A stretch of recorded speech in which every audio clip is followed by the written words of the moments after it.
good morning, good evening, good afternoon, depending where you are in the world. How are we all doing today? Hello, ReptiChat, early gang. So lonely in here. Oh, snap, there's two of you. Early gang. I know Mike's excited for this one. Well, you haven't told me, Mike, but I can only assume. Looking forward to this. How do you know the guest, Ben? Jesus, it's always a secret. How are we all doing? Hello, Dan. How are we doing? Hello, Riddler. Happy birthday for yesterday.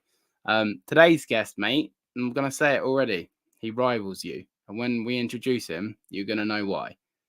But how are we doing? How are we doing, Paul? On time. Yes. I was running a little bit late myself, but I only have myself to blame. How are we doing, Touch? How are we doing, Gary? If you're all saying something, I'm completely ignoring it. Hello, Serenity. Congratulations on your success today. Hope you are well. Yeah, right. Let's get the housekeeping out of the way. Let's get the podcast on the road. So, everybody, responsible reptile keeping. I still haven't framed it yet. Woo! Yeah, Solly says it's reversed because I flipped the camera, but Solly says support responsible reptile keeping.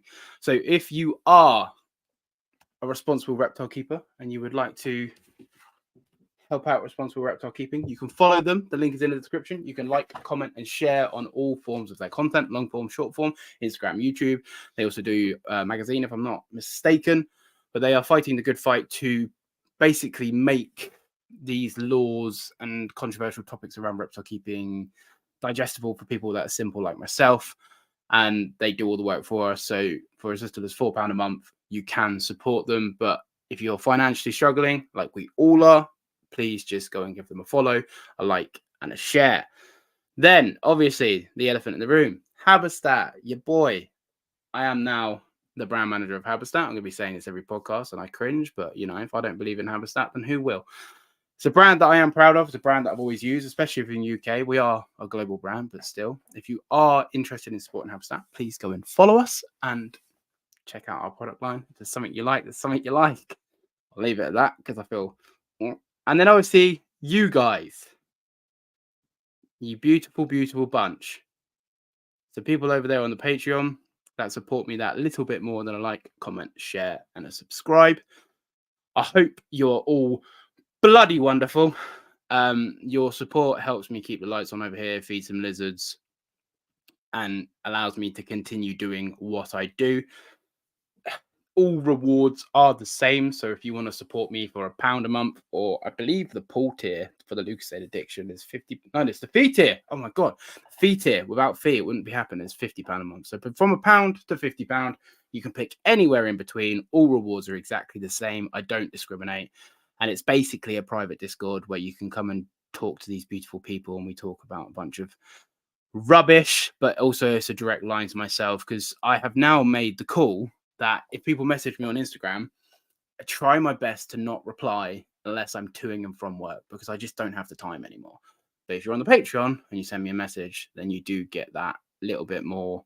I'm going to reply to everybody. This is not me saying I'm not going to reply to you. You just might have to wait because I just don't have the time of the day anymore. Anyway, let's finish up catching up with chat, then we'll get into the podcast. I don't know what's going on. Oh, is the quality bad again? Please tell me the quality is good. So I tried to link it to my phone, right? So continuity camera, you're supposed to do this. The phone links to the laptop. It's supposed to be seamless. It worked the first time I got this fancy new, look at this, lovely, lovely fancy new laptop this is. It worked first time, a dream. And now I can't get it to work. So we have my rubbish webcam, but I can do this. Oh, I'm not going to, but anyway. Yeah, anyway, without further ado, this week's guest is Damon. Hello, mate. You all right? Damian. How are we? That's a Damon. Yeah. How are we doing, mate? Like, Yeah. you and I have spoken for a long time, and we have been talking about this for a while, and it's just never happened. So I thank you, because what time of the day is it for you right now? It is 5 a.m. 5 a.m. That's all right. I'm usually up at 5 a.m. anyway. I just had to get up a little bit earlier to get ready.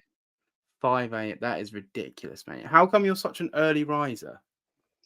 I always worked in trade sort of based jobs, so I was always up early. At my first real job, I was up at 4:30 every day.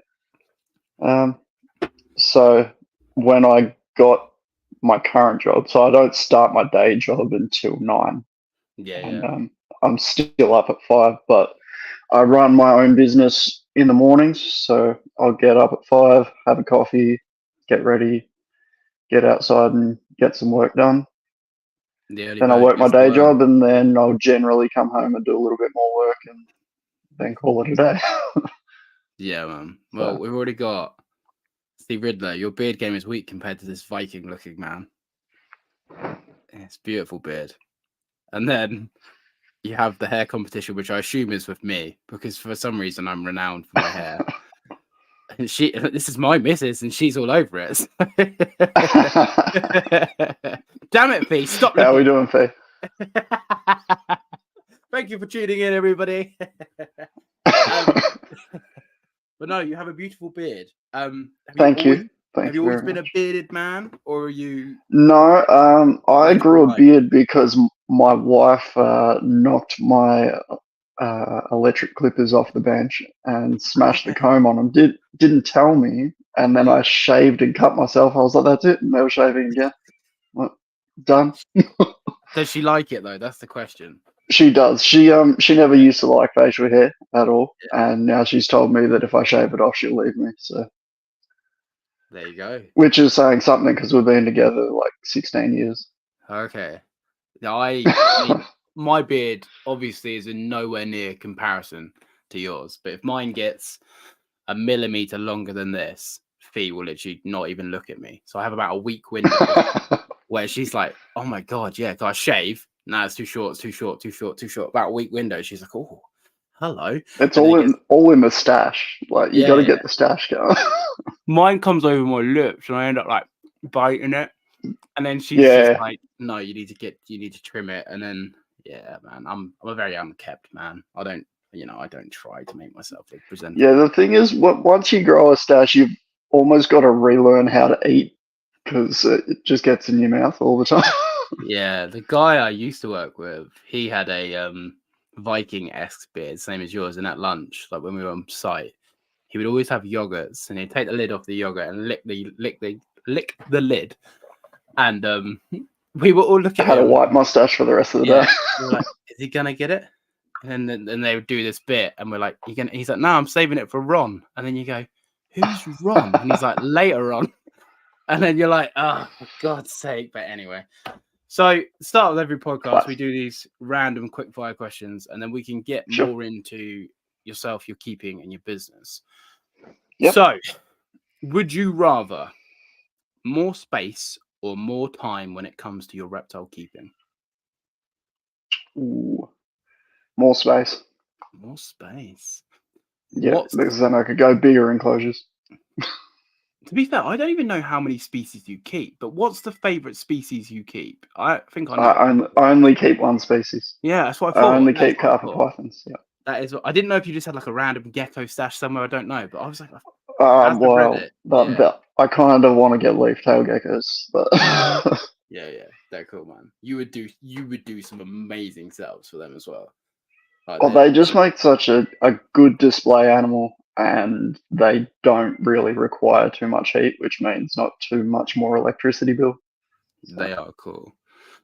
Okay, so out of all the carpets that you keep, have you got a favorite individual? The big guy behind me has got to be my favorite because he's the OG. I got him when I was 10 years old, and he's still going strong today. Mad. It's rude to ask age, but how old? HabiStat. How old you are? Okay, so if you got him when you were 10, I'm gonna guess you met your missus. You've been with your missus for 16 years. We're gonna play like Cluedo here. Chat, get involved. I'm gonna guess you are 33 and your snake's 23. That's my guess. You're very kind, but you're off by about 3 years. 36 or 30. 36. 36. Okay. I wasn't miles away, to be fair, but Yeah. Okay. Well, you look good for 36, man. I'd have Yeah, put you about. most people when I say that I'm 36 are like, bullshit. There you go. Oh, But Jesus Christ! I've just got rid of all of this. Ben so thinks he's 26. 28. Ben's called you 28, and Thanks, Serenity's man. on 37. So 36. Yeah. You look good for. I would have put you about my age. The only thing that threw me, because I'm 29, 30 this year, I'd have said we're about the same age. The only thing that threw me is when you said you've been with your missus for 16 years. So I was like, that means they would have got Yeah. together when they were 14. I was like, I just don't see it. So that's why I gave you a little bit more. But I don't. Yeah, I wouldn't have put you much older than me. So he's 26. Yeah, 26 this year, and hasn't dropped any condition at all. Still very active. That's sick, man. We'll touch on that. I'll come back to that. Okay. What is one thing, you don't have to go like all deep and dark and hateful if you don't want to, but you also can. What is one thing that you don't like about the reptile hobby? Hypocrisy. Great answer. What is one the thing? amount of hypocrite behavior I see just does my absolute head in. Yeah.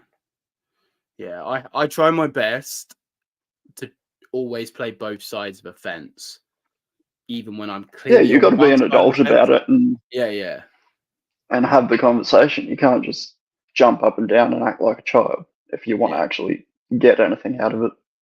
Yeah, this is gonna be a good convo, man. What's one thing that you do like about the reptile hobby? The hobby that I'm involved in Victoria, here in Australia, the society is just super duper supportive of each other. Very, very helpful, all about bringing new people in, educating new keepers. Like, we've had people come in just to check it out that are interested in getting into reptiles, and we do auctions and raffles and stuff at our meetings. And we've had people win and go, hey, who was that kid that was asking all the questions? It's yours. You can have it. And just give them like a $1,500 enclosure and set up and go, here you go. Here's your start into the reptile hobby. That's sick. So man. I love that about our society. They're just very, very nice, kind people. And it's good to see.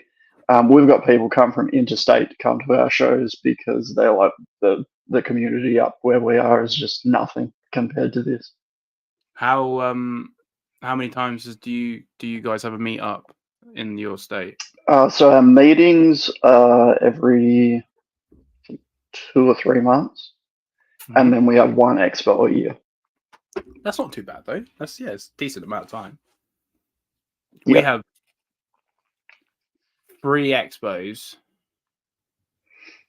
Yeah. 2 to 3 expos a year, but it's like just in one central place. That's it. And then there used to be some societal clubs and stuff, but they're all slowly dying off now, sadly. So because you are an Aussie, I'm gonna reframe this question 2 times. What is the dream? What is your dream species that you can keep, and what would be your dream species if you could get any reptile?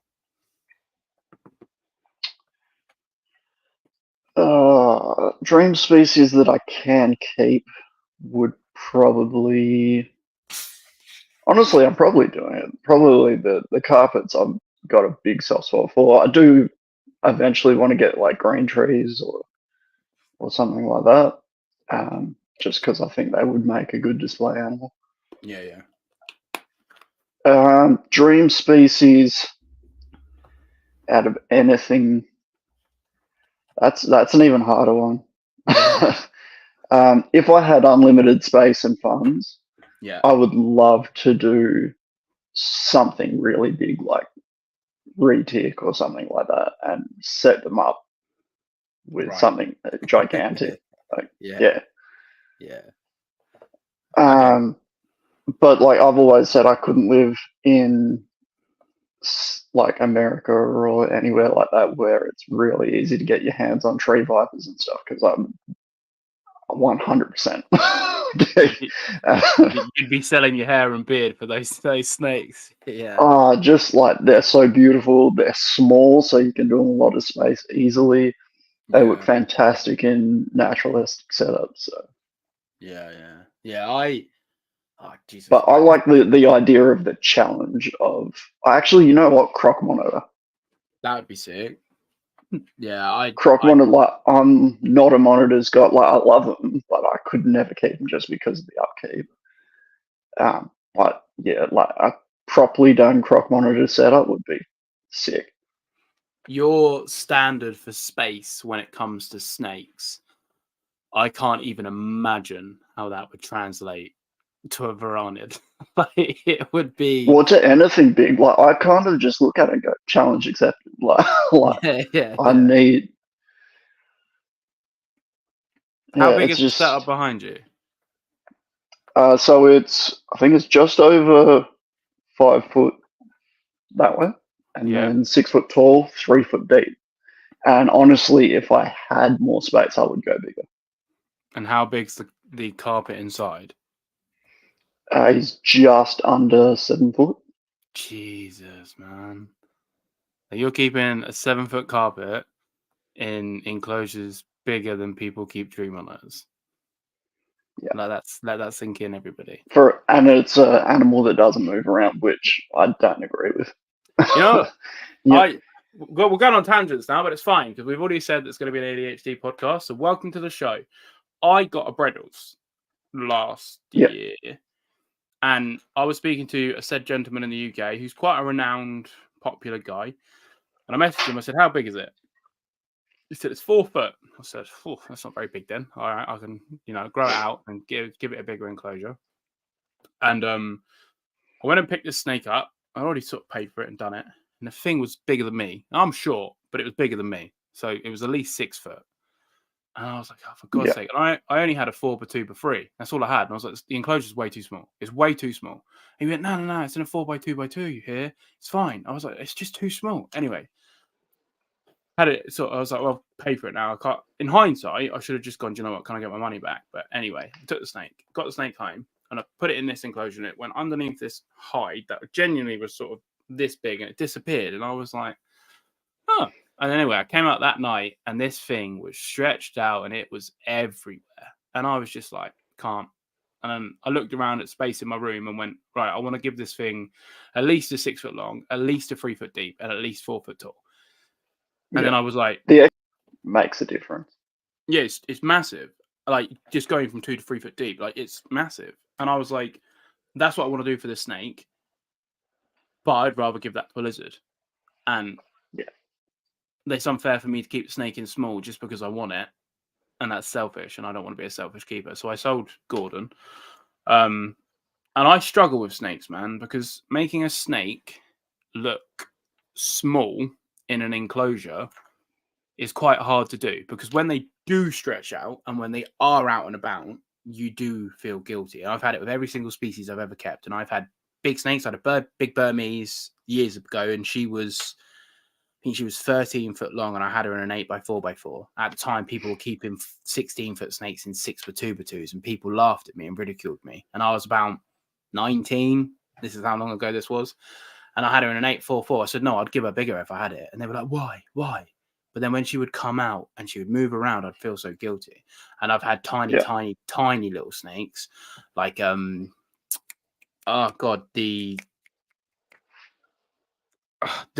someone help me from Florida. The green snakes that eat bugs. Anyway, rough green snake. That's it. Yes, rough green snake. Thank you.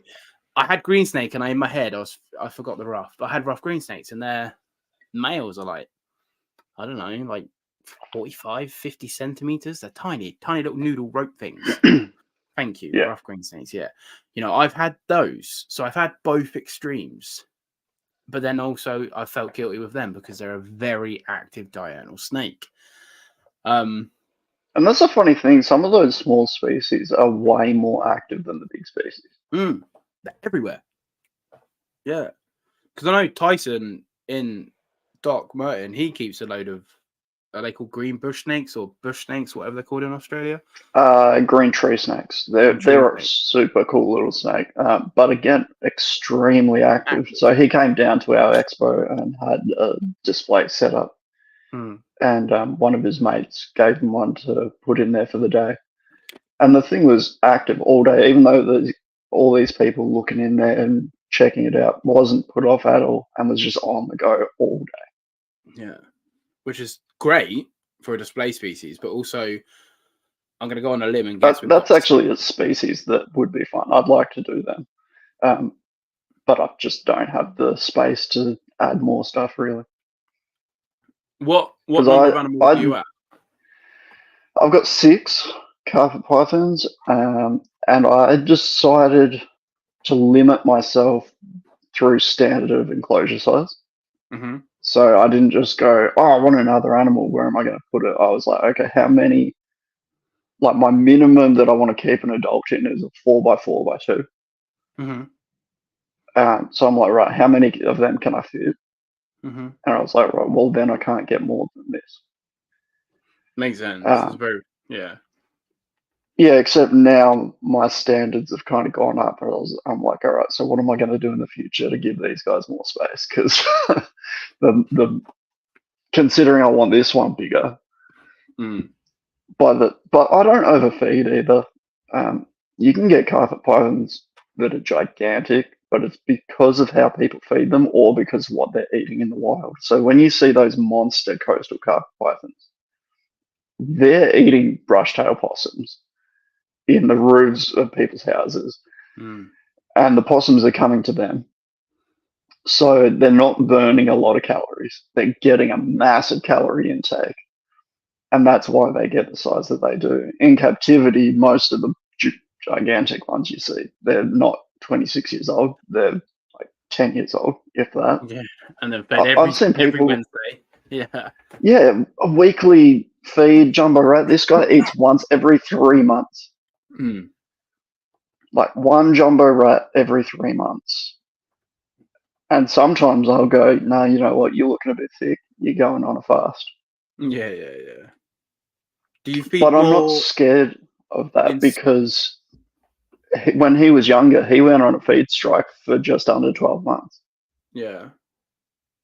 And that was my first ever snake. So I learned very early on, like these guys are super efficient. They can go long periods of time without food. Do you seasonality it? Do you feed slightly more in the spring coming into summer than just drop them down in the winter, or you just literally you get maybe 3 months? I see a lot of people that are like, oh, my carpets won't eat during winter. My guys eat all year round. If and when I decide that I want to breed, which eventually I do, I'll probably have to start cycling things a bit more then. But I've got onto a poultry breeder here, so I'm now feeding a lot more bird as well. There you go. That's answered the question. So do you always feed the same meal, or do you offer varied prey / prey sizes? Varied, very varied.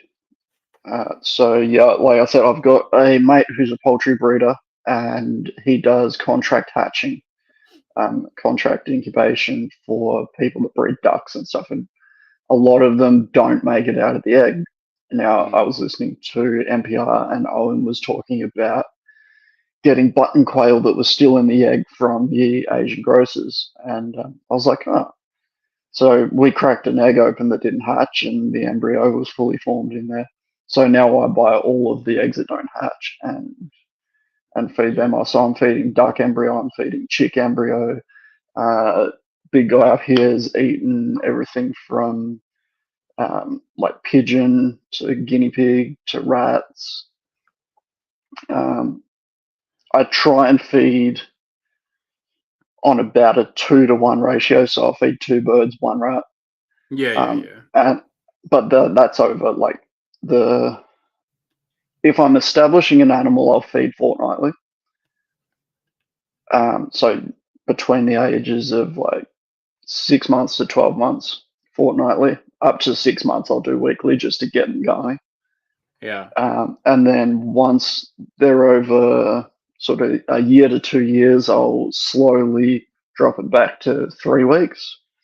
And then once they're properly going and a decent size and strong and being a snake, then I'll go once a month generally until they get like sort of over 3 years, and then drop it right back. But again, I'd fast them. Like if I think they're looking a bit thick or whatnot, then I'll go, all right, you're going on a fast for 2 months. Do you find that they'll get more active? So, like, for example, with the monitors, if they're not really doing a lot and they're just lounging around in the basket, and I'm like, well, you don't need to be fed because you're clearly not hungry. So a lot of people are like, oh, how do I know when to feed? Like, I almost let these guys tell me. If they're hunting, then I'm like, okay, like you're looking for food. But you've got to learn to recognize that behavior. And the other thing that you notice is you feed them, and then the next day they'll be in ambush again with a big bulge in their belly. And it's like, oh, he's still hungry. It's not that they're still hungry. That's the natural behavior. That's the part of the instinct that's going, there's food around. Next month there might not be. Yeah, 100%. Need to capitalize. Yeah. So I need to capitalize. They're an opportunistic hunter. So that is something that I see all the time. People are like, oh, I think I need to go up a feed size because, like, I fed yesterday and he's still hungry. They just don't understand the natural behavior, and nobody's teaching it. So that's something that I want to do with my business, is an education program where we talk about stuff like that. So with carpets then, because I think they're fairly available in America, but in the UK they're pretty available. What do you think is the biggest mistake? How can I word biggest mistake with carpets? So 2 foot tall enclosures. Okay. Yeah. I hate 2 foot tall enclosures. I understand why it happens, but it happens from if you think about a retail shop, if I was to stock enclosures this size, or even a 4x4, you couldn't do it. You'd lose retail. You'd lose money. You'd be able to stock 3 things, and then your shop's full. Yeah. Products like the custom reptile habitats and all of those ones that flat pack, that is what Australia needs to do. There is a couple of brands that do it, but their enclosures, in my opinion, are not that great. Some people love them, but and the other thing I see is that the shops that are selling the animals, they don't sell an enclosure that's suitable for an adult version of that animal. It's like, how are you supposed to set someone up for success when you're going, here's an animal, sorry, once it's an adult, we've got nothing for you. Yeah. You're just leaving them stranded. It's scary. We have that over here with the Varanid. So obviously most shops don't sell something, but we have custom builders. But I think the difference between the Varanid community and potentially the snake community, and anyone feel free to correct me because I'm not in the snake world, but I think when you get into monitors, and especially big monitors, the consensus is, if you do this, you need to know how to build an enclosure because you won't be able to buy one. Whereas you go into the carpet world, and like you say, rightfully so, no one mentions that. Everyone's like, yep, get your carpet, set it up, you're good. Then no one mentions, oh, by the way, in 3 or 4 years, you're going to need to know how to build an enclosure. Yeah, well, it's not even like our business almost is, the success comes from that, is because people want to go bigger. And the more that we put out there, the more we're seeing that. Like, people are like, oh, I didn't even think about going 3 foot tall instead of 2 foot tall. So now, like, we've gone from all of these people, oh yeah, I want a 6x2. And they're like, mate, you know what? I want a 6x3. Like, that's it. Which is really rewarding to see. But I sort of look at other businesses and try and apply them to my own. So I look at something like a furniture store. I was like, well, they've got stuff bigger than the enclosures that we're keeping. How do they do it? Well, they've got a showroom You go in, you pick what you want, you go, yeah, I want that. And then they send the order off to their factory and they build it to order. So we want to do that with, well, we already build to order anyway.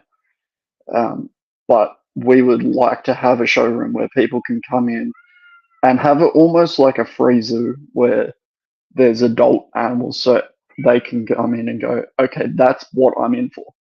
That's my future right there.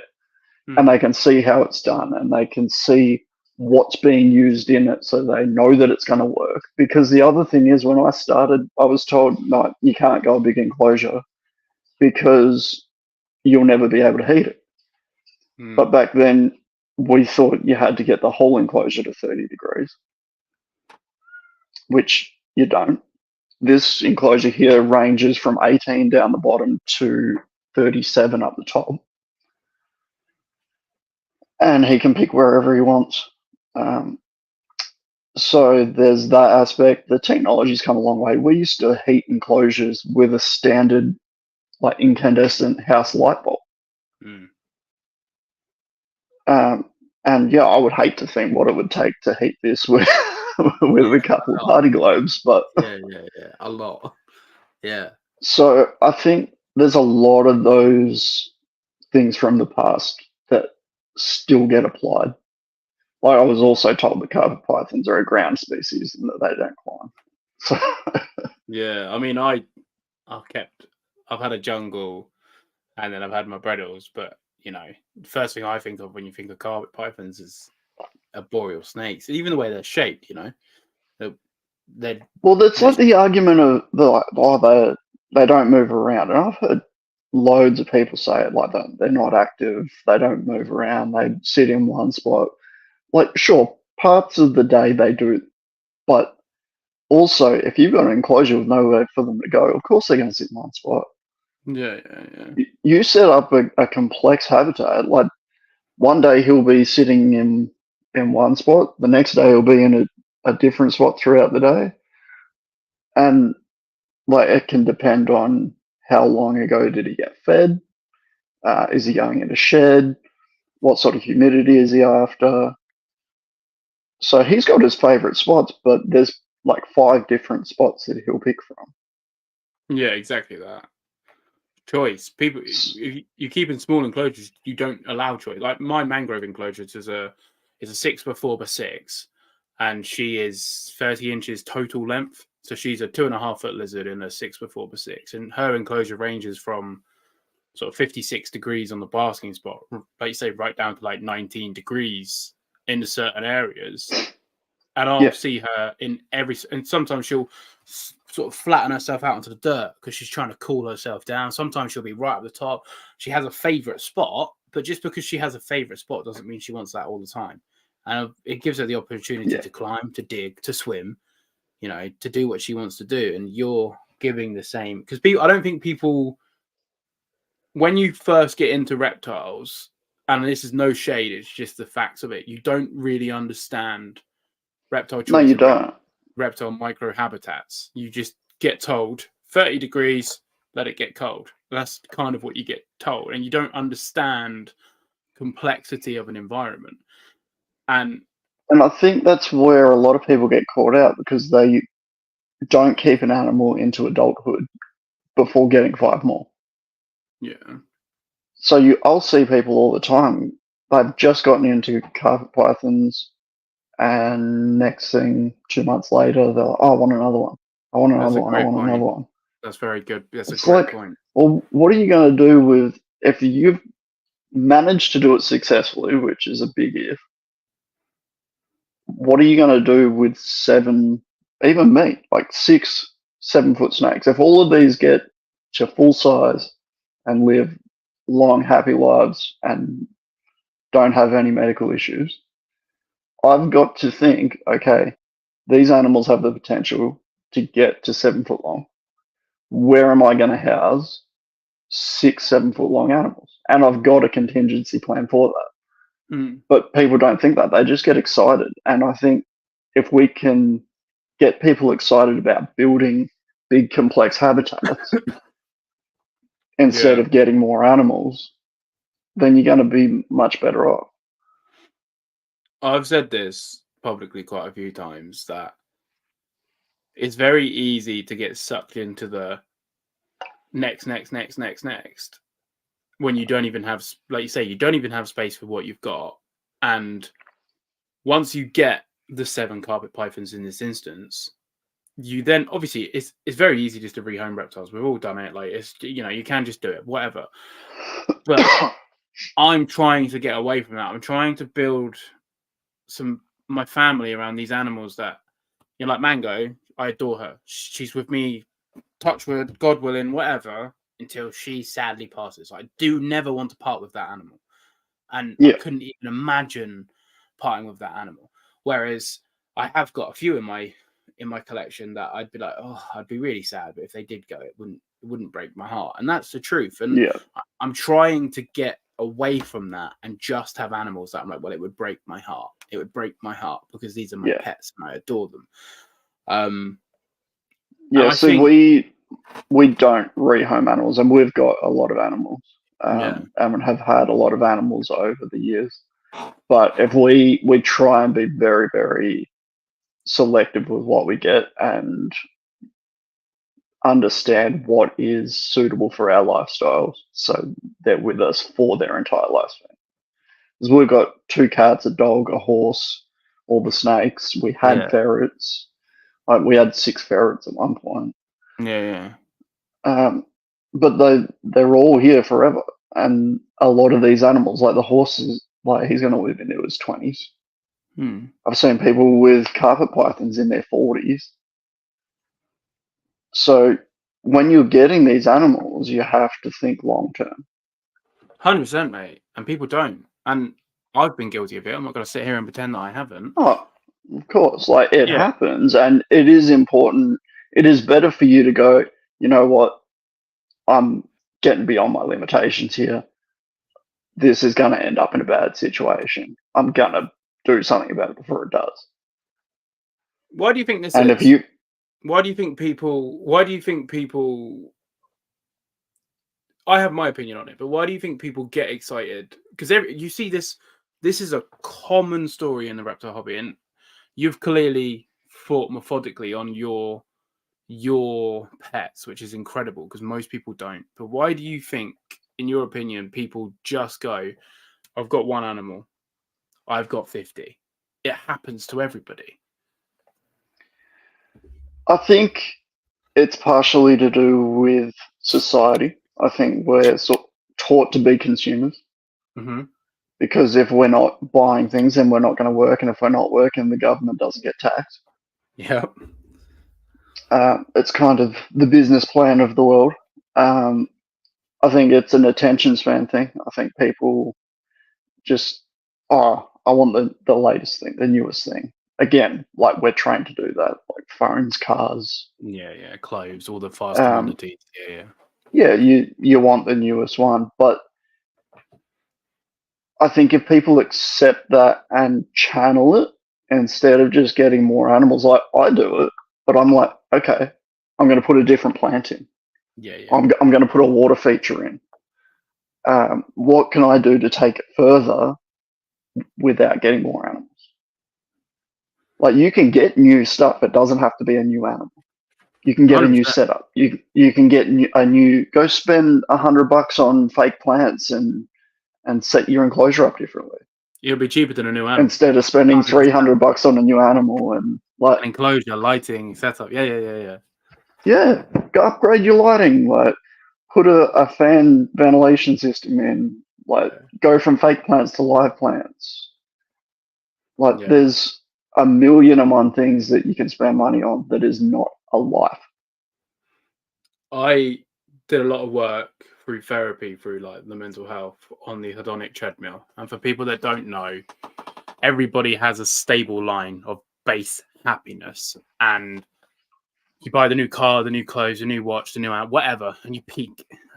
And then sooner or later, you get your dopamine fix, and then it goes down. And you go back to your baseline happiness. And then because you've had such a high, when you go back to baseline, you forget that you're at base and you think you're a low. So you chase the dopamine. And I did this a lot in life, not so much with animals, but have done it with animals, but I did it in life, and I would chase through ADHD and through depression and bits and bobs. I would chase highs and dopamine. I needed to be craving stuff. And I went to therapy, and my therapist, she said to me, she went, "Have you heard of the hedonic treadmill?" I said, "No."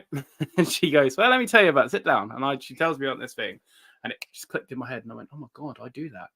And I went, well, "How do I fix you it?" recognize it. Yeah, I was like, "How do I fix it?" And she was like, "The trick is to learn to raise the baseline and everything that you do. So you find what's on your baseline that's always there. And normally it's like family, friends, our pets that we have. And when you do things for them, it's more of an organic boop, boop. So you buy your missus some flowers. Like, it's a dopamine hit, but it's a true one. Buying a new car. It keeps it here instead of here. Yeah. So I learned that, and I was like, okay. And then I started to upgrade a few species. You know, I got this 4x4x6 for the tree monitor, and I did mango 6x4. And putting mango in a 6x4x6, I have, outside of hatching captive mangroves, I do not have a better experience in the reptile hobby than putting mango in that enclosure. Like, and here's the other thing though, like so the whole dopamine thing, you get your dopamine fix, you get your big spike, you get your drop. I get a spike of dopamine every time I stick my head in morning and night and see the animals doing what they should be doing. So I've got it on tap. Yeah. Like, so if you think about it like that, it's actually more sustainable. But people don't break it down like that. They don't see that. They're just like, I want a new one. What's interesting though is it's circumstantial, because your brain is beautifully wired to work that way, where you see that as a dopamine hit, whereas other people haven't reframed the imagery, and they don't realize that fitting a branch like this and watching the snake perch on it instead of having a branch like this is dopamine, you know. And I completely agree with what you're trying to do and just push out that message, because I had Luke on here, Beach the Scaly Beast, and he literally was like, I can't remember and I think it was, and I quote, "Why the fuck do you need 6 mangroves?" I'm like, oh my God, like, but then it's that reality check of how on earth am I going to house 6 4-foot lizards? Yeah. And the plan was never to keep all of them. The plan was to just keep a pair. That was always the plan. But then you get attached and you're like, oh, I can't move these on. And then you start. Breeding's going to be very hard for me. Well, this is the problem. Like, this is literally where I was going to go. So breeding. What's your opinion on breeders justifying smaller set? And I'm not talking big commercial breeders, because obviously we have to have them. And we don't have to, but you know what I mean? There's a place for those commercial breeders. Yeah. And this is going to be a loaded question, but what's your opinion on breeders going, look, I'm a breeder, so I keep in this size? Like, what's your opinion on that? Yeah, it's a tricky one. I was in one of the local reptile shops, and I was talking to him, and like, he knows about my business, and I was like, yeah, it's really nice to see, like, we're seeing people go bigger, and he was like, no, we're seeing the opposite. I was like, oh, really? He's like, yeah, we sell more small enclosures than anything else. I was like, yeah, because that's what you stock. And he's like, oh, well, it's not realistic anyway. He's like, I've got a factory full of breeding animals. I can't put them all in 4x2x2s, which is not a big enclosure in my mind.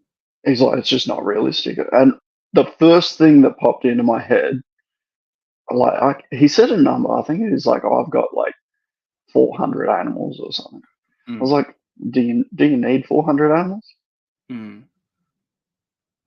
Like, I'm sure that there's not the demand for that. No. And let alone the homes for that. So, yeah, I think justifying small enclosures for breeders, I think, is selfish in the aspect that they're putting the profit that they're going to make from the animals before the well-being of the animal. Yep, I agree. And then on that, like you can look at it the same as poultry farming, like cage versus free range. Yeah, all farming, man. Yeah.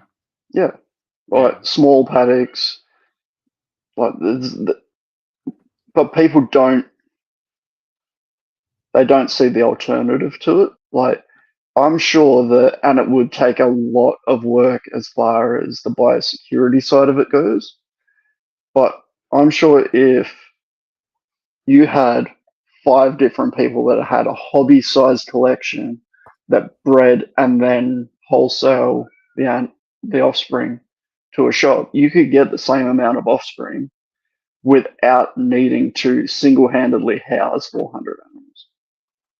I think greed comes into it though. Like I'll tell a story. Yeah, truthfully. because they don't want to be giving away any of the profit. They just want money it all in-house, which is a beautiful concept if you had unlimited resources, but we don't. No. There's Gil and I, so the Pygmy Mulga monitor. I had a really good season with mine yesterday, last year. I produced 34 lizards, and I had 36 eggs, and I hatched 34. Gil and I, and it was like, am I going to be able to shift this many? Like, is that going to be? And I sold all 34. Like, good homes, you know, it was no issue. They're an awesome little lizard. Yeah, they are great. I'm not surprised you sold them. But then, right, and this is no shade to this person if you're listening to the podcast, like, there was a guy that produced 6 in August. He still has 4 of them. Can't sell them. We were the same price. So it's not a question. So what's the difference? Is it just his business skills? I am very fortunate that I have a big social presence. So people know who I am. So people say, there we go, the Viking, everybody. Look at that. That was nice.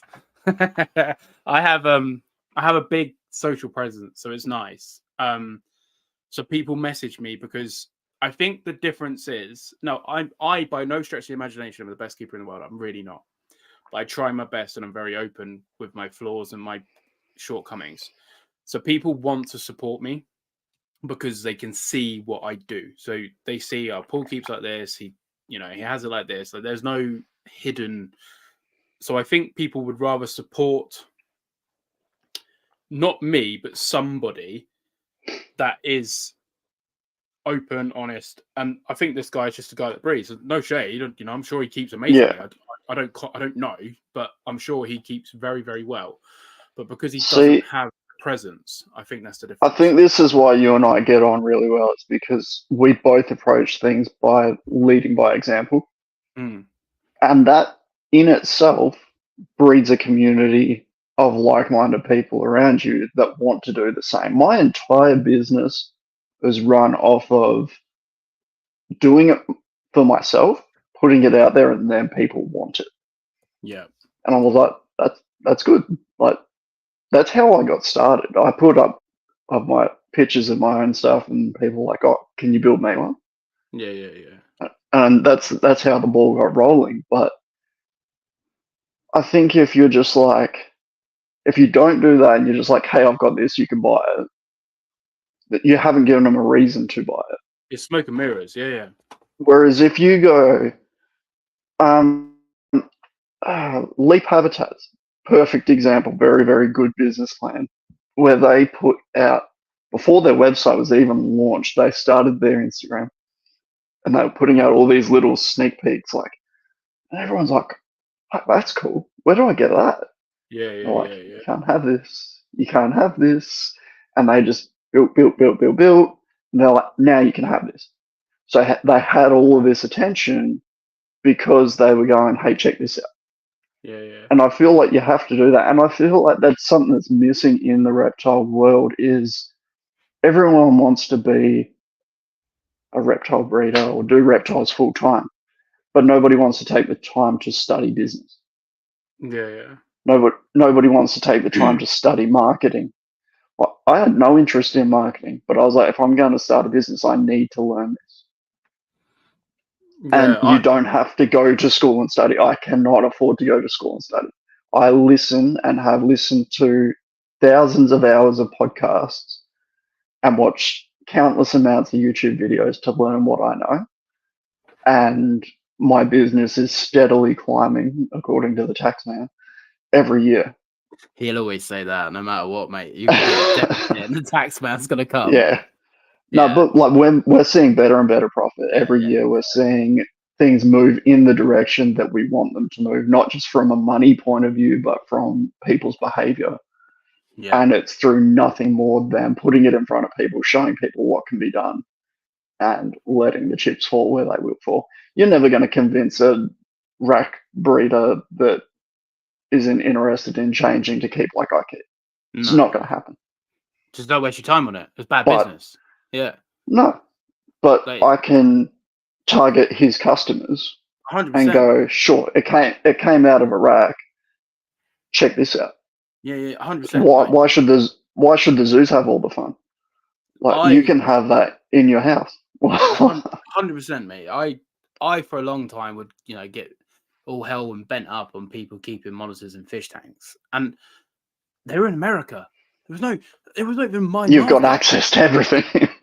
Yeah, but it's just like I just like, why am I doing this and losing my time, my mental health, and my well-being on scrolling Facebook, messaging people, trying to help was bad business. Yeah. And I started doing pulse monitors properly and showing and showcasing and sharing good and bad, because it's very easy for social media to be like, oh my God, Paul's life must be amazing.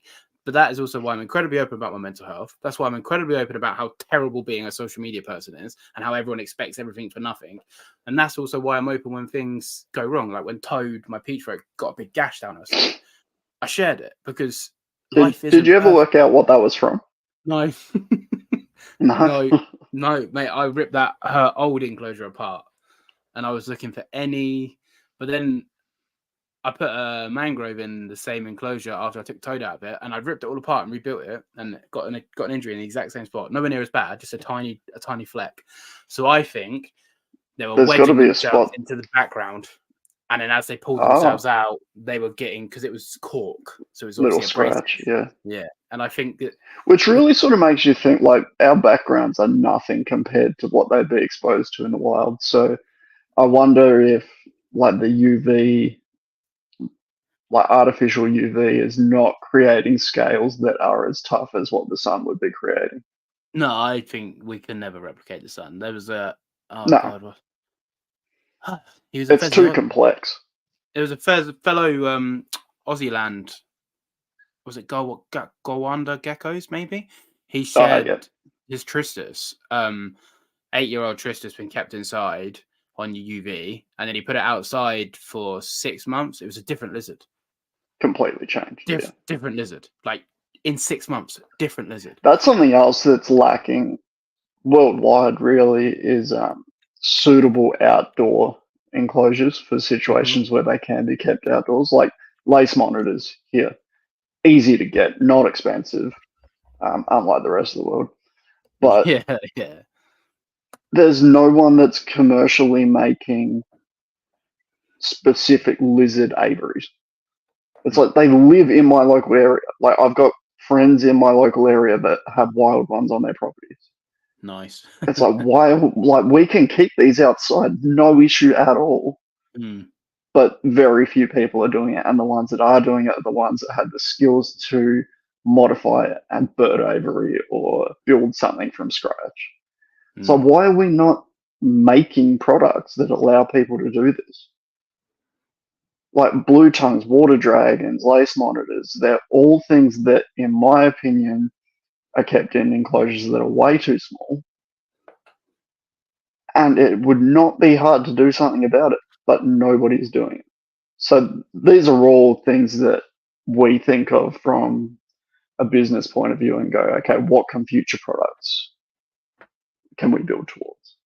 Yeah, 100%. If you can, like when I was a kid, my dad said to me, he was like, your goal in life should be, and as much as I don't agree with saying it, he's completely right in what he said, but also it was probably the wrong thing for me to hear at the wrong time, because I was probably like 5 and he kept trying to drill it. But anyway, he's like, your goal in life should be trying to figure out what everybody wants and then nobody has. And when you figure that out, you'll be sorted for life. Because so I went to a Gary V conference. He came out and we went and seen him. That's And sick, man. yeah, it was really, really good. And they had some guest speakers. And one thing that one of them said that stuck with me is the best business model is to find a problem and solve it, because other people don't want to do it themselves. Yep. So yeah, if you can go same as I've done with my business, if you could turn around and go, hey, check out this aviary that we've brought to the market that's specifically for X. Yeah. Like, it'd be the problem solved and people would buy it 100%. We just don't have the space to do it because we both me and Yarra Reptiles that I work alongside, we both work 2 jobs. Like, we both still work full time and run our businesses. And we're both doing it from home. So we're working towards getting a factory/showroom. But there's a really big jump as far as your profit and your outgoings, and with the overhead. So you go from, if you have a quiet week, it doesn't matter, to if you have a quiet week, can you pay rent? Squeaky. Yeah. So it's not like, oh yeah, we're just at that tipping point where we can now afford this. We've got to go from here to still be making profit. Yeah, it's a scary jump. I listened to a few business things, especially nowadays with the new job. But you're doing a business, and when you get to the point where your business is physically just consuming too much time, money, and energy of your day-to-day personal life, that's when you need to be brave enough to make the leap and then change it to your job. But I get it. I looked into statistics and numbers to try and be a breeder, full-time breeder, or to go down to like 1 or 2 days a week working, and I couldn't get the volume and the numbers to marry up in my head, whilst also sticking to my standards of not having battery. Yeah, and I think that's why so many breeders keep in small setups, is because to get the profit margin that they want and need, the overhead's too much. Like, you can't do it. They can do it in small enclosures or racks in their garage. If they did it with 4x4 enclosures, they'd need a factory. Yeah. But I don't think that's a sacrifice that the animals should be making. I 100% agree, and that's why I haven't done it. Yeah, I thought about it, and I couldn't do it. Like, well, look at what I'm known for is the custom rock work backgrounds. I did the maths on that not that long ago. When I break it down, I'm paying myself $22 an hour building those. That's not sustainable to do as a full-time job. But it takes too long, and I'm not willing to sacrifice the quality to make it go quicker. Yeah. So then I have to go, okay, and there's something in my brain that sort of just compares things. So I'm like, okay, if you look at a pub that serves food, they're not making that much money from the food. The food brings people in the door. They're making money from the 4 pots of fucking beer that you just drank. Yeah. That they've got a 300% markup on. Yeah. So I'm like, okay, if people are coming to me for the backgrounds, what else can I sell alongside those to fill that gap so I can get it to a full-time business? And that's how you have to think of things. Like, I just think people are too single-faceted when it comes to business. They let themselves be bottlenecked. Like, some people will go, for example, morphs, right? I'm very vocal that I think morphs are a pyramid scheme.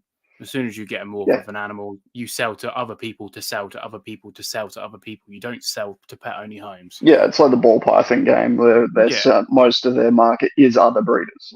Yeah, it's just a pyramid scheme. And the problem is with that, if we're looking at that in a business, that business works if you're at the top. because you are holding all the cards. And if you're in the top 3 bits of the pyramid, you're doing nothing but trickling down to the small fish. Like, it's capitalism. We're all reaching up trying to get it, and they're at the top. But the dumb but smart thing is when you're at the lower part of the pyramid, the people at the top make you think you can get there. And they're very smart by doing that. Oh, I'm making all this money and I could do that.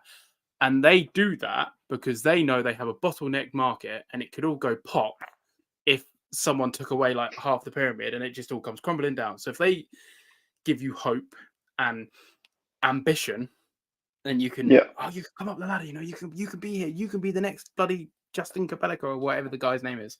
You can do it. And when you're someone not in that world, you look back and you look at this pyramid scheme, and you talk to someone that's lower down, and they've got all this hope and all this like ambition and all this drive and everything in the world. Like, I'm gonna, this is gonna be my full-time job and I'm gonna make it. And then when you sit back and you really ask them and you go, but at what expense? And you can see the light drain from their eyes because they realize that they're not where they're going to want to be. And I have nothing but empathy for those people because they're sucked into a narrative that they're so trying to escape this. And I think the reptile hobby full stop is the same as that. Like, even with opinions, we're so bottlenecked as a community where we're so blindsided, one-sided, this shoe fits all. When I put Mango in that enclosure, and I'll be very, very vocal about it, it's not a big enclosure. It's good. That's it. It's not. If I put my Gilleneye in there, it'd be a bloody palace. But for Mango, it's good, and that's it. But I had a lot of people go, no, it's too big. It's too big. She won't lay eggs. She won't do this. Blah blah blah blah blah. There's no such thing as too big. I don't get it. I don't understand the whole, it's too big. Honestly, my youngest jungle python, I got him from a friend in Queensland. Put him in a tub, and I was like, I want to give him climbing space because I know they feel safe when they're up high. Yeah. So I put a heat mat under, got a nice tall tub, put branches in, lots of like fake plants and stuff. And he did exactly what I thought he would do and went straight up the branches because that's where he feels safe. Mm-hmm. But he stayed there and he didn't come down and sit on the heat. And I was like, well, this isn't good. He's come from a really warm part of Australia to a really cold part of Australia, and he's not choosing to sit on the heat. Yeah. I was like, So I contacted the reptiles. I was like, hey, have you got any small enclosures kicking around? They're like, yeah, we've got some 2x2s kicking around. I was like, can I grab one of those? Because I want to put overhead heat on him. I put him in that enclosure after he's just been on a plane. 24 hours later, decked out this enclosure with lots of plants, branches, incandescent bulb. Mm. Keep in mind, he's never even seen overhead lighting before, being like 4 months old. Put him in there, left him alone for 2 weeks, just sort of kept an eye on him, but didn't open it, didn't stick my hand in there, left him be. Offered him food, and he hid, so I left the food there. Was gone the next day. Mm. Waited a week. Took food straight from my tongs. Yeah. So I do not agree with, it's too big. You can't do this. You can't do that. If you set it up to support an animal, not by some recipe that, you set an enclosure up, or you set a tub up with paper towel, a water bowl, a hide, and a heat mat under one end. Like, that's the bare fundamentals of what is needed to survive. But none of those things actually support the natural instinct of the animal. No. Because baby carpet pythons are not hiding under rocks in the wild. So a hide on the ground is actually not what they want. No. And since putting the ponds in and seeing the hunting behavior of my animals over the water, I'm thinking sort of along the Mike's Monitors route of, could you utilize that? So he's utilized it with the water monitors. He's like, they feel safe. over the water because they see it as an escape. If there's danger, I can jump in the water and I'm gone. That's what the instinct tells them.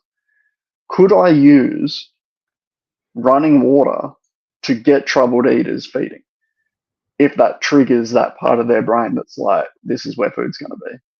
It's an interesting thought. Definitely is. Yeah.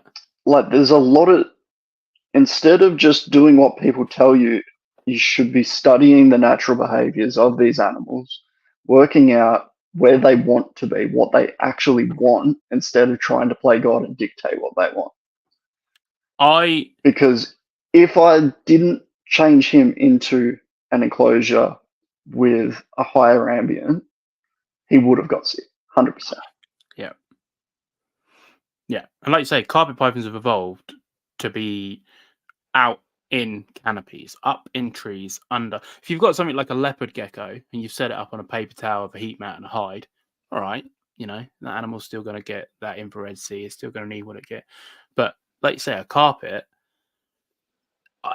you can't raise them that way because their ecology, I hate it. People, I get it all the time. How do I tame my mangrove? You don't. What? You don't. How do I tame? You don't. Yeah. It's not an animal to tame. Eventually, if it wants to trust you, great. Like, great. Unless you have a cat. I think Tom Crutchfield's a good example of this. Is he just gives them what they want and lets them get comfortable. That's how you tame or have a more sociable, comfortable, confident animal, is give them what they want. You don't force them into it. People are like, oh, just handle it every day. You're just beating it into submission. Yeah, man, 100%. Yeah. Hate it. Oh, it's like the whole, eat shits and sheds so it's healthy. Yeah. Oh, like bread. Like, babies. I could put you in a 6x6 cell and feed you every day and you're going to survive. Does that mean that that's how you should be living? Exactly. There's a difference between surviving. And I guarantee you, if I leave you in there and then try a female in there, you're going to breed. Yeah, of course you are. Yeah, of course you are. That's what your instinct tells you to do. Yeah. So, and that's a pretty savage comparison, is solitary confinement. But it's true. But it's kind of true. Like, there are a lot of things that are a crossover between those two things. I don't think people give animals enough credit of sentience. I think people think they are just, especially snakes, they get kind of tarred with this brush of a lower class of reptile.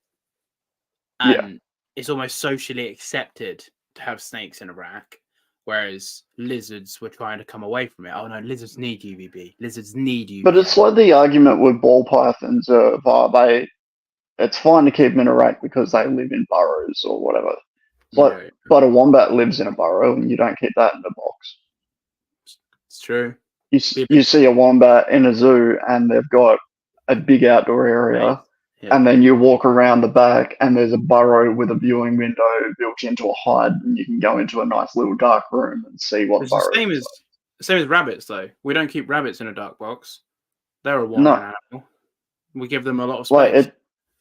That argument has never made sense to me. It's like, why? So provide a 4x4x2 with a drawer underneath that is a burrow that acts as the burrow, that acts the function of the burrow option, and then have your ambient correct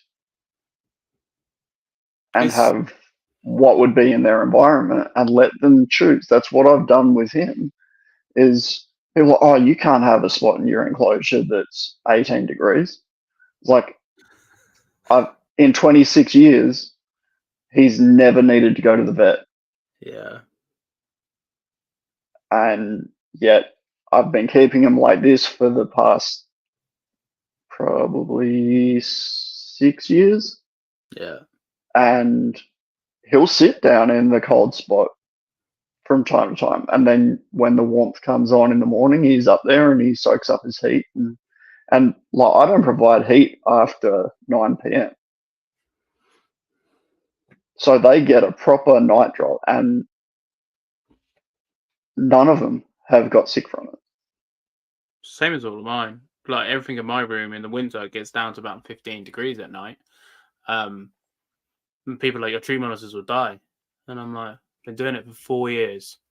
Never had. They haven't died yet. Like, Yeah, I mean, they've they not might, even got sick. but yeah, I've never had an issue ever. Never had an issue with shed. I've never had an issue with feeding. I've never had an issue with behaviors. I've never had an issue with Yeah. RI. I've never had an issue with But- like coming out during the day, because they're too cold to hunker down. I've never. Yeah, and I don't know if it's just sort of lack of experience. Like, I was lucky enough to travel around Australia and live out of tents for 3 months when I was quite young. I would have been about 11 or 12. And we drove from the bottom of Australia to this top of Australia and back. And it is surprising how cold deserts get at night, for a start.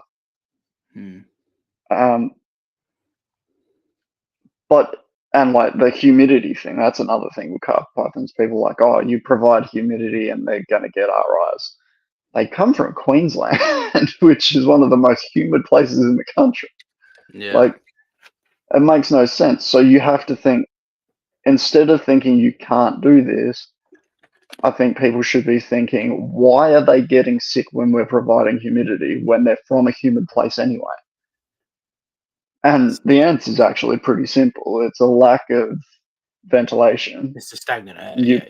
You put hot and humid in a box with bad ventilation and you're going to get bacteria growth.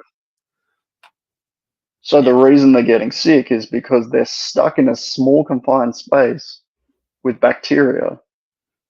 Now, and I suppose this is the same as what I did going from a tub into an enclosure very quickly to solve the issue of him not being warm enough. I could have put him in a smaller tub and forced him onto that heat. Yeah, of course you could. Yeah.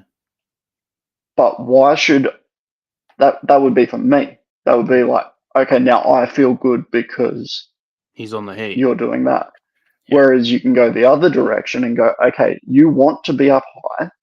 I'm going to give you something so you can be up high and feel safe and still be warm. Yeah. So you have to, I think people need to be approaching things from the animals' want, not their own comfort. Yeah.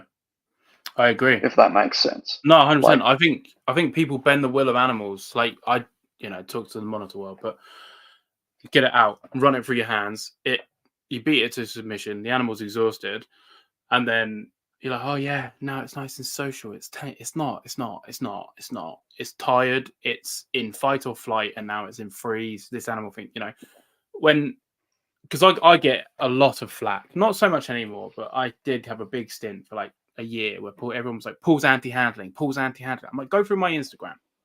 I handle my lizards.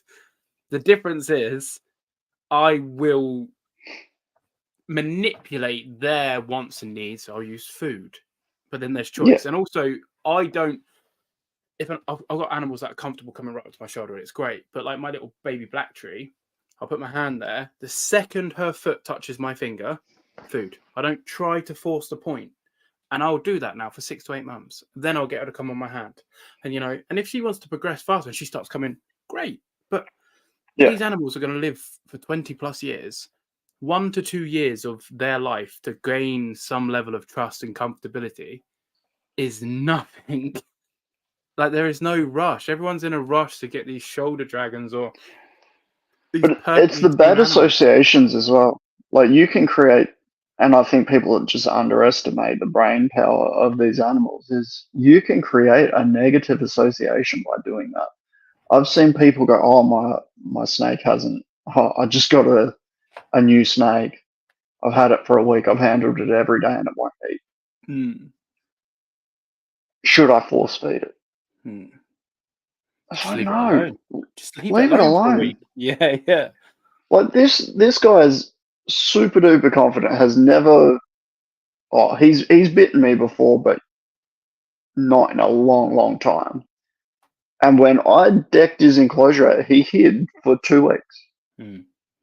And I just checked on and made sure he was getting warm enough and let him be. Mm. Like, you've got to give these animals the ability to adapt. And these are animals that, especially carpet pythons, can go extremely long periods of time without eating. So if they do not feel safe, they're not going to eat. Yeah. Why would, like, think about you eat a massive meal, you don't feel like running away from anything, do you? Definitely So, not. Hey. and these guys can't run away. So then they're going to burden themselves further by having a big meal in their stomach where they know they're going to have to expose themselves to digest it properly. Mm. But nobody asks the question why. They're like, what? It's not why won't it eat? Because that's a simple answer. It won't eat because it's not comfortable yet. Yeah. There's always a It reflection on won't the eat. keeper. The keeper always feels like they're Instead of going, why won't it eat? They go, what do I do? And then when you tell them, well, stop handling it, they're like, but I got it so I could handle it. Yeah. It's like, yeah, but you're putting yourself first. You're not putting the animal first. This girl here, one of my jungle girls, she will not tolerate being handled. All of my others come around to it.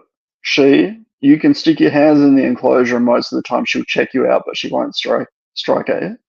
But if you touch her, she just flips. She just hates it. Yeah. So it's not stress. Like she's very, very aware. Like she's watching me right now. You walk in the room straight away, she's watching you. Never strikes at the glass.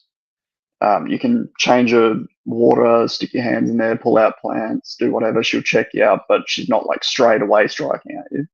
Yeah. But you touch her and she's just like, no, get off me. She's not tolerant of it. And I think I heard someone say like, reptiles don't like to be handled, they tolerate being handled.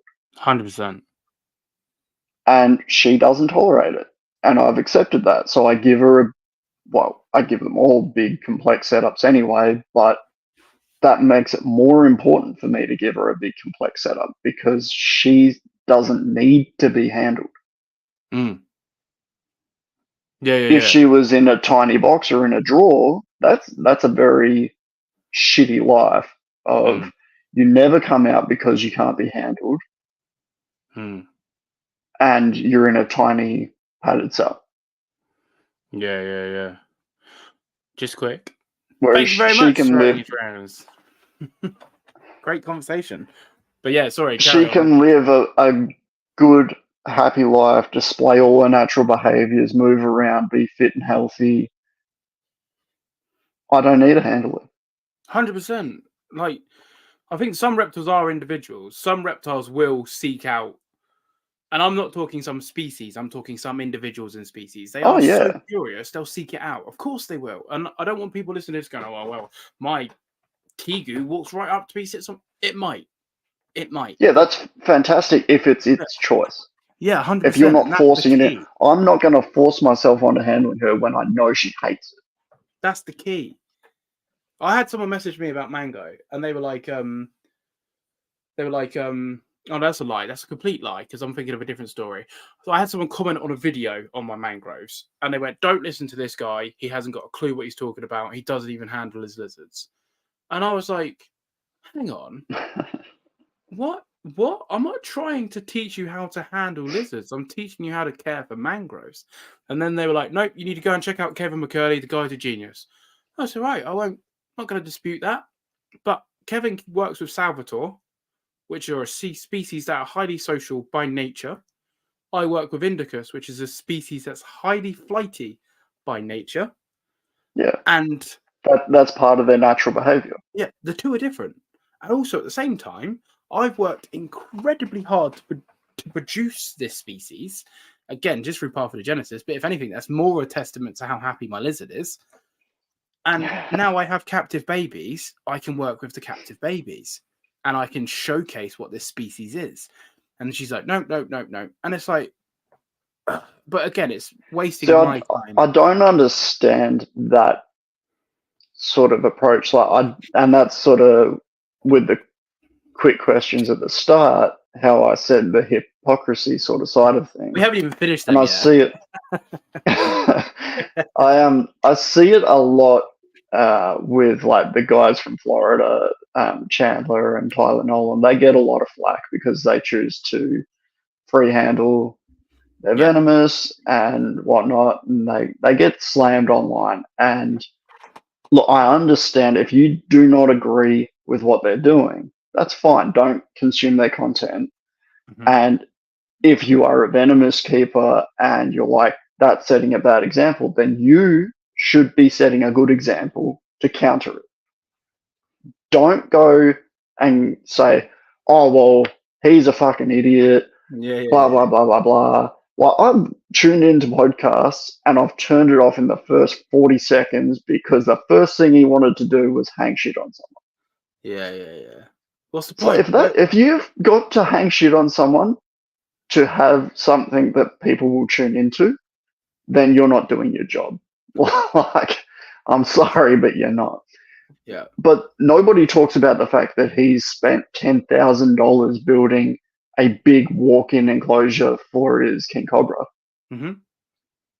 They just talk about the fact that he was stupid, went to India, picked up a cobra and got himself bit and lost his finger. Mm-hmm. And so, oh, see, told you so. Told you he'd get himself bit. Well, guess what? These same people idolize Steve Irwin. Mm. Steve Irwin did the exact same thing. We're bloody Taiwan. And oh yeah, but he wasn't doing it for YouTube, like no, because YouTube wasn't a thing. He was doing it so people would tune in to his TV show, so he could take that money and put it into his father's zoo and into conservation, and put the money into the animals that he loves. Yeah. Man. Not to mention all of these people that are idolizing him are like, oh well, he was amazing. He was this. He didn't believe in captive keeping. Outside of zoos. He didn't believe in private people, this private sector keeping them as pets because he could see people weren't doing it justice. Mm-hmm. So I think that's a big hypocrisy because even though they don't want to admit it, what Chandler is doing is very similar to what Steve Irwin did. Yeah. He's trying to set up a facility that's going to be a zoo with visitors. He's trying to provide these animals with bigger and bigger enclosures. He's working with conservation, but unfortunately, and like I've spoken firsthand with Dingo Dinkelman, he came out 1 year for one of the expos, and I got to speak with him at length, and he's like, all of the Yahoo stuff is to get people to watch. No, of course it is. He's like, I couldn't give a crap about any of that. He's like, but that's what makes people tune in. And if that's what it's going to take for me to get the money that I need to put into conservation, then that's what I'm going to do. It's a fine line. Because I am very anti playing the game. But at the same time, I fully understand why you have to do it. And that is why I don't bash people for doing it. It's marketing. Just because I don't do it doesn't mean it's wrong. Literally, myself and Riddler had this podcast, and Riddler wanted to talk about cohabbing. And I said to him before we started, I said, I do not want to go into this one-sided. No matter what we talk about, we speak about both sides because there is always two truths. And then everyone has different morality and lines. So as much as I don't want to go on camera and go, whoa, what's up, guys? This is my mangrove. Oh, God. And it would get views, but it's not what I want to do. But it's also, that's a Paul Burrows' personal choice. That's it. And that's where it stays. And I never go online and go, oh, well, you should watch me because I'm more real. And these guys, that doesn't bring anything to me. It doesn't bring anything to them. It doesn't help the hobby. And that's why I just am me. And that's that. And I have people ask me, oh, what's your opinion on this person? I say, it's irrelevant. What difference does it do to me? Like, what's it going to get? Where are we going to go with this? Like, I have opinions on everybody but my opinions are my opinions, and my opinions are private because it's not going to benefit. I have opinions on all of them. All it's going to do is bring negativity into the hobby when it's not necessary.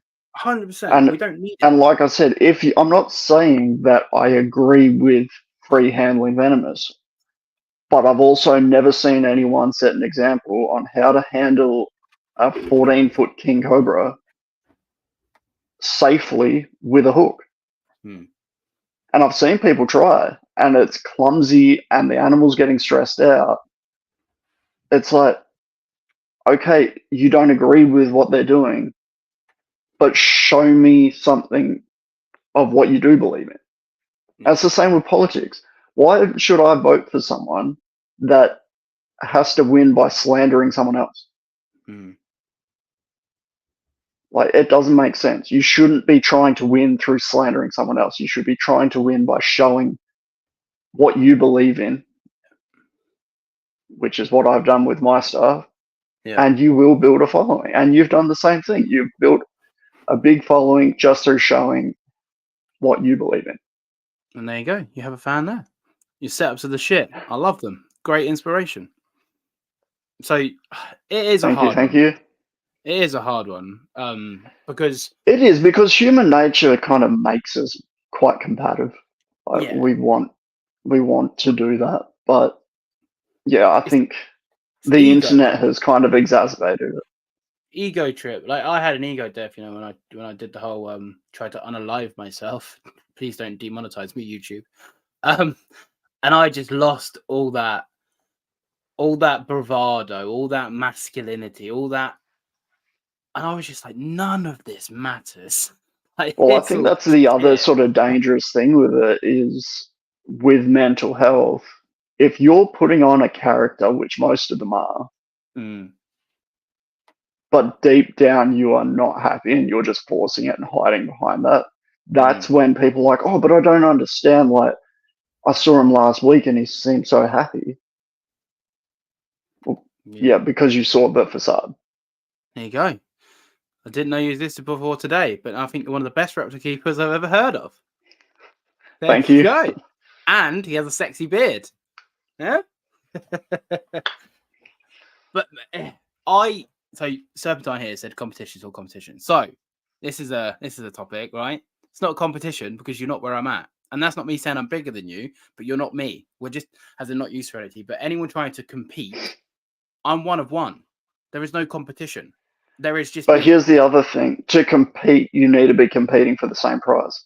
Yeah, exactly. And we're all different. So if you want to be the biggest breeder in the world, and that's something else that really annoys me, is the way that successful is used in the reptile world. Oh, like, so-and-so is successful with this species. Well, successful at what? Because my successful and someone that breeds 400 snakes in tubs successful are two different things. Exactly. Yeah. So you can't compete with me and I can't compete with you because our goals are completely different. We're in a different race. It's irrelevant. We haven't got the same yet. If I'm not interested in that trophy, then are we actually competing?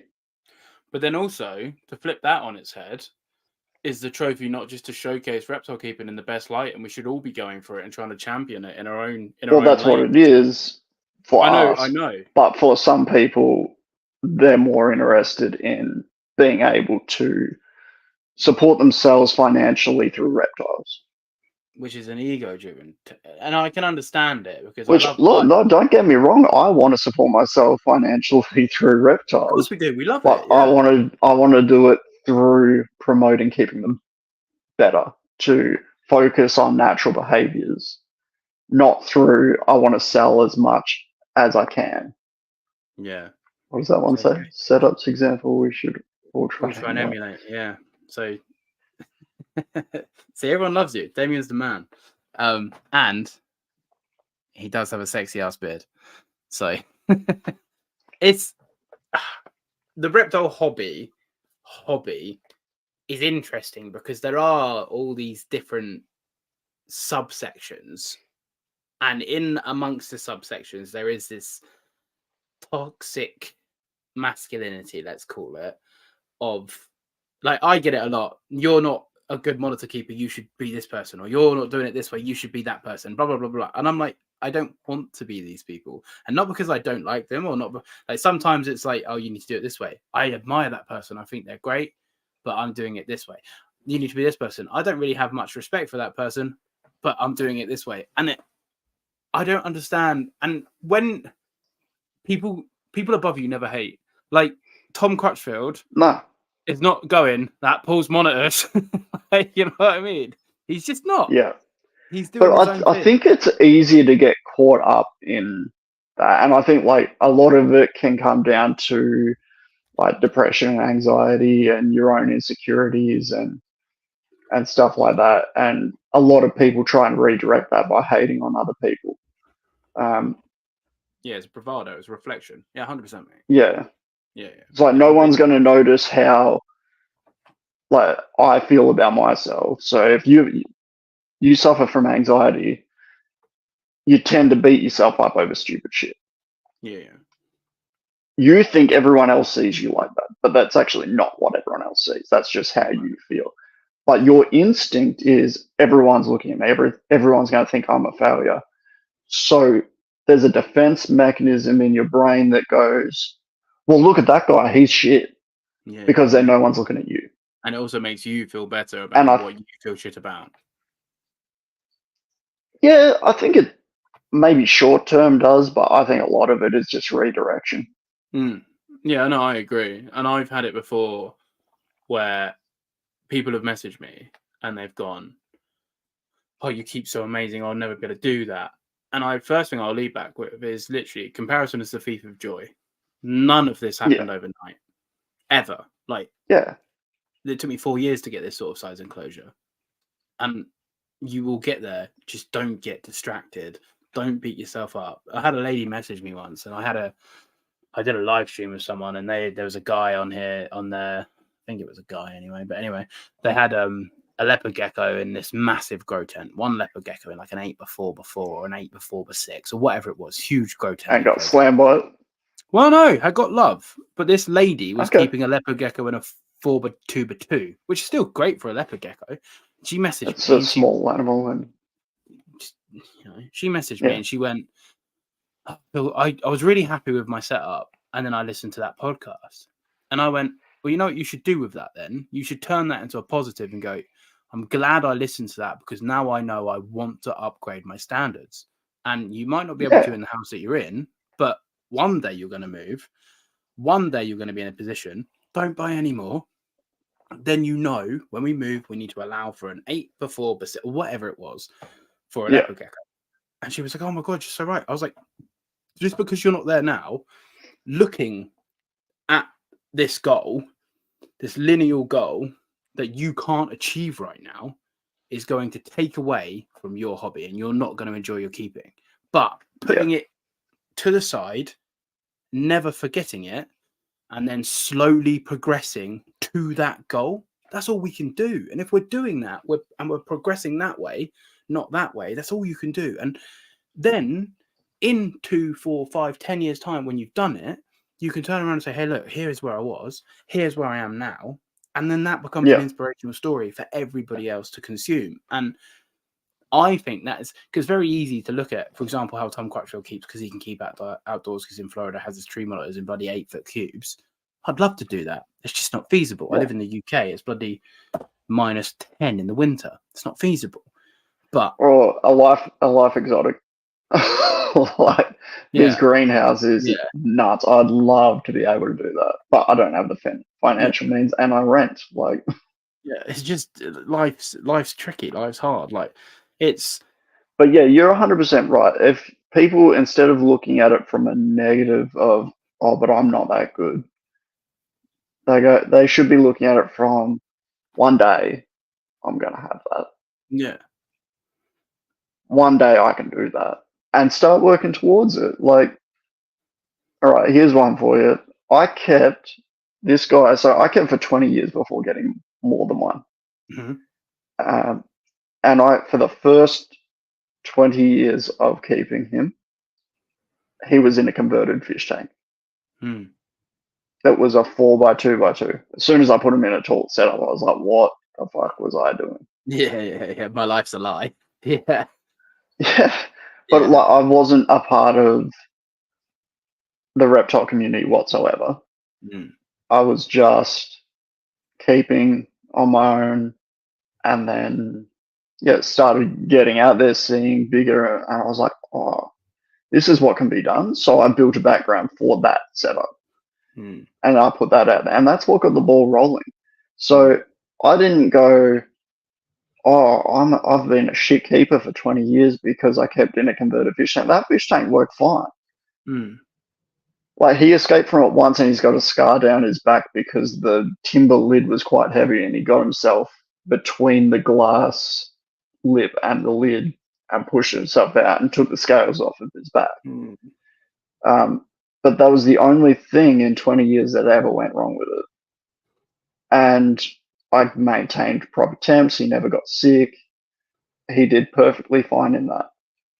But I never took it as, once I did have the opportunity to compare myself to other people, I didn't go, oh, I'm a shit keeper, I shouldn't be keeping reptiles. I was like, fuck, if I can do a background for this, right, I'm going to save for a big enclosure. Yeah. And immediately started getting quotes and working out what it was going to take to get this setup that's behind me. Mm. And now I can inspire other people to do the same thing. But I kind of feel like we're almost trained to be impatient, that if you can't click your fingers and have what you want, that you feel bad about yourself.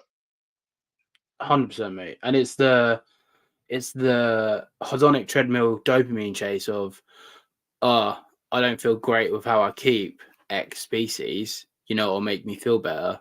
A new species. And you're like, no. Well, look about it from fitness. So my wife goes to the gym every single morning. Yeah. She weight lifts. She's nuts. She hip thrusts 150 kilos. Jesus Christ. That's more than me. She's a beast. Yeah. But that didn't happen overnight. When we met, she would have been considered obese. Mm. And she worked her ass off to get to where she is now and what she wanted to be. Good for her, man.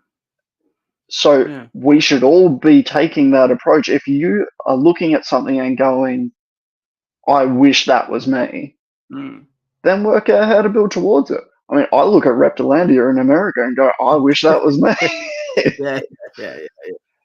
One day, I would love to be able to open a zoo. Yeah. But right now, I'm going, okay, well, if I can get a factory and open a showroom, then I can up my standards because I'll have more space. Yeah. And that's achievable.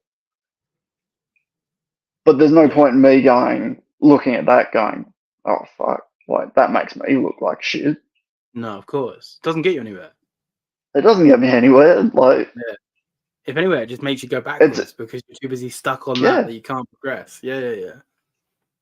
Instead, I go, oh, how cool is it that they've got like a river in the front? And now I'm working towards putting shallow fish tanks in all of the fronts of my setups, because through playing around and experimenting, I've realized that water does actually play a big part for carpet pythons with their natural behaviors. So I was like, I did the ponds. I was like, oh, okay, I can see. And I did the ponds because I thought that it would encourage them to drink more, because I saw so many people having issues with shedding that I was like, with my whole concept of ask why, it's like, oh, well, what do I do? My carpet python didn't shed. I'll soak it. It's like, okay. Well, and then I've heard of people like injecting rats with water, so they're getting water when they're eating and all these different stuff. I was like, but nobody's asking, like, it's got to be environmental. Yeah. No one's asking why. Oh, well, you can't give them humidity. Like, but we can. You've just got to be clever about it and do it properly. So I was like, maybe it's like chameleons. Maybe they need running water. And I didn't see him drink from it at all. And I was like, oh, that's weird. Like, I put him down there one day and he drank straight from the waterfall section, but I didn't see him actively going down there. But what I did see one day, I came in and I was like, where is he? He was in the pond, soaking. And this is a snake that he's had big water dishes. I've never seen him soak in 20 years of keeping. Yeah. And I was like, huh, okay, that's weird. And I remember I was on iNaturalist and I saw olive pythons sitting in water troughs just with their nose above the water. I'm like, why would they be doing that? Oh, maybe it's hot, maybe it's this. And then I sort of thought, I wonder if it's an ambush thing, like an anaconda would or a croc would. They're going to sit there, wait for something to come and get a drink because mammals are more sensitive. They're going to definitely come down there and have a drink.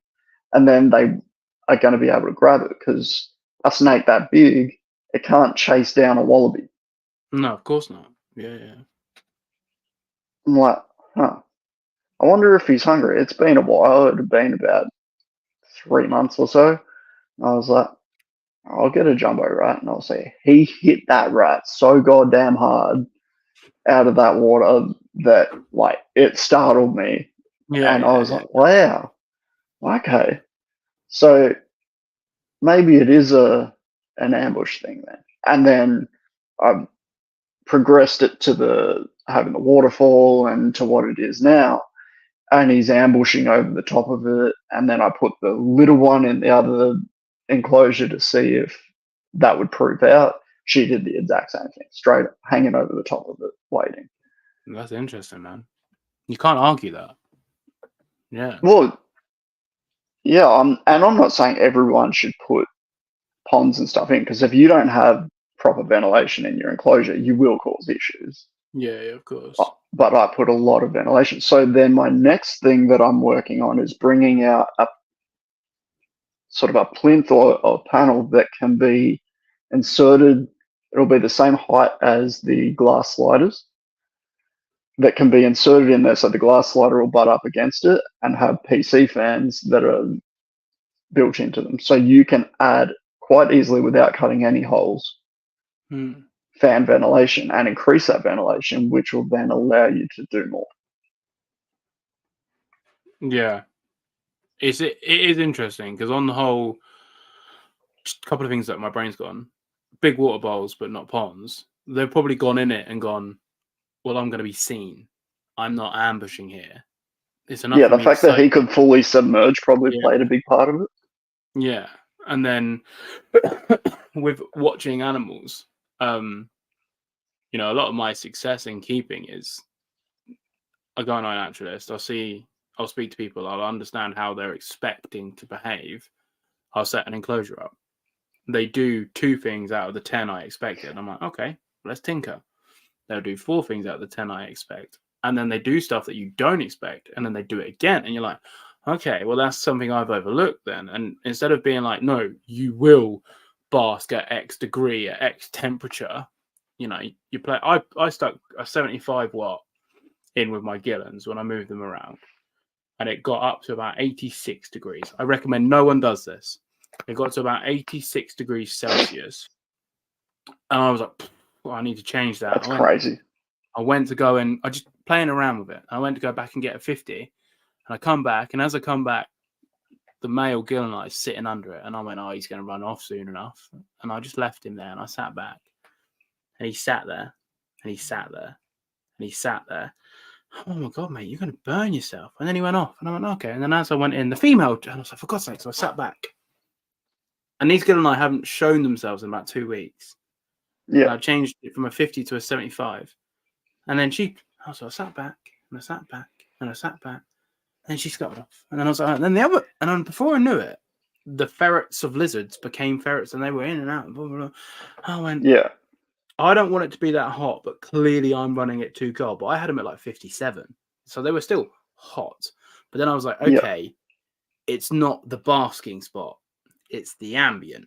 Because basking temperature is within a muchness kind of, it's 57 or 86. They'll just sit there for longer. But obviously that 75 has warmed the top of the enclosure up enough that they've gone, yeah, it's hot. So I rejigged the enclosure and played around with it and bumped the ambient temperature by about 12 degrees. house on fire. But I thought my parameters were doing great because they were breeding, because they were feeding. On that But note, that's something that I see, and I don't understand a lot, is you see people all the time go, oh, I've got a 150-watt ceramic heat emitter and I can't reach my 30-degree temperature. I'm like, I don't know what these people are doing. I can heat a 4x4 enclosure with like a 50-watt bulb. Mate, I use 35-watt halogens for my tree monitors and get 50 degrees on an isolated basket spot.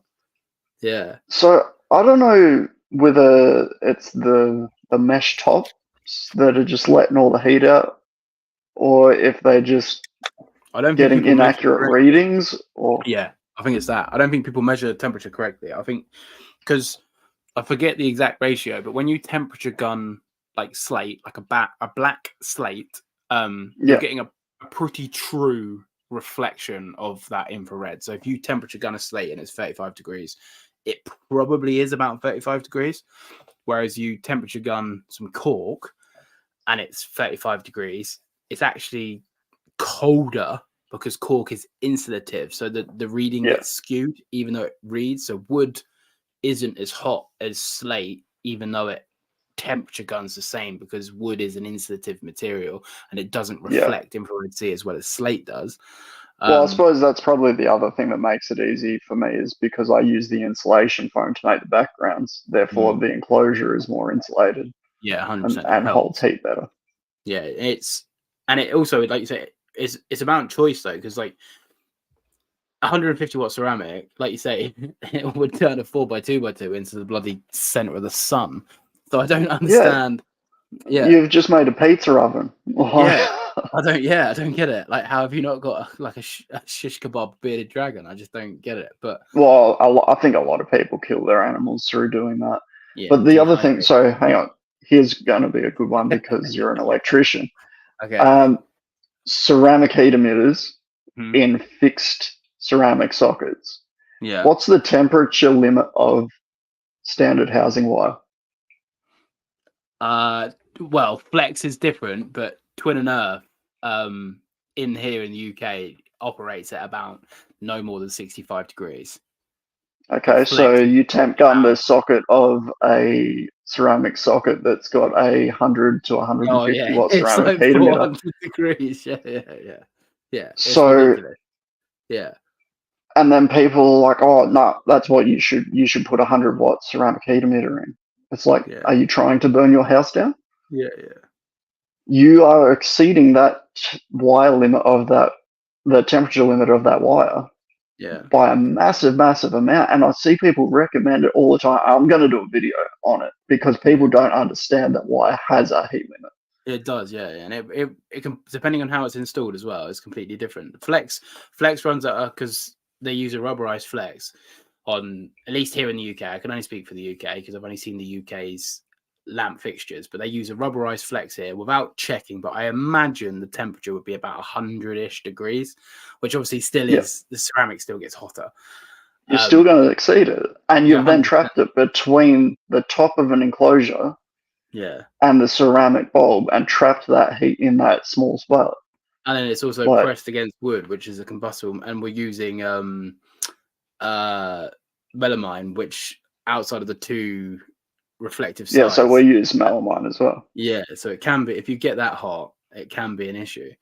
But then the biggest issue with that is over wattage.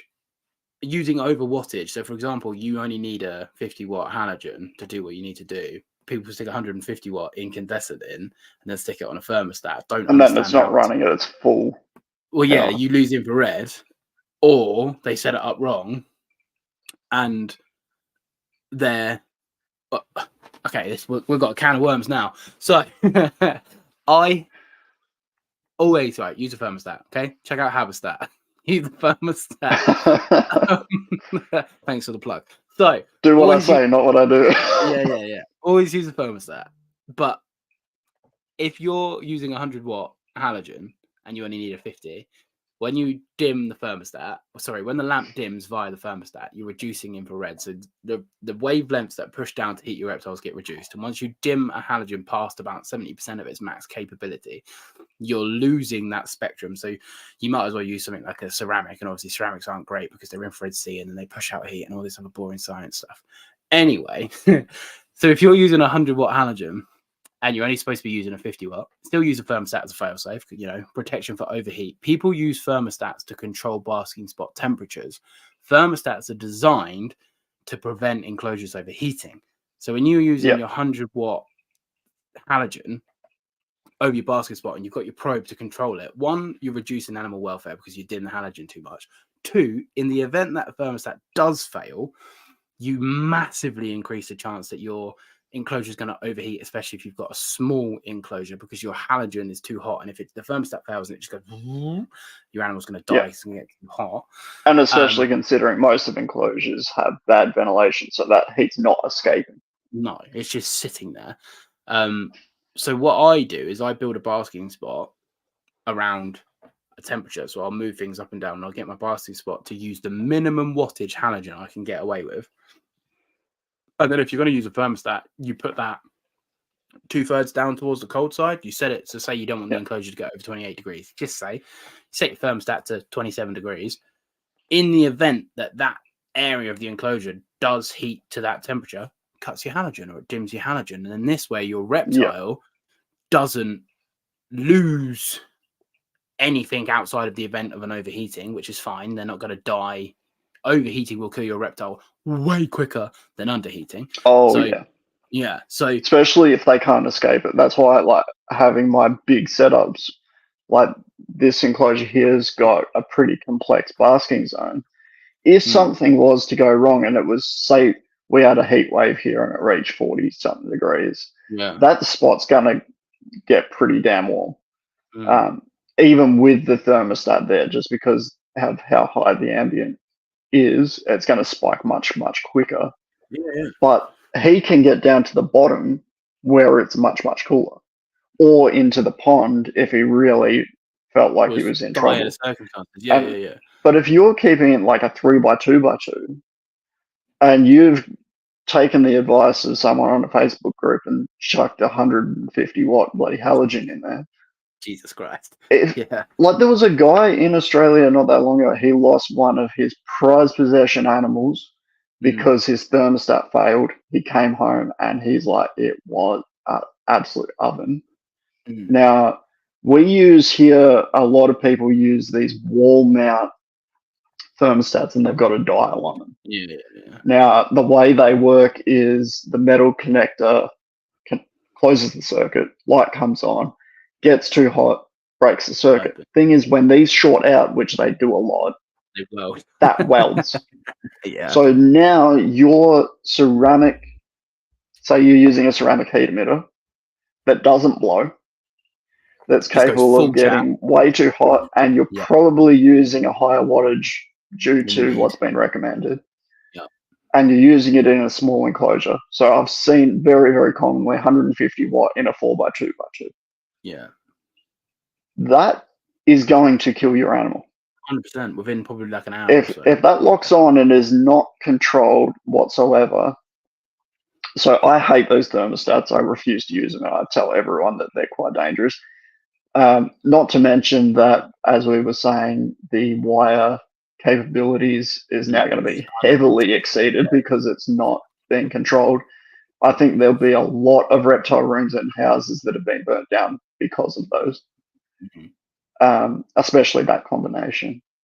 But the way I approach a thermostat is there seems to be this concept of a thermostat is to control your lighting. I don't look at it. I look at it as a thermostat like a seatbelt. 100%. You shouldn't need it. It is there protect you in the event of an emergency. If something goes wrong, it's going to save you.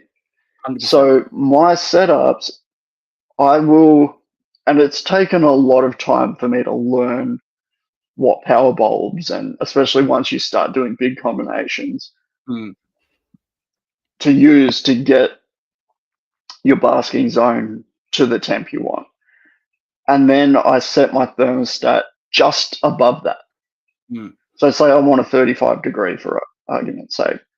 I will set my thermostat to 38 because if something goes wrong and it starts skyrocketing, it'll then shut it off. But it's going to extend the lifespan of my bulbs because they're not going. I use an on-off. I don't use dimming. But an incandescent bulb hates being turned on and off a million times. Yeah, 100% it does. Yeah, so if you use a 100-watt bulb in a 3x2x2 and it's going on, off, on, off, on, off, on, off, and even dimming, I don't imagine that dimming a bulb is good for the bulb.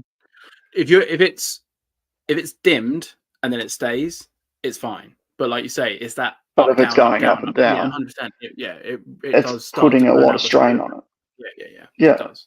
So 1, you're using less power. 2, you're using less bulbs because they're not blowing as quickly. And once you've done the research and work how to do it, you've got a happier animal like you did with your killings. Yeah, it's interesting as well though because it is. I had it here summer last year, and I have air conditioning running in my room, and basically the hose at the back of the aircon came off, so that it was just blowing hot air into my room, and I have a little Wi-Fi thermometer in my room. Yeah. So my Wi-Fi thermometer was starting to read, and I have it set to, I think it's 37 or 38 degrees if my room gets to 37 or 38 degrees. Anyway, get a ping on my phone. Ding! Reptile room, 37 degrees. I was like, what the fuck? And I check, and it's just gone like that. The temperature's just, and I went, no. It's like, okay, what's happened? Yeah, it can't be right, because it's not a graduate, it's just a, and I was like, anyway, bing! 20 minutes later, reptile room, 40 degrees. What? I was like, I got to go. And we were about an hour from home. I was at work and my bosses were quite annoyed. I said, look, I'd rather lose my job than lose my animals, so I'm going. I think my house is burning down. Yeah. I was like, I'm going. I drove home, right? Go for the front door of my house, and it was a hot day. It was like 35 degrees outside anyway. It was a hot day, one of the hottest days we've had in the UK. That's cute. Right, just because you've got a nice beard, okay, doesn't mean you can mock our climate.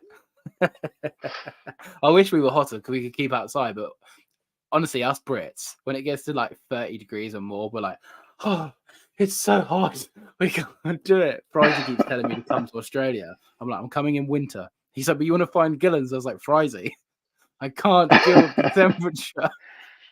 But anyway, so I come in my cute 35 degree warmth that I'm, melting aircon and windows down. So I come in and I go through the house, and I'm like, okay, the house doesn't feel that hot. It's this.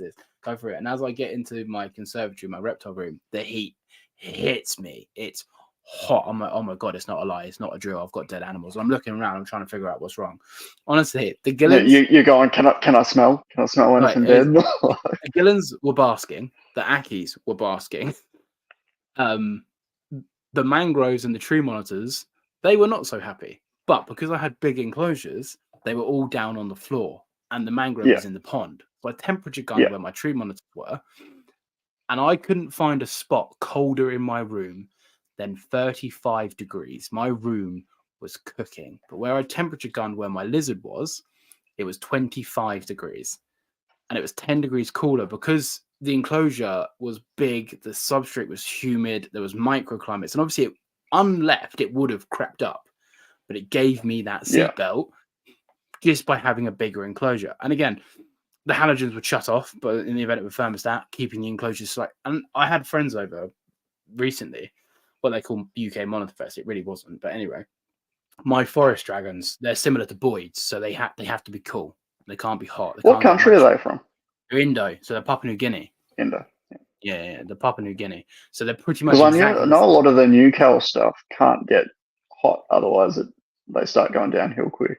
Yeah, it's the same as the Madagascan stuff, the Europlatus. Yeah. So the Madagascan leaf tails, not the Aussie ones. I know they're cool anyway because they're temperate rainforest. But these guys, I've been told, an ambient hotter than 27, they'll just drop. But they're in a 6 foot tall. The bottom of the enclosure is 18 degrees. The basking spots, even though they're thermoconformers, but I keep them on a basking spot because I'm weird. Is 33, so they can go from 33 to 18. But anyway, my room was about 30 degrees when I had all these people over. And they were like, but your room's 30 degrees. Like, why are they not dead? And we're temperature gunning and air temperaturing the enclosure, and it's 18 to 33, 35. And then they're like, but how? I'm like, it's Because it's microclimate. insulated. Yeah, it's insulated. It's microclimate. It's humid. Like, there's a lot going on to get this to work. And then coming into the spring, into the summer, they've got a full mesh top. Purely because I don't want the heat to stay in there. I want heat to come out. Yeah. And then I'm going to put a fan system in it. And obviously it's easy for me to understand because I get ventilation because I used to do it as a living. But putting a fan onto something to blow air into it is great because it moves air around. But that isn't as long as the air that it's blowing in isn't hot. And it's also not extraction. It's just movement. Yeah. Like you say, movement of hot air is still hot air. Doesn't make a difference. It just moves it. And as much as you being under the fan can feel like a breeze, it's just moving the hot air. You have to have circulation of cool air coming in, hot air coming out. Yeah. Otherwise, it doesn't work. So a thing that we sort of talked about, because the guys at Yarra Reptiles have Boyd's Forest Dragons, and they struggle with the heat. Yeah. So we were sort of brainstorming once I started playing around with computer fans. Could you almost do a, the evaporative cooling walls that they use in greenhouses, where it's like a wet wall and they circulate the air through it? Yeah, I drew it. Yeah. So if you had an external or an internal sensor that was, once it got to a certain temperature, a mister came on and a fan came on, so you're creating airflow with the water. Do you think that would almost work similar to that wall where it would cool the enclosure down? If you had circulation, yes, 100%. Because so you would have to have enough ventilation that you're drawing air through it, not just moving the air in and around. 100%. Yeah, it would work 1,000,000%. Because as you're drawing through, you ideally draw through low and bring air up to convect. Yeah. And obviously, hot air rises anyway, so that works in your favor in the event of keeping something cool. And then because you'd have the water coming on, thus forth cooling the environment, and then air drawing through, it would just push all that hot air, that evaporative hot air, just up and out. The key of that would be updraft ventilation and being able to have some fans that push and two fans that suck. So you'd have a push of air up and then or vents that would do that for you. But you obviously I suppose, and then you would need to think about your drainage layer as well, because if you've got the mister coming on for a longer period of time, even if it came on for a minute every 2 or 3 minutes, it would saturate it. You'd get saturated pretty quick. But it'd be something that could be played around with, like the in situ ecosystems that have the drainage, their bottom layer is on a angle and it goes into like a gutter system that then drains. So you could do it then and it would be draining out into a reservoir or out the window. And I've did you see the video that Herptime Armand did of the like PVC conduit rain chamber for the red-eyed tree frogs? So, that was really cool. That was really cool, and it gave myself a brainwave for the forest dragons. So I was going to inset, because the whole enclosure is fiberglass lined, so it shouldn't blow in the event of a failure outside of sodden substrate. I was going to inset a pond at the front, and then put 2 pipes up the top. And because I've got a complete mesh top, I can take it up and out and then fix it. And then also just a misting system timer, have basically fit it through either a thermostat or a humidistat that if it gets below a certain humidity or above a certain temperature, it just rains, and the pump's in the pond and it just pushes it through. And because it will just catch itself, obviously, so it falls back into the pond. Not all of it will. Some of it will oversplash, and that's why you have the fiberglass lined. In an ideal world, drainage. There is no drainage in it. But then I have a lot of grass in that enclosure, which just sucks it all up in the event of, as long as it's not oversaturated. So there are still ways around it, but I'm toying with the idea of doing that because I think as well, completely irrelevant to this. Almost like a paludarium sort of setup. I think they need a wet season. to breed. I think they need to be soaked to breed. And obviously, you But that'd can't be do another good way of doing that cooling system as well, because you're being caught instead of just going into the substrate. Yeah, you just have a pond in line. So I've got a little it's like 3 foot long, but only like 50 centimeters wide. No, it's not even 50 centimeters wide. Maybe it's only 30 centimeters wide. So it's not big. It's like long and skinny, but still big enough that you could drop it and it would just go. Yeah. And you could also use like dripper nozzles. So it's not really pouring. It's just like a more gentle drip. And that way you're not going to get as much splash, but you're still going to get that moist air. Rain. Yeah. Because when I get them to drink, they refuse to drink standing water. So you have to basically. Well, it's funny you say that, because these guys, so I put the ponds in to see if I could get them to drink to solve the shedding issues people are having. You know what gets them to drink? Misting. Straight away, they will go from being asleep or sitting dormant to drinking droplets off of their bodies, off of leaves, off of the walls. So I think that it's not running water. It's like that mist that they're actually capitalizing on in the wild. So yeah, funny. Like I did mine, and then HabiStat brought out their misting system. You did that video. I was like, yes, honestly. But it's the ventilation thing. I think the real problem that people are having is poor ventilation, because they either feel like they've got good ventilation but can't keep the heat in, or they can keep the heat in but they've got poor ventilation, so they're really restricted with how humid of an environment they can create safely. And then they start to put up hot. It comes back to it. Oh, you use a bigger halogen. You can't have defeat in the oven. Can't keep the temperature up.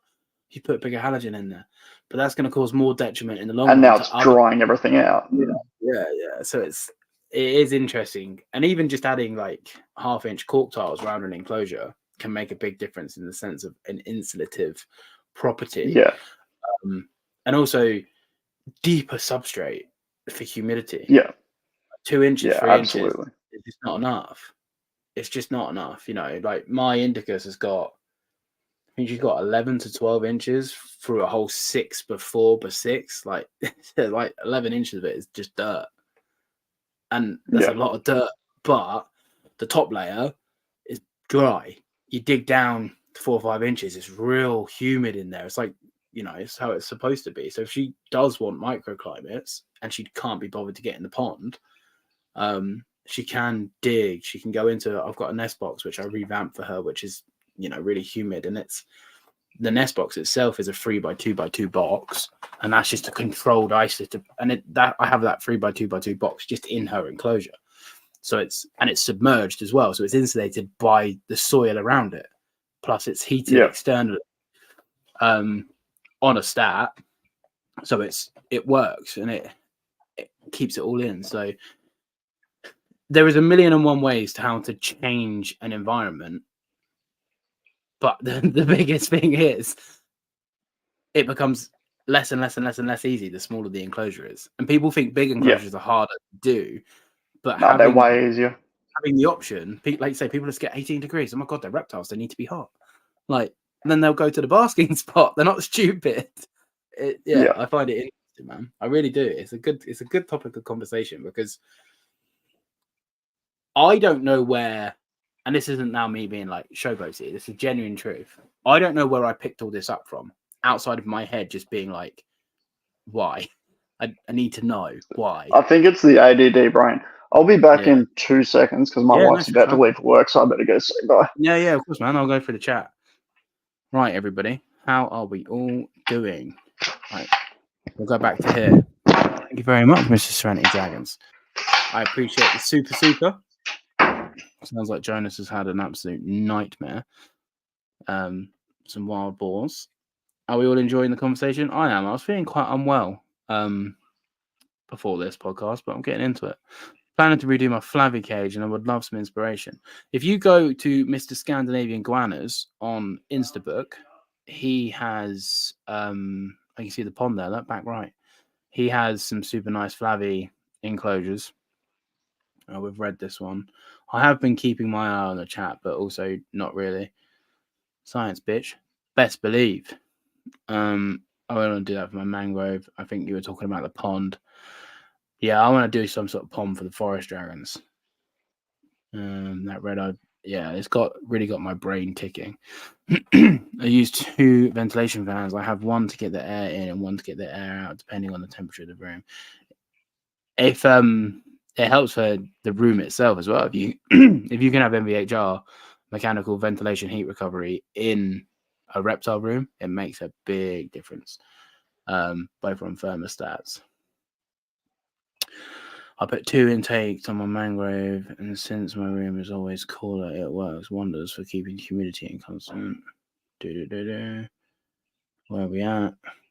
Mangroves need dirt.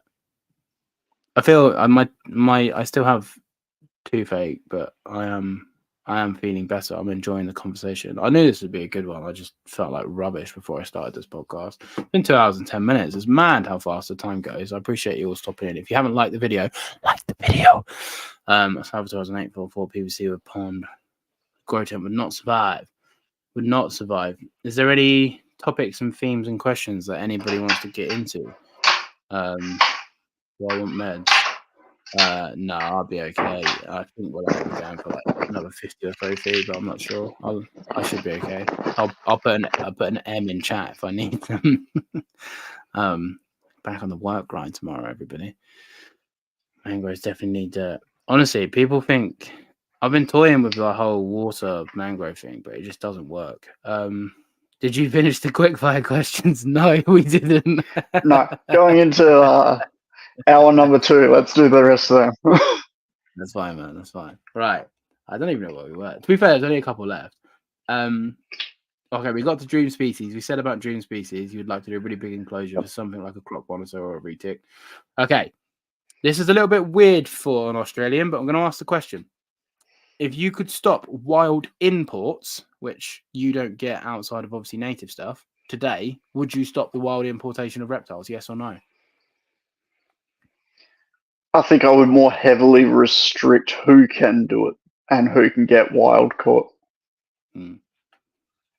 I think there is a place for it as far as conservation and preserving animals and stopping animals going extinct. Do I think that people should be able to take them to a show and just sell them to anyone? No. Yeah. Not would you rather, because it's a wrong way to word it. What do you think is more important? Mentally strong or physically strong? I think mentally strong is more important, but being physically strong can help your mental state. And then in your opinion, this is the last one. We were nearly there. We were so close to glory. And then we went on a 2-hour tangent. Welcome to ADHD, people. In your opinion, what is the best pet reptile? The one that you're most passionate about. Best answer I've had so far. There we go. I don't agree with the whole beginner. Sure, I think some things are harder to keep the numbers. Yeah.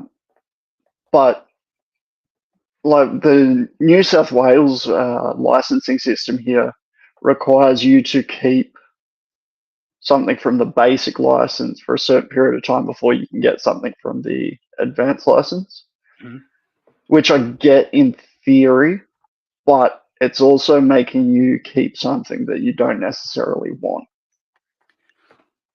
Where do carpets sit on that license? Are they basic or are they more intermediate? Yeah, they're basic. The licensing here doesn't make any sense. It's there's no training that goes alongside the licensing. It's just money. So if I go and pay for an advanced license, I can then go and just buy a crocodile. Mental. Yeah. And I can go online and buy a freshwater or saltwater croc for the same price that I can buy a juvenile carpet python. That's mental, man. Yeah. So, yeah, I think a licensing system could be done well, but I don't think there's enough in stone standards for it, the education side of it, to work. Yeah. We have. So like if they did it like a gun safety course, but for reptiles, Yeah. sort of that sort of a thing. But yeah, nobody can agree on minimum enclosure size. Nobody can agree on how to feed. Like it's just messy. Yeah, I don't know. I don't know what the exact answer is, but as far as I'm concerned, our licensing system is just a money grab. Yeah, we have DWA here, which is DWAL, which is Dangerous World Animal License. And for the most part, reptilian-wise, it's just venomous snakes, like true venomous snakes, so elapids and vipers, and any form of crocodilian. So you have to apply for the license to own any of those. But then there's a couple of like random scorpions on there that aren't that venomous, but they've just put the whole families of quite venomous scorpions, just blanket termed it, which I can understand because going for all the individual species, I can understand it. But then what I don't understand, if you have enough money, you can just go and buy a croc monitor, but you can't buy something like an eyelash viper. Now, don't get me wrong, an eyelash viper is going to mess you up, but so's a croc monitor. So it's like I don't get it. But it's hard to know. It's like here, so olive pythons and scrub pythons, basic license. Yeah, massive snakes. Yeah, massive snakes need a big amount of space. Lace monitors, same again. Yeah, that's mad. But a Boyd's Forest Dragon is an advanced license. Yeah, it doesn't make sense, does it? Is it? Green tree pythons are advanced license, which I kind of get because they can be a bit more sensitive. They take a bit more research. Yeah. But like a lace monitor, considering you can't buy an enclosure that's big enough for it. Oh yeah, they can change. There should be a little bit of discouragement of just doing it, like to try and avoid that impulse. Yeah, especially if they're cheap as chips. Over here, croc monitors are between 7 and 10 grand, so they're not accessible. We've got nothing here that would be that kind of money. The most expensive morphs and stuff are like your snow carpet pythons are sort of up around $2.5 grand. Yeah, that will get you a true monitor. The most expensive thing on the market here, not in Victoria because you can't get them unless you've got a zoo license, is the Pally python. They're starting to hit the market, and I think the price for a juvenile was $3.5 grand, which is really not that bad. No. Like green tree python standard at $1,200. Like, yeah. Okay, we're on this topic. What is your opinion on pricing a life? Like, where do you sit with this animal is worth this and this animal is worth that? I don't really have that much of an opinion. I think it could be used to, like, I don't think that I should be able to buy a crocodile for the same price as I can buy a carpet python. No. I feel like they should be much more expensive to discourage people from going, oh yeah, I'll give that a go. Yeah, of course. Venomous snakes, they're so cheap. Like more cheaper than pythons. Like a couple of $100 and I can go out and buy a red belly black or it's this really weird thing where the things that people should be discouraged from keeping seem to be the most accessible and cheap. I was talking to someone recently on the hobby regulating itself. So I can only speak for here in the UK because obviously I don't like to comment on other countries' hobby, because I normally only hear sort of one side of stories. I've not lived it, I've not experienced it, so I won't. But in the UK, 3-4 years ago, probably even a little bit longer now, probably more like 6-7 years ago, you could buy a retic everywhere for like 50 quid, if not given away. They were everywhere. And mainland, like retics. And people were breeding these retics from, say 10 to 5 years ago, that 5-year window. So 2014 to 2018, 19 sort of era. You could buy retics everywhere. They were everywhere. And, you know, you'd go to a show and people were like, yeah, they're great. They're this, they're blah, blah, blah.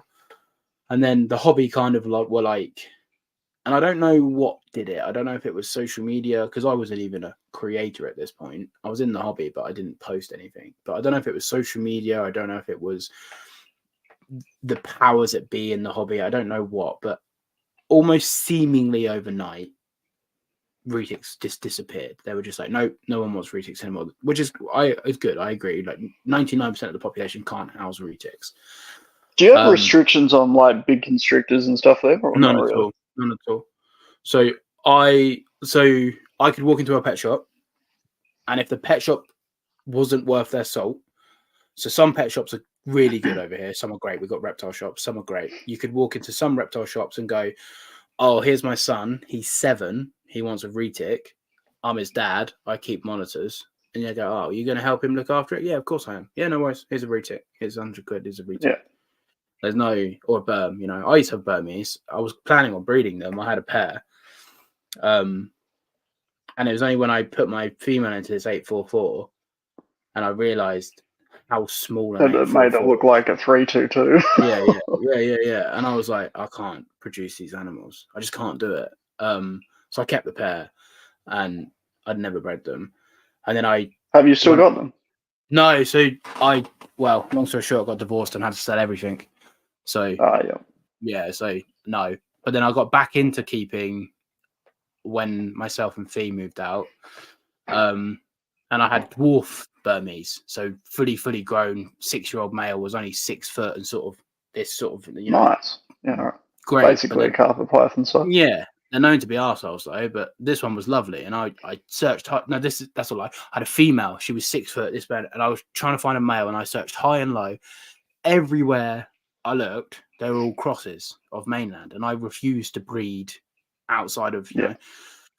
And then I looked, and I could never find a male. And then I found a guy who had a male, and he's been looking for a female for ages. And I tried to buy it, and he said no. And he offered to buy the female, and I sat and thought about it, and I thought, you know what, I want to go into Varanus, and I know how hard it is to find this. So, you know, and he's actually bred them, which is great. So they went to the right place. Give someone else the opportunity to make them more accessible, which worked out well. And then that kind of got me going into this mindset of, like, when I bred the mangroves, well, parthenogenically, I have never bred them, but I say breed them. When I hatched the parthenogenic mangroves, I hatched 3. And the plan was always to keep 1. It's looking like I'm going to keep 2. And then I went to sell. Don't tell anyone. When I went to. Sorry for you. She hates it, man. She hates the mangroves. She's really into the agamas, you know, like the frilled dragons or the water dragons. Yeah. We obviously had the forest dragons and stuff. She loves them. But anyway, I I went to sell 1. I had obviously a load of people. First time they've ever been for sale in the UK as captives, you know. So I had a lot of dreamers message me, and these people are like, "Oh, I'm going to do this. I'm going to do this. And I'm going to do this." And I was like, "No, you're not. You're not buying it. No, you're not. You're not buying it. No, you're not. You're not buying it." And I noticed in myself with an Aki, someone goes, "Oh, I'm going to do this." I can be like, "Oh no, if you do this and then do this, it'd be okay." But where with the mangrove, I was like, "No, you're not buying it." And I was like, logistically, that mentality trying to sell stuff is great, but logistically it just doesn't work. So I was like, well, is there even point breeding them? Because if I can't sell them because of my own you know, conscriptions. And actually, funny enough, the guy that brought it off me messaged me. What were the things that were making you feel that way though? Was it like the fact that they weren't capable of housing them, or? Yeah, I don't know the number. I had a lot of people message me. I'm talking like, when I say a lot, I mean like 20, 22 people sort of thing, like mid-20s people messaged me over the space for like a week. You love it. Shut up. I'll buy you. I don't know. She hates the reptiles, man. Another tortoise, maybe. It's all right. They're gonna fund your wedding. Don't worry about it. Well, I keep telling her when I eventually breed these tree monitors, we can become millionaires. And then she's like today I went to a bug show. This is ADHD now. I went to a bug show and I was like, oh, I'm thinking about getting some ants. And she, mate, honestly, she looked. Fee's great. Before I tell this story, Fee is great. I adore her. She is a wonderful love of my life, and she really understands that I crave this sort of stuff. She's great. But I said to her, I'm gonna get some ants, and she literally went, wait. And I'm like, oh yeah, I'm gonna get some ants. And then she looked at me, like tilted her head, and I was like, Paul, no fucking bugs. I was like, okay. And she was like, don't come home with a spider. Don't come home with anything the lizards can't eat. And I was like, well, technically the lizards can eat, or unless you're breeding it for food, you're not coming home with it. And I was like, what about a scorpion? And she was like, you can get one scorpion. And I was like, that's a fair compromise. And then I went up to these ant people and I was like, Paul's monitors, do you wanna give me some ants and I'll promote it? And I messaged Fee about it. And then she went, no ants. And I was like, no, if they even cost us any money, they'll be free.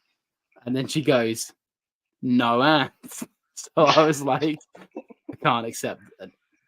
I didn't finish liaisons with these people, but I was like, I can't have the ants. So I got some stick bugs and some cockroaches. But See, anyway, what you need to do is you need to build moats into your enclosures so you can have them in there as a little ecosystem thing. Yeah.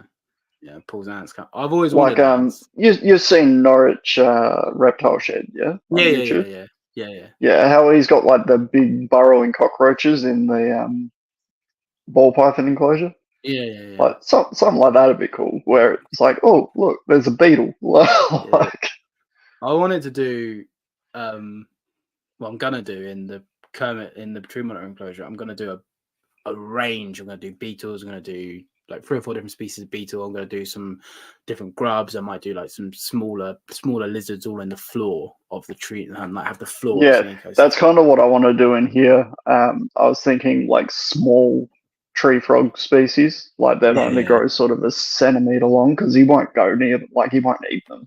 So he wouldn't even be able to bite down on it. Just different complexity of the enclosure. Yeah, but I'd like to try and get maybe crickets or something breeding in there, so it's a bit more sustainable, and then I can just like top up the population maybe once a month or something. So I got to start with the bugs and see if I can get that established. But yeah, I'd like to do something multi-species, kind of like Ants Canada. His big massive. That thing's insane. That was sick. That is absolutely mental.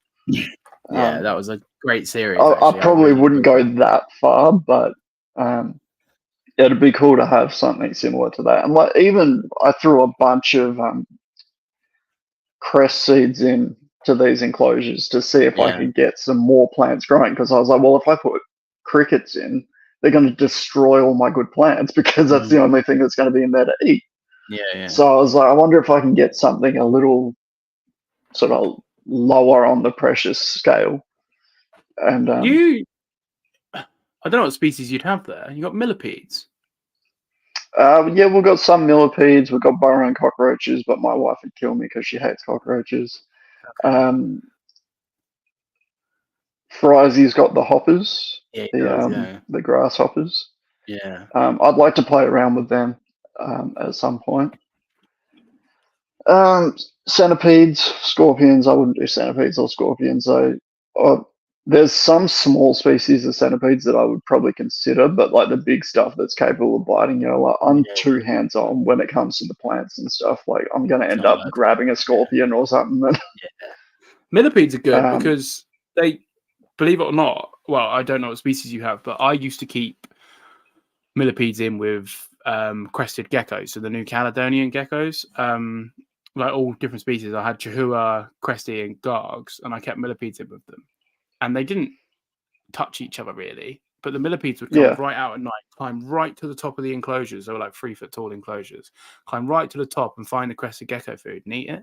They were pretty cool. They did more than the geckos. Yeah. I chucked superworms in my first ever bioactive enclosure, and they turned into beetles, and then you had the beetles cruising around, which is pretty cool to watch. So yeah, it does add a real cool complexity to it. Yeah, it just adds that little bit extra where you can come in at different times and see different things, and that's why I love having the different light setups. It's like I come in the morning and I see one thing. I come in the middle of the day, I see something different. And luckily, my day job's very close to home, so I get to come home for lunch. So I'll generally stick my head in, or I'll sit in here and have my lunch and just watch. You could do some smaller gecko species as well, I'd have thought. I was thinking either marble geckos or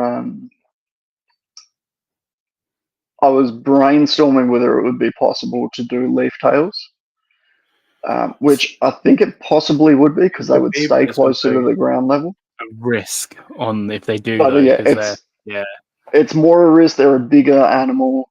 At the same time, I kind of wonder, being a cold-blooded species, whether he would target them.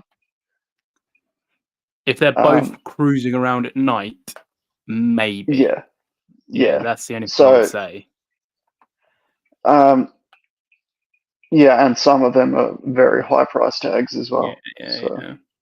If you could find a diurnal species, I don't know Australian geckos that well, but if there's a diurnal species, so when the carpet's mostly active at night, the geckos are reclused, or whatever species you'd put in there, like a tree frog. If you could find a diurnal species, we've got some really cool dwarf species of tree frogs that stay like super small.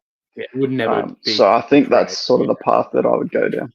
Yeah, it would never be prey. And I think what I would want to do is buy them from tadpole size and chuck them in the pond and let them just evolve into the system, because then it's not going to be a shock to their system. Yeah, and then also they'd have that almost not genetic memory, but genetic memory of this is where we came from. Yeah, it's all they've ever known. Yeah, that would be very cool. That would be very cool, actually. Yeah, I want to do some. So I think that's probably where I'll start, is with the frogs. I want to do tree frogs, or I don't know if you've seen them. Have you seen like the Malaysian leaf frogs? They literally just have the horns on their head and they look like a bird. Even with the forest dragons. That'd be sick. Yeah, because they're the same habitat, exact same place. Are they ground? They're ground dwelling. The leaf frogs are, yeah.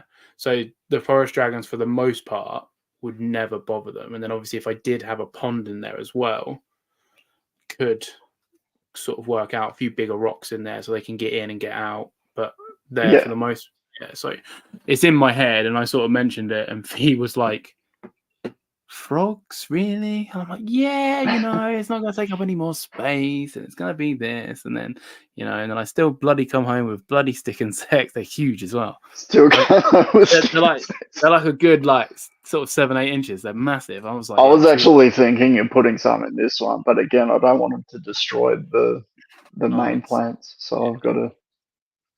Yeah, be careful. Got to come up with. I got to get the population of plants in there a bit more variety. They had I don't know the species, but they had a stick bug at the show today, and the thing was 15 inches long. Like, it was massive. It was huge. Like, it was genuinely. That's crazy. And they had it out. I love praying mantis and stuff, but they've got such a short lifespan. Yeah. They are sad. I had mantis when I was like a teenager, because I wasn't allowed to keep reptiles really, and I used to say to my mum, "Oh, can you just buy me some mantis from online?" I used to keep them on my bookshelf, and I used to love them, but 8 months to a year, and that's it, they're gone. And you get so attached to these little things, because they got such character. Like they're like octopus of the insect world. They're like proper like curious, inquisitive little stick bugs. The same as stick insects. Yeah, they're exactly the same thing. Same thing. Stick bugs, stick insects, phasmids, all the same things, except leaf insects, because they're still stick insects, but they're not stick bugs because they're leaf insects. Anyway, science with Paul. But back to the mangrove thing. Some people were clearly not aware of what it was, because I was asking 700 quid for it, and a wild mangrove in the UK is about £300. So I thought double plus a little bit.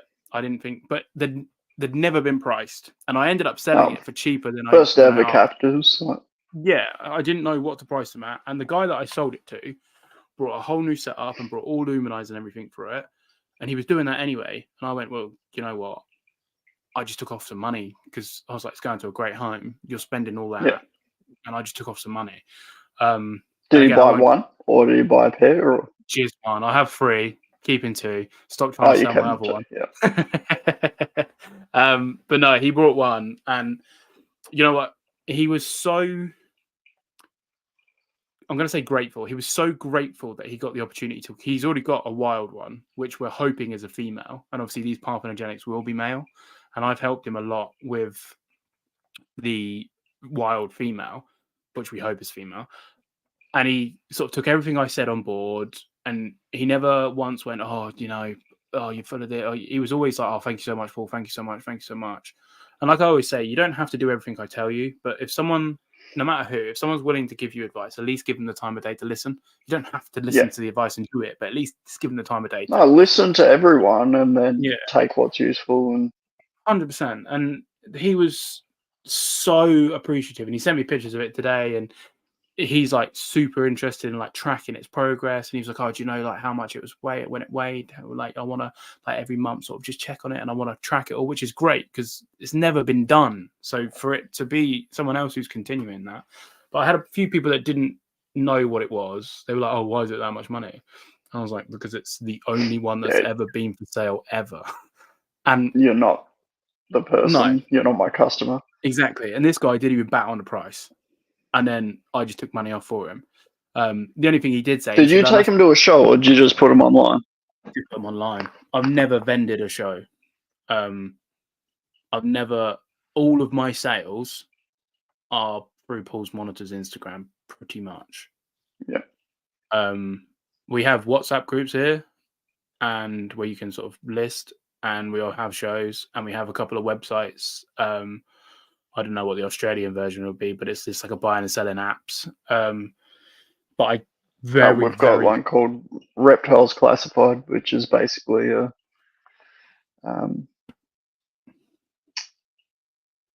it's just it's all reptiles and reptile suppliers for sale all over Australia.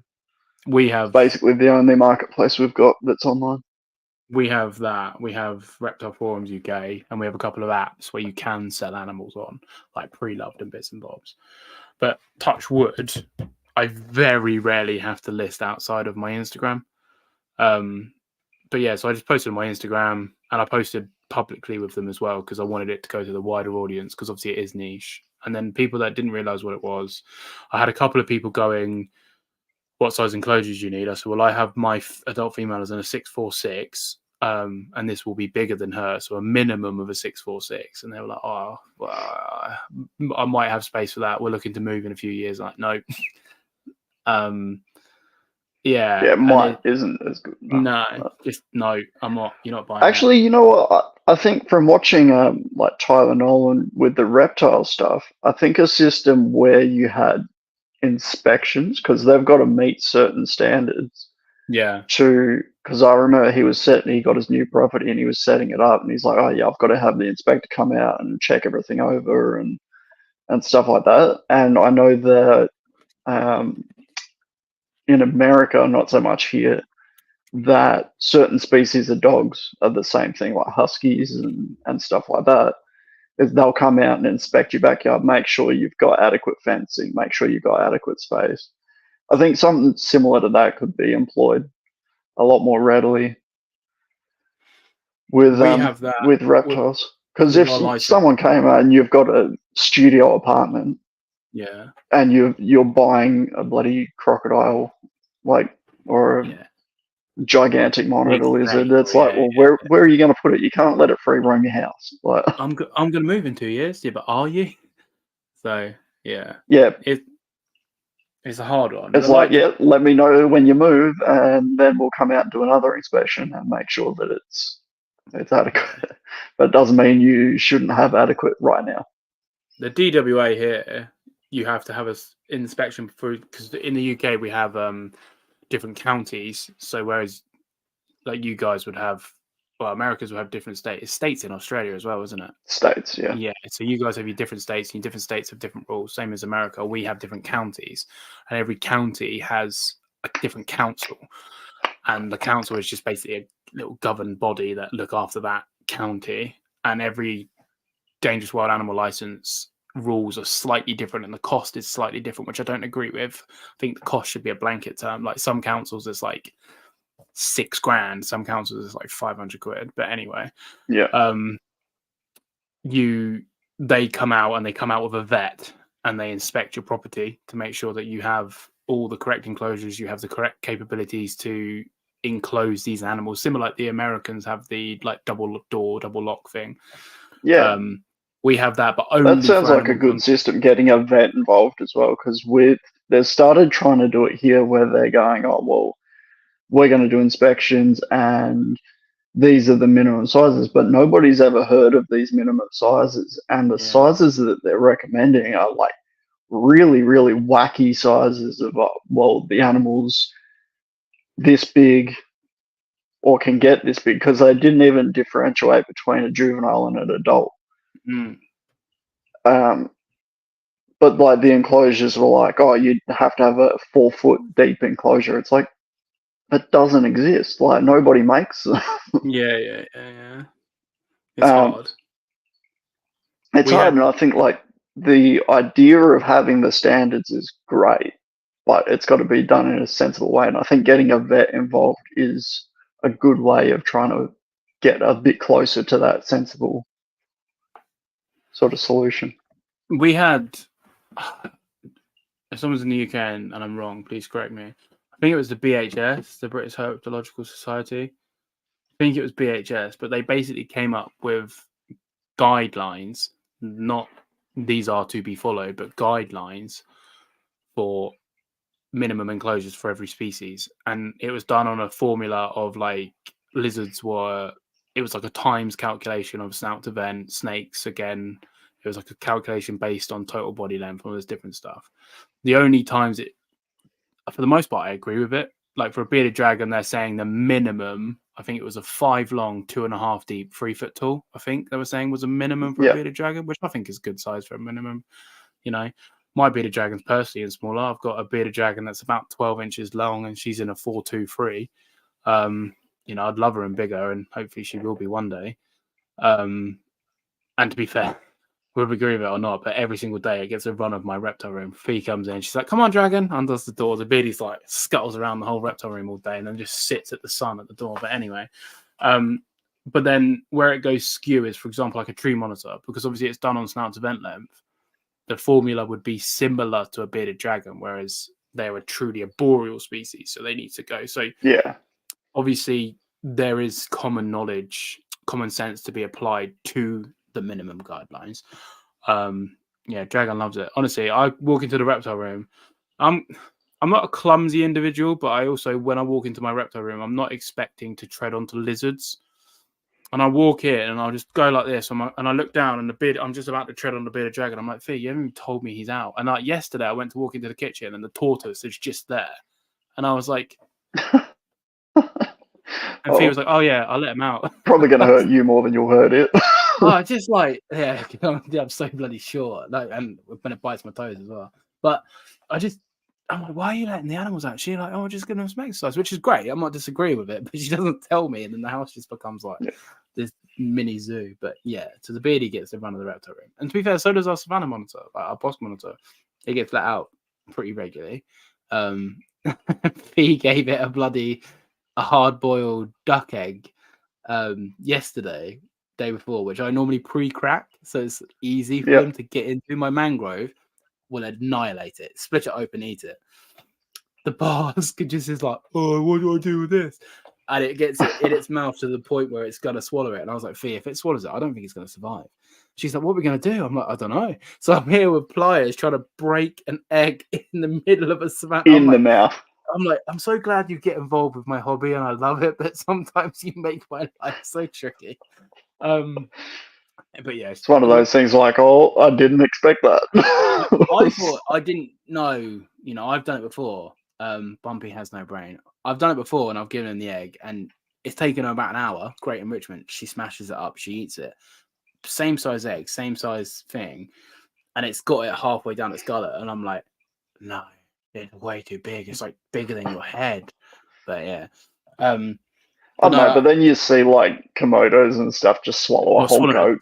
Yeah, like, it's just gone. Yeah, it's just I don't know. But our savannah is quite simple, to be fair. For a monitor, I've heard that about them in general, that they're not the sharpest tools. They're quite dumb for monitors. They're smart. Like, she can open the door of her enclosure, get out, walk around, and let herself back in. She can do that. No, she is, self-aware of where she lives. And when she was out of the enclosure when she got the egg, and you could see she was visibly looking for her enclosure to take it back to. So she's smart like that. But then when it comes to sort of logistics, she just isn't. Like, we did a puzzle feeder, and she could smell the bit that she'd already eaten and just kept biting at the exact same spot and then looking at it as if to be like, why am I getting no food? Which I can understand, because she can smell it and she'd bite it and she's not getting it.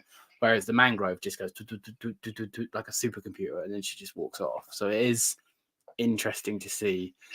Like, Indonesian monitors are so much smarter than African monitors. And then it probably has a sort of a lot to do with whether they're scavengers in the wild, whether they're hunters, nest raiders. Like... Yeah, they're only equipped to hunt.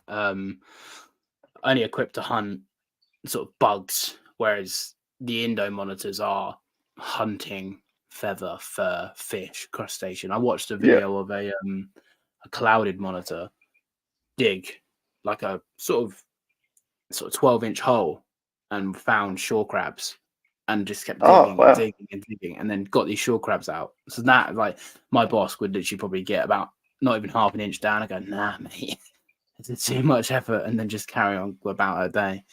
But anyway, let's dive a little bit into, now we're 2 hours and 46 minutes, 52 seconds into it. Let's dive a little bit into carpet python husbandry. Yep. I know we said a big mistake people make is putting them in a 2-foot tall enclosure. But if someone is watching this and they're looking to get into carpet pythons or have a carpet python, what are the 2 or 3 or 10, depending on how long this conversation goes, biggest, like, you need to know this before you get them, or if you're not doing this, you're doing them a disservice. And this is old hat and don't do that sort of thing. So, like, pros and cons of sort of keeping carpet pythons. Okay, so tall enclosures. Yep. I think is a massive thing. And I'm tall, like, even if you're starting out with a baby, go with, like, you can go with an Exoterra or something like that, but you've got to give them that space to climb. That's where they feel safe. You're going to end up with a stronger, healthier animal. Give me one sec. One of the cats is at the door. That's fine. Now you've said that. Now Pete's going to be like, cat? Yeah, we've got 2. And one of them, when she wants attention, she'll just scratch at the door. So yeah, definitely height. Obviously, they don't stay small for very long. They grow reasonably quickly. So you've got to upgrade reasonably quick. I think that sort of a 3x4 is a good, once established size to get started with. So 4 foot tall, 3 foot long. And the other thing that you need to understand that doesn't get talked about is feeding. So everyone's like, I speak to people all the time. that are like, oh, but I'm just doing what the breeder told me, and he told me to feed every week. I'm like, that's how you establish an animal. But once it's over 6 months old, it's like 6 to 9 months, fortnightly is fine. And then once it's like a year to 2 years old, that's like, you should really start dialing back. You shouldn't have an animal that is by a year old 6 foot. And I've seen it. And like, all you're going to do is you're going to burn that animal out. Its organs aren't going to be able to keep up. And it's going to have a short lifespan. Yeah.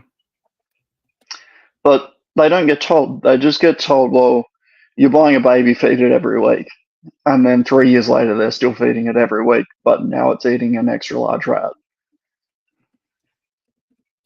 And Which is scary. yeah, so obesity, it's way overkill for an animal that can go 12 months without eating and not die.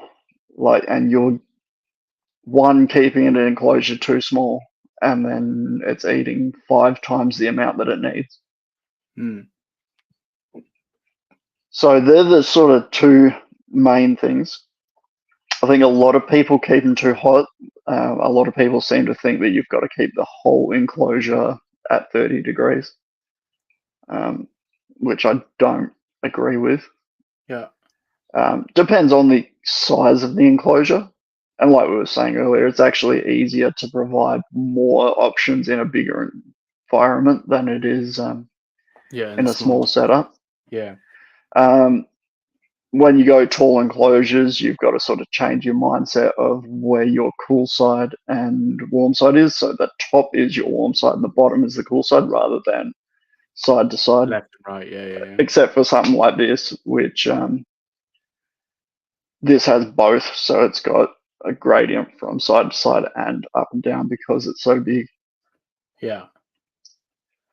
You want a sort of minimum of a 10-degree gradient. So basking, do you aim for 30 then, or do you aim hotter on basking? I aim for hotter. Generally, they will sit in a zone that is 30 degrees though. Okay, so that's what they like. That's what they like to be. Yeah. Yeah. But he'll come out. So because I am for hotter, because of the way their immune system works, being heat driven, and I don't provide heat at night, and it gets quite cool here. And when I say that to people, they lose their minds because they think that that's impossible. But it does get cold where they're from. Yeah. But I make sure I then provide really good heat during the day, and so at night their behaviour, generally they'll come up, they'll sit under their basking zone, warm up, then they'll go to a spot with a good ambient, they'll spend the day there, and then as night comes and it starts cooling down, they will quite often go back to the basking zone, recharge, and then they'll cruise around for the night. On the temperature side of it as well, though, like if you're keeping them at, say, 32-degree basking spot, and they've just had a meal or it was a particularly colder night, they might want 35, 36, but they physically can't get it because you've not given them the option to. Now, I'm not saying stick a 50-degree basking spot in there, but maybe doing 3 to 5 degrees hotter than the recommended and having a choice of a 30-degree, a 32-degree, a 35-degree, and then that way they can still pick where they want to be, and it's all about choice and options. And then the way I've always seen it is, as long as they can get away from the heat within reason, it doesn't matter how hot the basking spot is. Obviously, you don't want to be sticking like 65 degrees into that, obviously. But yeah, exactly. So for a fresh keeper, don't do what I do in a 3 foot or a 4x2x2, because if you provide a 37-degree basking spot in that size, the whole thing's going to be an oven.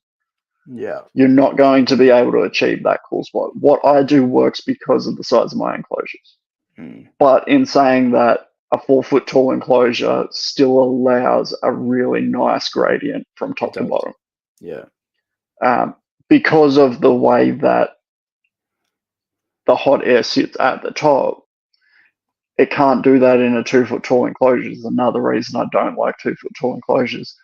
In the small setup that I've got for my youngest one, I temp gunned the top corner away on the cool side, and even though the basking zone was 30, I think it was 33 or something, it was around sort of the 35 mark, which is sort of what the recommended is. The top opposite corner was at 43 degrees. Yeah, because the way it's gone like that. Yeah, the hot air's gone up and is sitting up that top section. So the cool side up the top was actually hotter than the basking zone. Yeah. Which is, I think, something that happens a lot in 2-foot tall enclosures because they can't get down to lower ground where it's cooler. Yeah. And in nature, that's what they would do.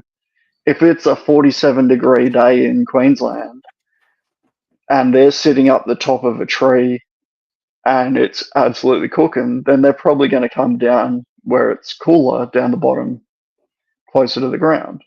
Yeah, 100%. But you can't even get close to simulating that in a 2-foot tall. I have. So, yeah, so that's partially why I don't like 2-foot talls, especially for carpet pythons. I have my gill and I in a 4-foot tall. They're in a 4 tall 3 wide actually. And like I said, I've dropped it a bit now. It's not at 65 now, but I was achieving a 65-degree basking spot, but I was still 22 degrees on the bottom of the enclosure.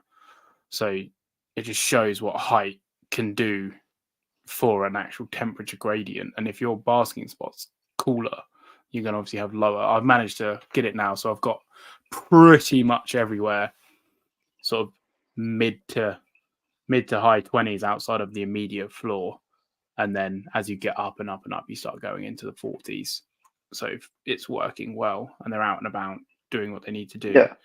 But even for something like a bearded dragon, like having that extra height, people keep them in a 2-foot tall because they're like, oh, well, they're a ground dwelling species. Like, go on Frizzy's page if you haven't already and go and look at the wild ones that he sees on a daily basis. Yeah. That are up the top of these spindly little trees and up on fences, and like these animals climb, and then we're overfeeding them and robbing them the ability of burning those calories through climbing. Yeah. And wonder why we've got obese animals. All bearded dragons in captivity are so fat, man. It's so scary how like big they are. Ours is pretty good, and it like comes out, it runs around, and it jumps. And mine's in a 3-foot tall. It's barely on the floor. Like it sometimes is. Well, she sometimes is, but for the most part, she's normally 1.5 feet off the floor. I'd like to give her a 4.24 or even a 6.24. To be fair, a 6.24 for her would be great, but at the minute we're space locked. But fingers crossed that will change in the future. And just giving her. So, has the property that you've found got good space? It's doing all right, mate. It's slightly better. Okay, not, well that's good. Because that was my concern when you said about that situation. I was like, oh no, he's just got everything set up good. It's not. Let's just leave it as we'll see. Let's leave it as that. But we wouldn't have sorted it without. But I'm thinking 848 for my indicus. Let's put it that way. Okay, no. So yeah. But so I think the injustice thing, I would definitely say if you're not giving a carpet python enough height to climb, you're doing them an injustice. Yeah. The thing that I think that most people get wrong is the feeding, and that's not their fault. It's just what's out there because you'll see it all the time. Oh yeah, well, how often should I feed my 2-year-old carpet python? It's like, oh well, I feed my 7-year-old an extra large rat every week. Yeah. I've seen worse than that. I've seen like every 3 days. Mad. And the digestive period for a python is 14 days. And during that time, their organs and blood consistency changes in order to allow them to digest it. So you're basically, by doing that, driving a car in second gear Yeah. and just absolutely revving the absolute bejesus out of it, because their system increases to digest it quick, so they're not in danger, because you got to think they can't run away. So they've got to be able to digest quickly to be able to fight. And quickly for a reptile and quickly for a mammal are two different things. So they're in this sort of weird evolutionary thing where they're capable of going super long times without food, but they also adapt their system to digest food as quickly as they can whilst having that. Can you still hear me? Yeah, I can hear you fine, man. If they're running through food as well, like as in they're being forced to digest it quickly, they're going to end up not taking the full nutrition out of that meal what they need, because they're flushing it through. So it's just the other thing. I think this is where people saying that carpet pythons don't do anything comes from as well. I think it's the overfeeding. A hungry animal is much more active. Yeah. Because they're cruising around, they're trying different ambush spots. So when my guys start ambushing, I will let them do that for a week before rewarding that behavior. Yeah. Because if you just chuck food in front of, like, if you had food chucked in front of you instead of actually having to get up and walk to the fridge and get it, and that's from a modern perspective. Imagine from hunter-gatherer times where you actually had to go out and hunt it. You would eat a lot less, living that way, and you would burn a lot more calories. Yep. So I sort of think about it from that point of view of, you shouldn't just be jamming it in front of them, especially if you want to see natural behaviors. And is there, because I know there's 1,000,001, I guess they are species, but also locales in the species. Is there a species of carpet that you recommend above others, or are they all much of a muchness? They're all pretty similar. Diamond pythons seem to be a bit different because they're from a more southern location in Australia, so they handle colder temps better, although I think carpets are capable of handling colder temps just fine, as long as they're getting the hot days. But yeah, diamonds are from sort of around the Sydney region, whereas coastals and a lot of the other localities are up in Queensland. Yeah. So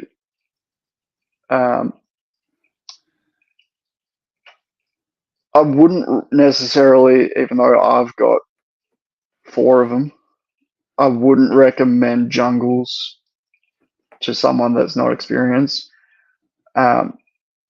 They do tend to have a bit more of a defensive nature. Yeah. And I'm not sure whether that has to do with a locality thing or if it's just how they've been bred. Because I've got 2 from the same breeder and they've both got good temperaments. That's interesting. And they're related. So I'm wondering. No, I'm not wondering. I know for a fact that temperament can be genetic. Oh, 100%. Yeah, of course it can. Yeah. So I'm wondering if the reason that a lot of jungles are not very sociable and more defensive is actually because of the way that they've been bred. I almost wonder if it's been bred into them. Or if you've got a defensive jungle, because they seem to be dispositioned that way, and then people are just breeding them, then the genetic memory is defense to survive. Whereas if you end up breeding these nice ones that you have, as in friendly, less defensive, I bet you the majority of the babies would come out less defensive than if you picked one If you picked one that was like the nicest of the lot, and then you bred that again, I think because you can 100% it's genetic memory because it's how they've evolved to survive. Like it's passed down subconsciously. Yeah, 100%. Yeah. So, yeah, it could be that the locality that they're from, there's a higher rate of 99% of jungles are nasty. It's just a fact. Hello, Frizy. Yeah, well, he's not wrong. A lot of them are. Yeah, on the rare occasion you get a tame one. Yeah, well, I've managed to get 3 that are pretty tame. 75%. 2 of them are related, and one of them is the gelatin locality, and yeah, she's really good as well. But I've also heard that the gelatins seem to be a lot less defensive. You hear that with the locality of you got the emerald tree boas, so you got the basin and the normal. I forget which way around it is, but apparently one of them's nice and the other one's a twat. So it is interesting.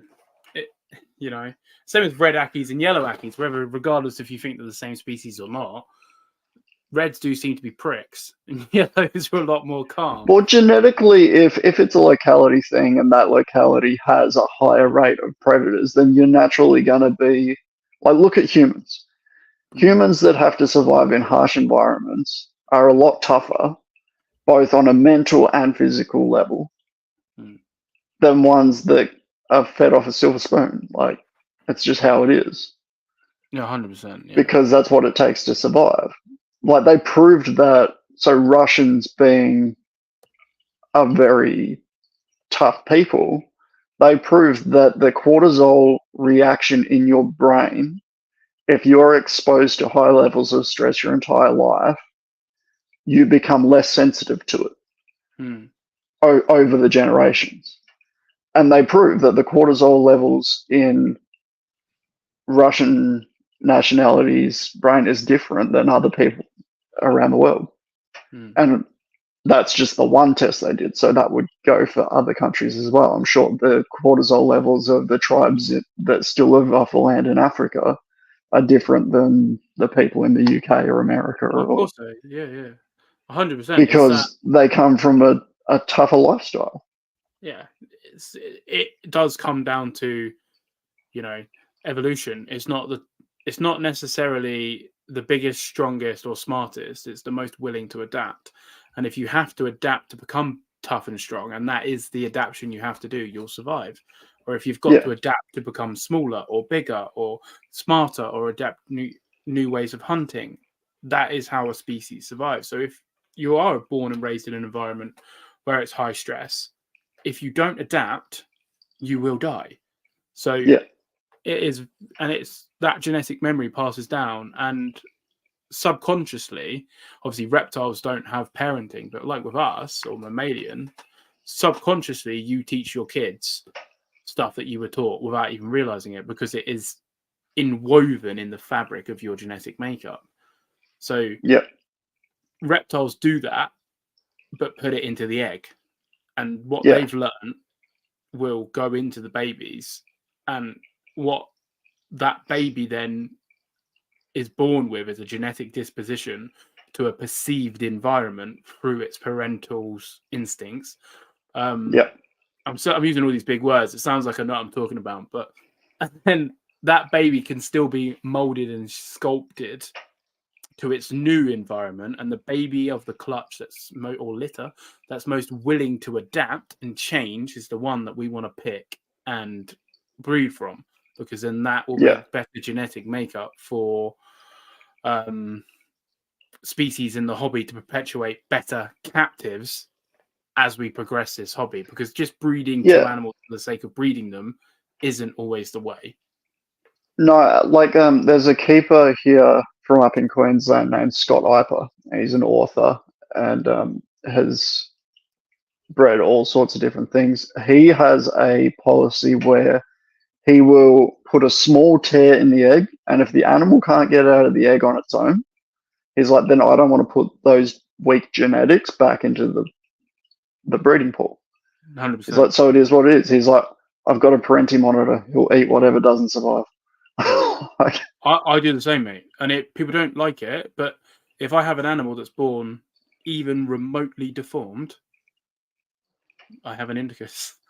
Like, yeah, and then some people do go, oh, but they deserve a fight to life. And I won't argue that. If you have an animal, if you're a breeder or if you hatch an animal and it's slightly deformed and it could live a quality life, that's on you. But for me, I know how much reptiles change hands. I cannot guarantee that this animal I produce will never be bred. I can't guarantee that. So I just cut the middleman out, and they just don't see any animal I produce that leaves me is 100% quality. Otherwise, it just doesn't leave me. And it's not even about a money thing, because I would give a disabled animal away. But I have an Aki here that I never post about, and she never sees social media. And I brought her 5 years ago, nearly now, as a little tiny baby, and she was perfect, like ideal. And as she grew and grew and grew, it became apparent she was clearly not right, and her toes became deformed and all this other stuff. And I did question for a long time whether it's my care. But now, as an Aki breeder, she's never been bred. She lays eggs, but I've never bred her.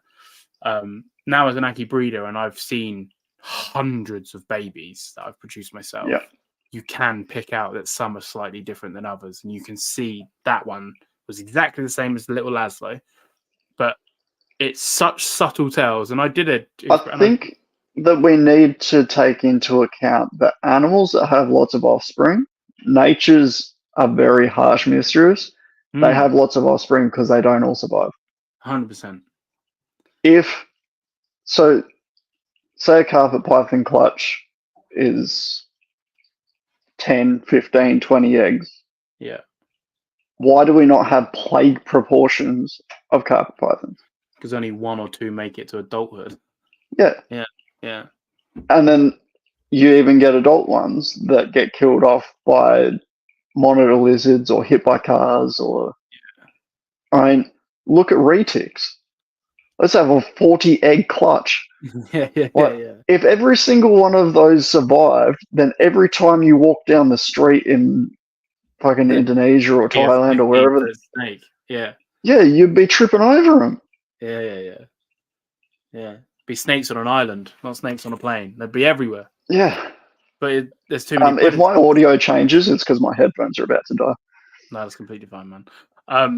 It is like Frizy just said, survival of the fittest, and I find it really weird that we have the play of God, as it were, because in the wild, that slightly genetic deformed animal, he's got a snowball's chance in hell of surviving, and he's got an even less chance of breeding.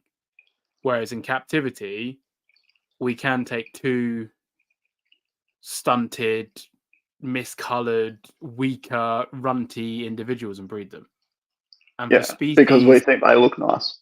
Yeah. Well, look at Jags, Spider, whatever, other ones that are the same anomaly. Like and honestly, that is just human impatience, because my reduced pattern stuff looks almost identical to Jags, and they have no health issues because they don't have any Jag blood. And that was just through selective breeding. I see the Jag gene as a shortcut to the result, and people would rather take the shortcut at the detriment of the animal than work with people that have spent time selective breeding to get what they want, to achieve that look. Yeah. They're like, I want to achieve it in 2 generations, not 13 generations. Yeah, I haven't got time. I want the money. Where's the money? I need the reward. Yeah. And so back to the question is, jungles, I think, are not great for beginners. Yep. Unfortunately, I know in a lot of parts of the world that diamonds are super duper expensive. They are. Where if you want a nice yellow and black snake, a diamond's a really good option. Yeah. So it's a shame that in other parts of the world, because they're no more expensive than anything else here. I think they're over $1,000 here. Yeah, which is crazy. Yeah. I think something that nobody talks about that needs to be approached with a bit of caution is albino animals. So our albino Darwin carpet python, first albino animal I ever bought, and I had a deep heat projector in there, and she was fine. And then I was like, oh, I dropped it. That's why I changed something in there, and I dropped the bulb and I broke it. Bugger. I was like, all right, I've got an incandescent here. I'll switch it to an incandescent. And I had it in there, and then I had it on timers. All my stuff runs on timers. It turned off, and she come out and sit where on this hotspot. The next day, same thing. So I was like, that's weird. So I turned it off manually at a completely different time. Same thing, came up and sat on that hotspot. She is so light sensitive that she will not bask under an incandescent. That's interesting. Yeah. And yet they're one of the most popular and readily available morphs here, but nobody talks about the different needs of that genetic. Yeah. Because over time, so sure, her ambient might be enough to sustain her and survive, but over time, her immune system is going to get run down because she's not getting hot enough. Yeah. And long term, I could be running into issues. So I don't like ceramic heat emitters, so I use deep heat projectors. Yeah. Even though they don't provide the natural range, I've never had any issues with them. Deep heat, mate. Just on while we're on it, so I understand infrared quite well. It helps that I was an electrician. Now I'm in the reptile hobby. So a ceramic heat emitter only produces infrared C, which for people that don't quite understand, if you imagine you go outside on a hot day and you're barefoot and the tarmac or the sand or whatever is hot, that is infrared C. Infrared C is a reflection of the sun's rays, which is infrared A and infrared B. So when you're reflecting heat, like a ceramic heat emitter or a heat mat, that's infrared C.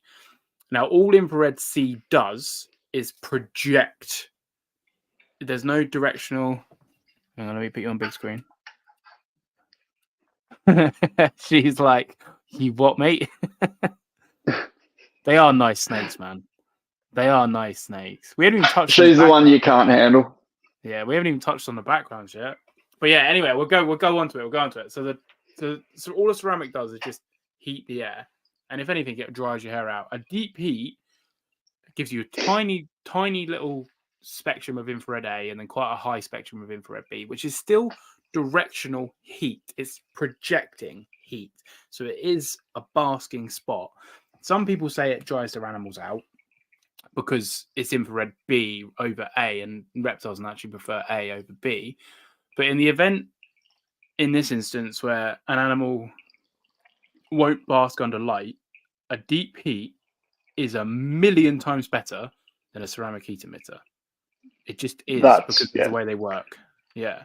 That's how I see it as well. And so I do use them in my standard setups. My aim is, now that I've got this one dialed in how I do, my aim is to have an incandescent run next to UV, LED, and a deep heat.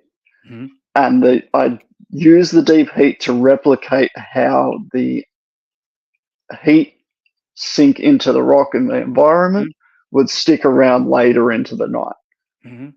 So I don't have to pick, okay, I want, sun's gone down, I don't want light, but I also don't want it to be cold in half an hour.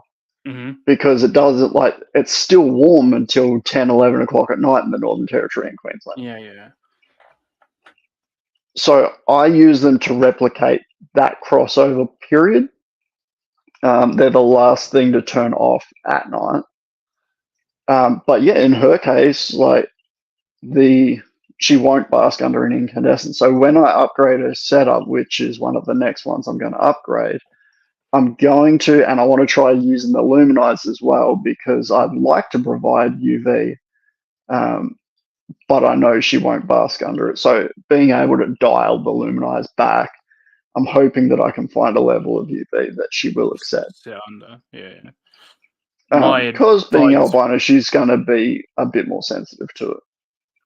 Just get yourself buy yourself a shade dweller, probably max. Yeah, that's what I use. Yeah, and then you'll be able to dial it back just from there and find like a level, because the light spectrum stays similar, but the intensity of the UVB changes. So you might find that she still won't bask because the spectrum stays the same. Obviously, it is. So duller, what I'm planning on doing is, by using the combination and using timers, I'll have different times of day where different things are available. Yeah. And then at night, she'll get the deep heat for a longer period of time. And that way she can pick, if she wants to go up and bask under the incandescent and bury her head, or under the UV and bury her head, she can do that.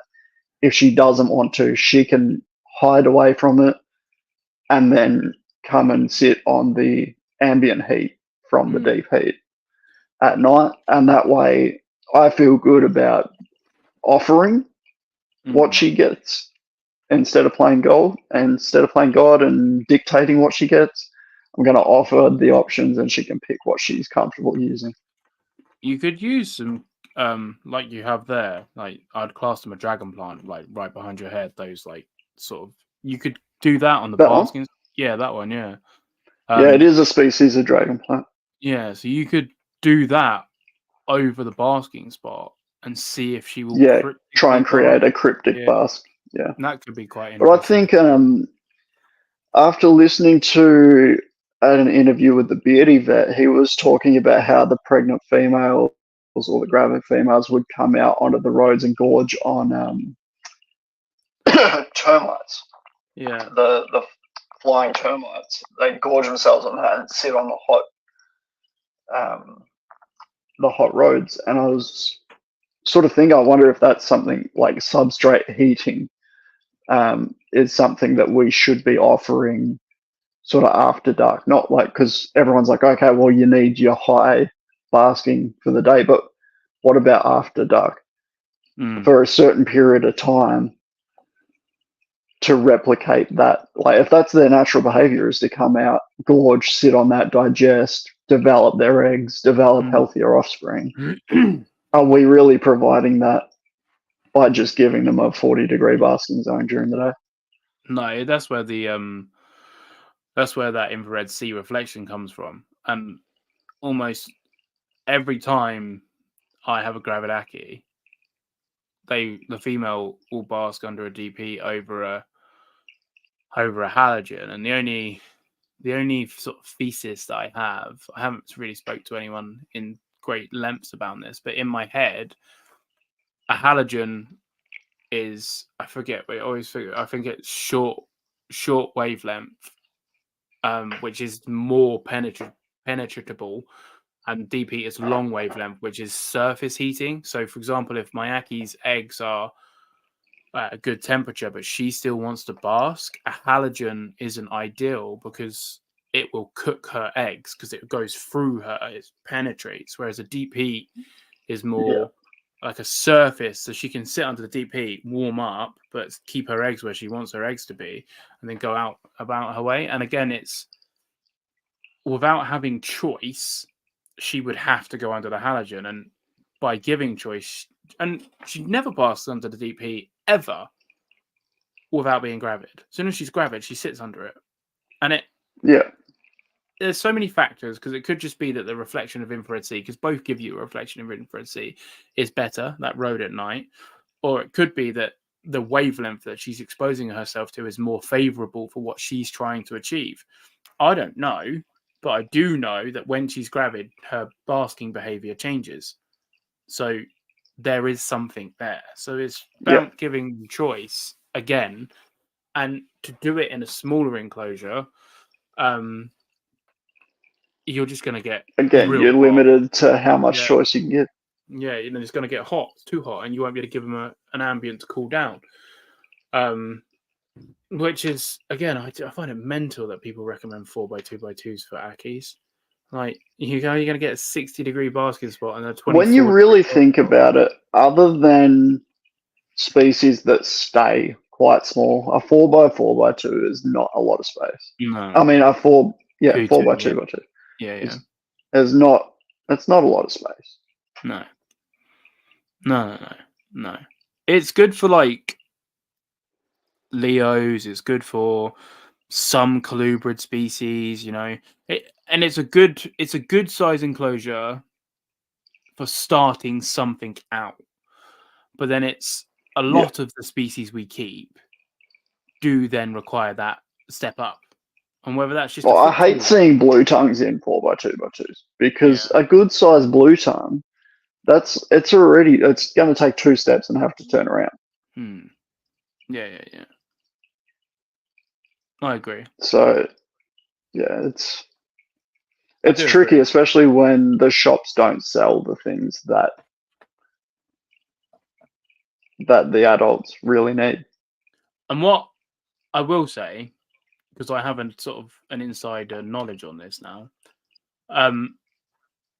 people come in asking for 4x2x2s because online recommends 4x2x2s. If a shop stocked a 6x2x2 and went, no, you don't want a 4x2x2, you want a 6x2x2, people don't buy it. I know some do, and I know majority of these people listening to this podcast are probably advancing herpetological husbandry keepers. But I don't know. Google said 4x2x2 for a beardie. I'm telling you, this is still going to be a lot better. 6x2x2. All right, it's only 2 foot tall, but it's going to be a lot better. No. And that's why with our showroom idea, we want to have animals that are not for sale, that are there to set the example, so people can go, okay, I was recommended this, but wow, look how happy this animal is in this setup. Because I think putting it in front of people and really rubbing their nose in it is going to be how to convince people that the research they've done is a guideline. Yeah. But you can do better. It's like the arguments and people getting so upset over, oh, well, I got my everything up to standard. Everything was in its minimum enclosure size, and now they've upped the minimums, and now I'm not meeting minimums. And right, but why are you aiming for a minimum? So we can get more. That's why. Why aren't you exceeding a minimum? Like, would you want to get paid minimum wage, or do you want to get paid better than minimum wage? Yeah, it's the collective mentality. That's what it is. It's what I have X space. What can I fit in it? Not how can I utilize it to benefit what I have. And that is what it is. It is I want this animal, and I can't talk. I mean, I want every reptile under the sun. I really do. But yeah, so do I. I'd have olive pythons and all sorts, but I'd know. Can you imagine if this is what I provide a carpet python, what I would want to provide an olive with? What is mental is we get dogs, right? And we take our dogs for a walk once or twice a day, and they go for a run, and they get all this, and they get to do all that. And they get the run of the house, and obviously some of our houses are bigger than others, but the dogs, they're part of the family, and they get all the space. We don't get one reptile to give all the space. We get one reptile to put in the minimum box, to then give another minimum box, to then get another one. And, I'm very vocal about trying. What I've come to learn myself is everyone seems to follow the same footprint in keeping, or outside of a few anomaly people. But like I don't think you've ever sort of had this sort of mentality from the sounds of it. But buy as much as I can, keep as minimalistic and sort of more animals. Okay. Now let me try and keep my more animals in smaller but more naturalistic. Okay, well now let me try and keep less animals in bigger and more naturalistic. And everyone seems to follow this, and then people end up with less reptiles, and it's the best thing I've ever done. Like having the smallest collection is the best thing I've ever done. And I almost think it's impossible to lose that mentality of, like, I could say to someone, like, I met a kid at a show today, and he was 12, and he come over to me, and he was like, "Oh man, I've seen your YouTube stuff," and I had a conversation with this kid, and I said to him, I said, "Oh, what are you passionate about? What are you keeping?" He said, "Oh, I really want a green tree monitor, but I don't think I'll ever be able to get there." I said, "Why would you never be able to get there?" He went, "Oh, they're just so expensive." I said, "How old are you, man?" He said, "Oh, I'm 12. And if you're watching this podcast, shout out to you. Because you're 3 hours and 29 minutes, 31 seconds in, you're a real one." So I said to him, I went, "Why can't you get a green tree?" And he went, "Oh, they're just so expensive." I said, "I don't mean this to be condescending, but I didn't get a green tree till I was 25. You're 12. You've got 13 years. And then reptiles. He's gone. It's pushing buttons. Paul, I know someone that's getting rid of a mangrove monitor for free to a good home. I'm assuming you're in the UK. Just send me a message on Instagram, man. I'm terrible with names. You'll probably message me on Instagram and I'll know your handle straight away. Love this pod. Appreciate you, boys. I mean, it's currently, you ran away. Yeah, it's currently I can't tell the time. 27 minutes to midnight. Let me invite him again. Oh no, he's back. Hang on. Device not connected. There will need to be connect their mic and camera. I think he's sorting out his camera. Let me drop him a message. I hope he's not here though. School day tomorrow. I hope I'm not here. School day tomorrow. Let me drop him a message. He's on his phone, so he might not pick it up. I'm going to drop his message on IG. Where's he gone? There he is. Says camera needs to be connected. But yeah, I hope you're all enjoying the pod. I'm listening as I work on my biology lab work. Good. I'm glad. I hope he's not here school day. Well, yeah. He's not seen the message. Damian, if you can hear me, I don't know if you. Oh, he's gone again. Never mind. Technology people, am I looking a bit more crisp today? Is my camera a little bit more fulfilled today? Because last week it was a bit of a shambles, wasn't it? Hang on, he's got a message. Can hear you trying to sort out the camera. Well, the Australians are starting to trickle in. You're quite crispy. Crispy as in sexy crispy. So crisp, very handsome. Yeah, boy. How we doing, Ozherps? How we doing, my friend? Hope we're all well. Yeah. I've been trying to link it onto my phone, but it's just not working for me. I've got the camera up high. Is it more looking up but down? Yeah? Is that good? You feeling fine? You're looking nice. Internet issue. I've figured out how to hardwire. I wasn't truly hardwired last week. I'm actually on the Ethernet cable now, which is good. Oh, he's back. He's back, everybody.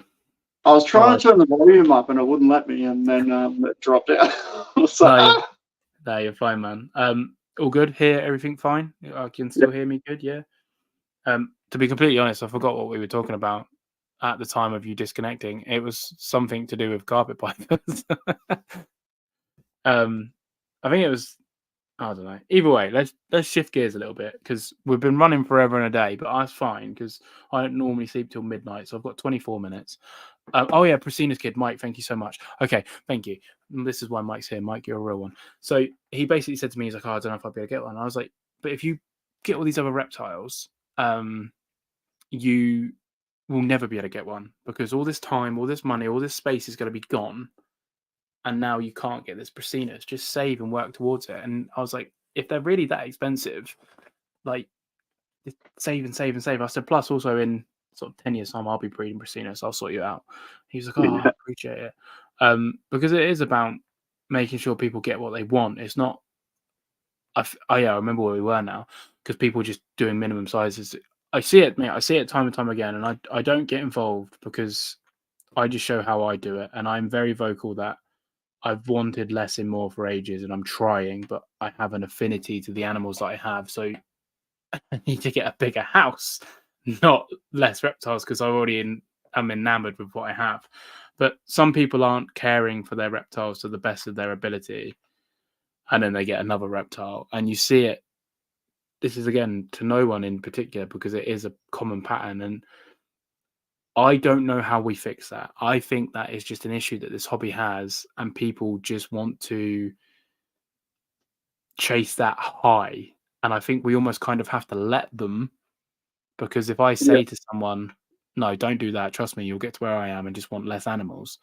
How about this though? Like, I've seen people, there was a kid who was on the spectrum, he had autism, and his parents weren't sure about letting him get something.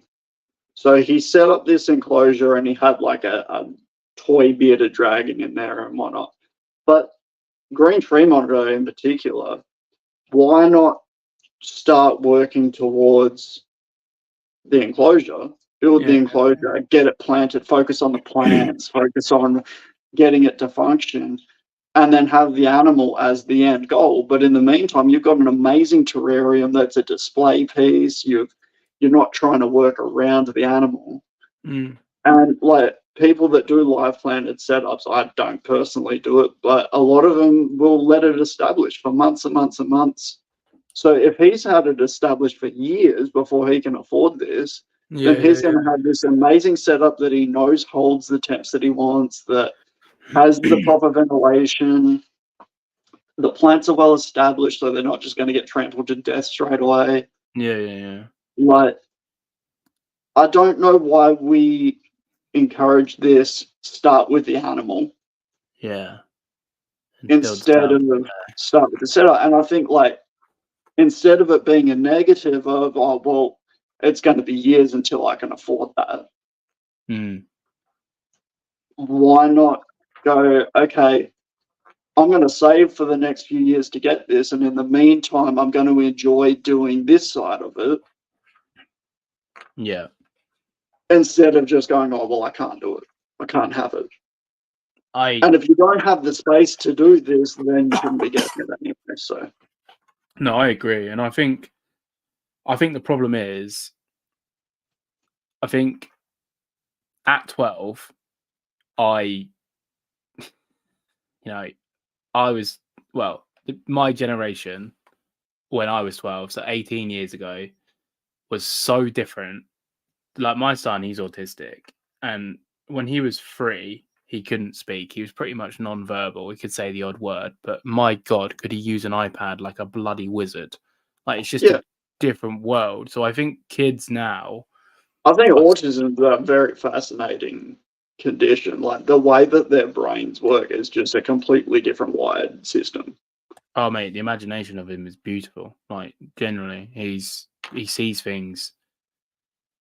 I try and take lessons out of everything in life, because I believe everything happens for a reason. And regardless, it could be this conversation, everything happens for a reason. It could be something so insignificant, like you step in a puddle or your life gets turned upside down. It's all happened for a reason, and there's a lesson in everything. And the lesson could literally just be, look where you're going, or it could be something really, really deep. So sometimes I'll have conversations with him, and it'll be coming out of utter nonsense to most people.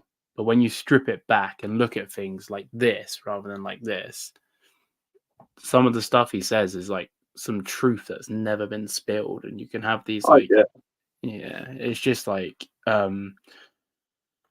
don't know how to explain it, but one thing I've learned from having kids, like, I'm one and done, and he'll be 7 this year, and being an adult, when you I don't know when it shifts, and apparently it's when you get interested in, well, sexual relationships, whether you're interested in boys or girls or whatever. But your imagination disappears. Like right now, he's full of information and like imagination. He's full of imagination. He's so creative and explorative, and everything's new and fresh. And there will come a day, maybe not because he's autistic, but there comes a day, because I was a very imaginative kid, and there comes a day where all of a sudden, whether it's bills or I'm chasing girls or whatever the case may be, and then that imagination starts to dwindle. Then you have kids, and you remember what it's like to be imaginative. It's not so much remembering what it's like to be a kid. It's remembering what it's like to have an imagination and being able to allow your mind to explore. And again, because I'm ADHD, my brain never stops ever. Like if my brain's quiet, I'm like, oh my god, is there a tropical storm coming? Like, what's going on? Like, so to have those moments of sort of serendipitous joy with him or my animals or whatever the situation be with Fee, whatever, where you can be present and be still.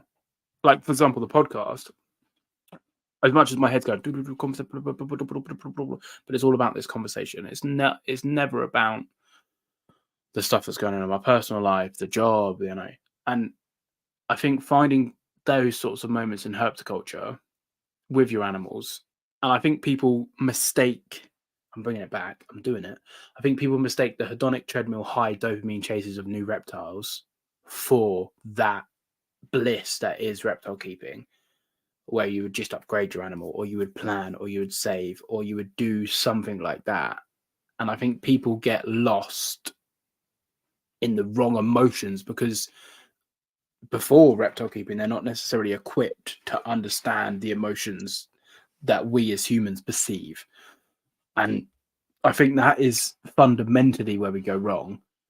It's because we go into this hobby through the eyes of social media, through the eyes of more is more. And then you have to get into it and you're through the door and you go through it all and you go, oh shit, less is more. And then by then it's too late. I think that's where we all go wrong. Yeah, I suppose like it's kind of like what we were saying about success. Your goal when you first start out and people get obsessed with like they're like, I want to catch more. That's their goal. They want to experience all of these different animals.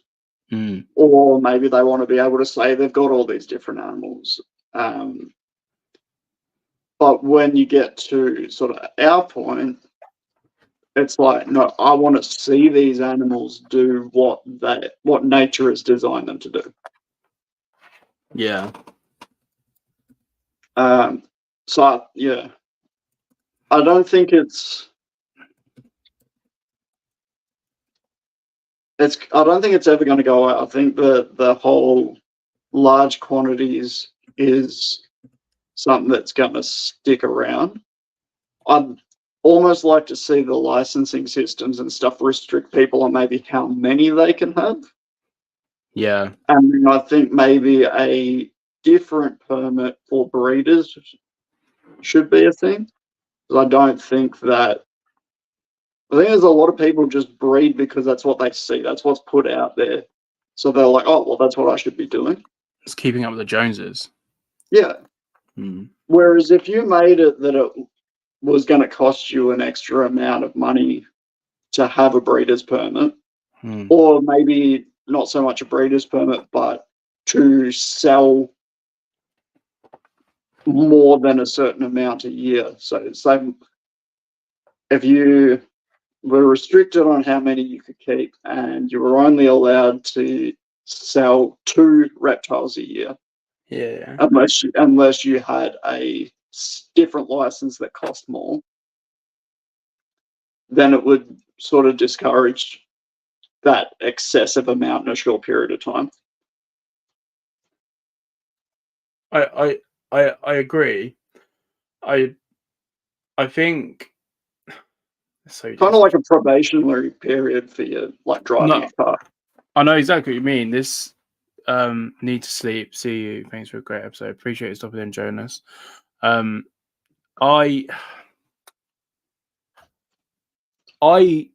am really into psychology and understanding why things are the way that they are outside of psychology, but psychology is understanding why the brain is like the way. But I find it so fascinating that a lot of people in the reptile hobby are neurodivergent or some level of not normal, let's just say, for ease of sort of turn of phrase. And I find it really interesting that a lot of people's lines are really commonly drawn with they're trying to find something in their life that they think reptiles can fill. And I find it really interesting that the same, the definition of madness is doing the same thing twice and expecting a different outcome. Yeah. all these different keepers, which are obviously doing the same thing once, but we're all doing the same thing twice. And we all expect a different outcome. And I find that so fascinating. And I find the hobby as a general, as soon as you start to realize, like you were saying, it's not a case of doing what other people are doing and you just do stuff for yourself. And like Paul wants to keep monitors because Paul likes monitors. The hobby almost holds this power over you, because I didn't keep monitors for years because of the hobby. And I'm sure other people feel the same, that because if someone wants a pet royal or a ball python, just one, and want to keep it great, they're like, oh, they're dirty and they're tarnished because of all the racks and all this, and people won't take me seriously because I'm just a royal keeper. And I know people that are like that, and I'm like, it doesn't work like that. But then also, when you're worried about the constructs of the little societal communities that we've built, it does work like that, because when you strip it right down, we're a tribal mentality creature. And we need social interactions to thrive. Otherwise, we're not, as much as I'm a recluse and I really don't like people, I'm a very social individual. Like, we're a social species. Have you ever seen the TV show Alone? It's a survival TV show. I know what it is, but I've not watched it.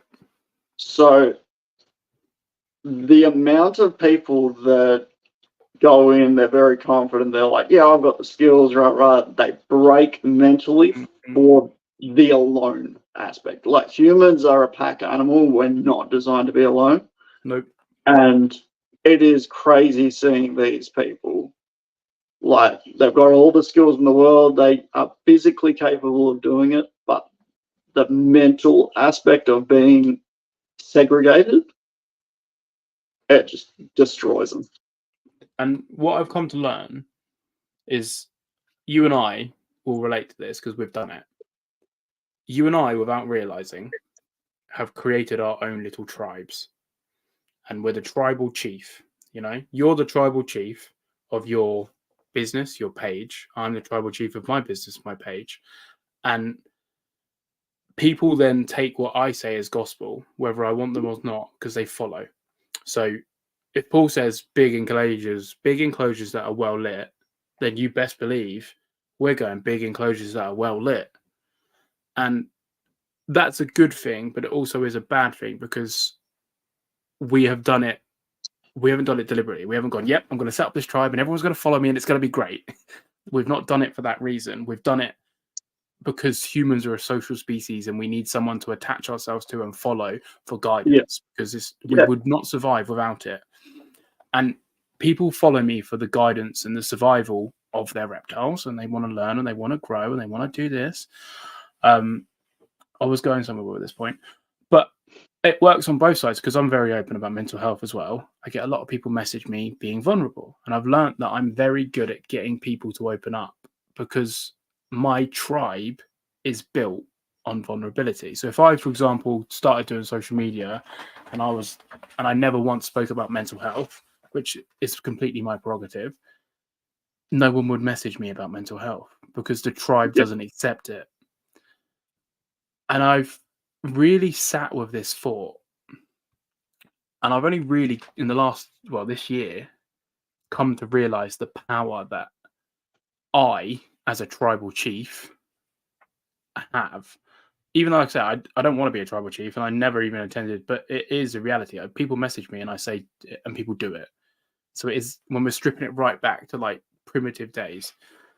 And I think the issue is, there are people, and I won't name names because I don't have an interest in it, but there are tribal chiefs in this hobby that's their survival messages, in the instance for reptiles, are negative, whether that be keeping wrong, keeping smaller, more is more, whatever you want to call it. We have big players that don't perpetuate a message the smaller but growing consensus agree on. So as soon as you go onto YouTube, type in corn snake care, the first thing you're met with is 3x2x2 by the consensus, because people just repeat what other people, and it's very scary to dare to be great. So stepping outside of a zone like you've done. You go, right, I'm going to build a 5-3-6 for a carpet. You fucking crazy. Why are you doing that for? And you've got to be able to weather that as a tribal chief. Yeah. Without even, none of us are even aware this is happening. I got the same with my Indica, 646. Are you crazy? And why are you doing that? And it's very easy. There's this, I remember when I was a kid that used to do this thing. So we do a lot of four-wheel driving and camping, and if somebody told my dad that he couldn't do something like, you're not going to get up that track, it's like, well, you've done it now. Because now he's going to do it. So, and I think I've sort of inherited that of, if someone tells me you can't do it, I was told you can't, live plants and carpet pythons can't be done. They're just going to squash them. The humidity is going to be too high. You're going to get RIs. You keep in melamine enclosures. As soon as they even get a sniff of water, they fall apart. Yeah. And, well, I keep in melamine enclosures. I keep carpet pythons. I have lots of live plants. I've got water features. Like, I've done all of the things that I was told that I couldn't do. That was through guidance, though, of your tribal chief being your dad. Yeah, I suppose to a degree, subconsciously. Because we have sheep, we have shepherds, and we have wolves. Again, when you strip this back, this is how my brain works, right? Now, let's just say I needed guidance on carpet pythons. I become a sheep, and you become the shepherd. Yeah. And table turned if I was going for monitors. Well, exactly. And that's our relationship, And I also think it's about putting pride aside, though. Like, we got talking because I shared images on Reptiles and Research's enclosure reviews thing. Mm-hmm. And then I decided that I was going to redo this enclosure. And I messaged you. I was like, hey, this is what I'm doing. I know you're big on function. And we went back and forwards for ages about, I remember you would go, like, it looks good, but what about this space here? Like, that's empty. That's not usable. That's not functional. I'm like, I could have gone, fuck do you know? You don't keep carpet pythons. That makes you a wolf then. But then I'm like, okay, no, you're right. What can I do there? So then I added vines because I knew I didn't want branches because it was going to block it up too much. I wasn't going to be able to see anything. It's like, all right, well, what can I do instead of branches? And whereas someone with too much pride tends to go, no, fuck you, I just wanted you to stroke my ego and go, it looks awesome. I've had that so many times. That's not what I was interested in. I genuinely wanted someone else's opinion and someone that doesn't keep carpet pythons. To look at it with a different mindset. Like, yeah. I was looking at it as a Varanus keeper because I was looking at it like, well, because I remember that like vividly now you've said. Because I remember the enclosure review and everyone was like in the chat, like, what are you on about? That's a sick enclosure. And I was like, yeah, that is why I'm being critical because that is an incredible enclosure, like the best that we've seen. But a lot of people can't take critique. And it's a shame because we don't get better without it. Like I've had it before, mate. I've had people message me, like Gary, if he's still here, will vouch for this. And this is what he loves about me. I am unapologetically myself. And if you message me, I will give you my opinion. And I think that's why we get on like we do. Like we have a very, very small friendship group because we are so brutally honest that anyone that can't handle it, they don't stick around. But the friends that we do have, we've had for 14 years. Yeah. And I listened to this podcast with Simon Sinek, right? And it changed my life. The Stephen Bartlett podcast. And basically, I'll cut it down short. But there was this guy called Simon Sinek was on the podcast and he was talking.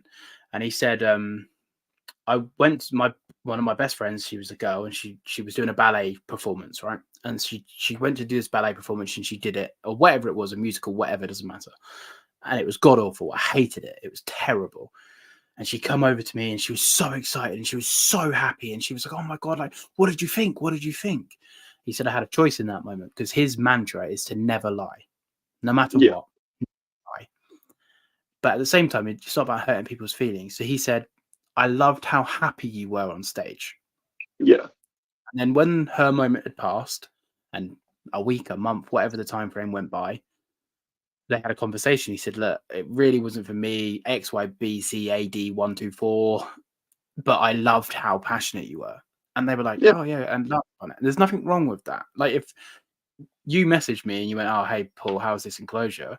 I went, it's fucking shit. Look at all that dead space. What the but it was positive, constructive, evidence-based, backed up criticism that you were like, I can see it. But even then, you don't have to do that. So it's a credit to yourself. And I know, like you and I, we've connected on a deeper level because of the vulnerability and the willingness to be like, I've got no shame. This is how it is. Well, I've got a rule. So a friend of mine at work, young guy, him and his partner had a baby and she was premature and she didn't survive. And he was trying to bottle the emotion. And I was like, mate, don't be ashamed to like. And I had him like bawling on my shoulder. I've known this guy not that long at all, but I was like, don't ever be ashamed to cry. Well, I went to the funeral like that, and I bawled my eyes out in front of everyone, every single person that I worked with. And this was in the first 6 months of me working there, and I bawled my eyes out in front of all of them. I don't care about like. I don't think that makes me weak. No, not at all, man. It makes you strong. Like. I don't think that being vulnerable is a weakness. It's a strength. Being able to own your vulnerability is actually a strength. Yeah, I went to my best friend's mum's funeral, and she was like my second mum. I've been best friends with him for like 19 years, and it was just him and his mum. That was it. Like no siblings, dad left, all this sort of stuff. So it's a fucking cataclysmic loss, like horrendous, right? My friend got up, did this speech, and he like there stood in front of so many people, turned up for a wonderful, wonderful lady she was, and he went, cleared his throat and went, dear mum. And I was sobbing, and I'm quite a broad individual, so we were packed in these little chairs anyway, and I'm crying, elbowing my other friend and Fee, bless him, like because I'm trying to like not be loud. I'm crying my eyes out whilst my friend is being so stoic, giving this speech to his mum. Anyway, funeral passes, we come outside and sort of we go up to each other and I cuddle him. I'm crying my eyes out on him, and I'm feeling so weird because it's his mum that's died and he's not crying. And he's like, are you crying for me? I was like, I don't know, mate. I just can't stop. I'm so sad for you. I'm so sad in this moment. And I'm like, I'm so sorry, I'm a mess. And I couldn't talk. And like, this isn't funny because all these people are here. And I'm just crying my eyes out. And no one else is crying. It's just me out of all these people. Yeah. And he looked, he got me off his shoulder like that. And he held me on the shoulder. And he looked at me. And he went, I love that you're just you, Paul. And I'm so proud of you. And thank you for being here. And thank you for still being yourself. And that set me off more. I'm so sorry. I find it's weird. Like I was always a very emotional kid, and then sort of as I got older and into my teenage years, I came quite stoic, but I developed a lot of anger issues, and that came. I learned now that it was from anxiety, and that's how it displays in a lot of males. Yeah. And now that I've come to terms with all that, and through the help of martial arts and a few other things, I've become more comfortable in myself. I've gone back to being an extremely emotional person. Like, just something beautiful or sad on a TV show, and I'm starting to choke up. I'm like, what? Yeah, man, same. I listen to a lyric of a song, and that's it. I'm just crying all the way to work. Who hurt him? Yeah, man. I was the same. I was a really emotional kid. My family were incredibly stoic and tough, and like men need to be men. I was beaten up quite badly at 12, so I started to box. I did boxing from 12 till about 20, and then my bowel disease got quite bad, so I had to give up. But because I was doing martial art, but not as a discipline, more as a like bravado, it made me worse and made me more angry and stuff like that. Which was weird. And I didn't really learn discipline or anything like that until my sort of unalive attempt in 2020.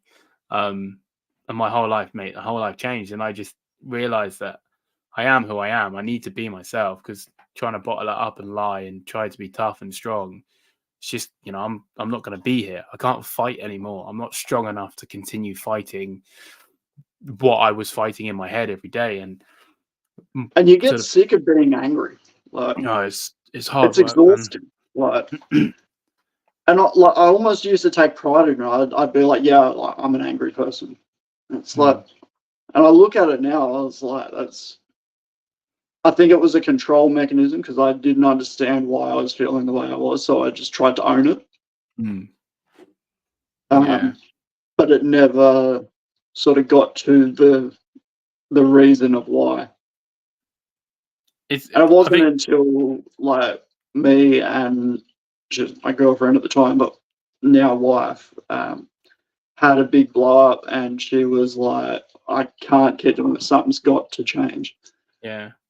And a mate of mine was training martial arts, and he's like, well, come to a class. So I did. And then I just became obsessed with it. And I used to come home and she's like, I love it when you train. Your mind is so much clearer. You're less all over the place. You're so much happier. Like, it made such a big difference. It wasn't like it was, I think the ability to set myself goals within that and achieve them, I think it's the chemical release and the serotonin release of and dopamine release of exercise. It was so many different things, but a big part of it was confidence as well, because I wasn't a very confident kid. And I think I was able to sort of break it down. And like, I was sparring against people that were twice my size. And once you realize that you can hold your own against that, you hit situations and you're like, well, what's the worst that happens? Somebody tries to hurt me, and I know that I can deal with that situation. So now it's not so scary, because I know that I've been there. Takes the anxiety out of it. Yeah, I say on here. And I went from having people, because I'm sort of a bit of a punk rock kid and whatnot, and I'd have people starting shit with me all the time. Like, we'd be out in public and they'd start mouthing off. And once I started training, I was like, next time that happens, I'll be able to fucking stick up for myself and get in a fight and not worry about it. Didn't happen anymore, because obviously I was carrying myself differently. Yeah, man. Yeah. They didn't see me as a vulnerable target, so they weren't trying to bully me. Yeah. It's so true. And I find I've never really struggled with anxiety. I've had it in the past a couple of times, but my main issue has been always depression. And I have chemical imbalance depression, not situational depression. So my brain just doesn't work properly. And I have people in my life that are really, really close to me that really struggle with anxiety. So I see it from sort of the outside perspective. But what I find interesting is that level of control.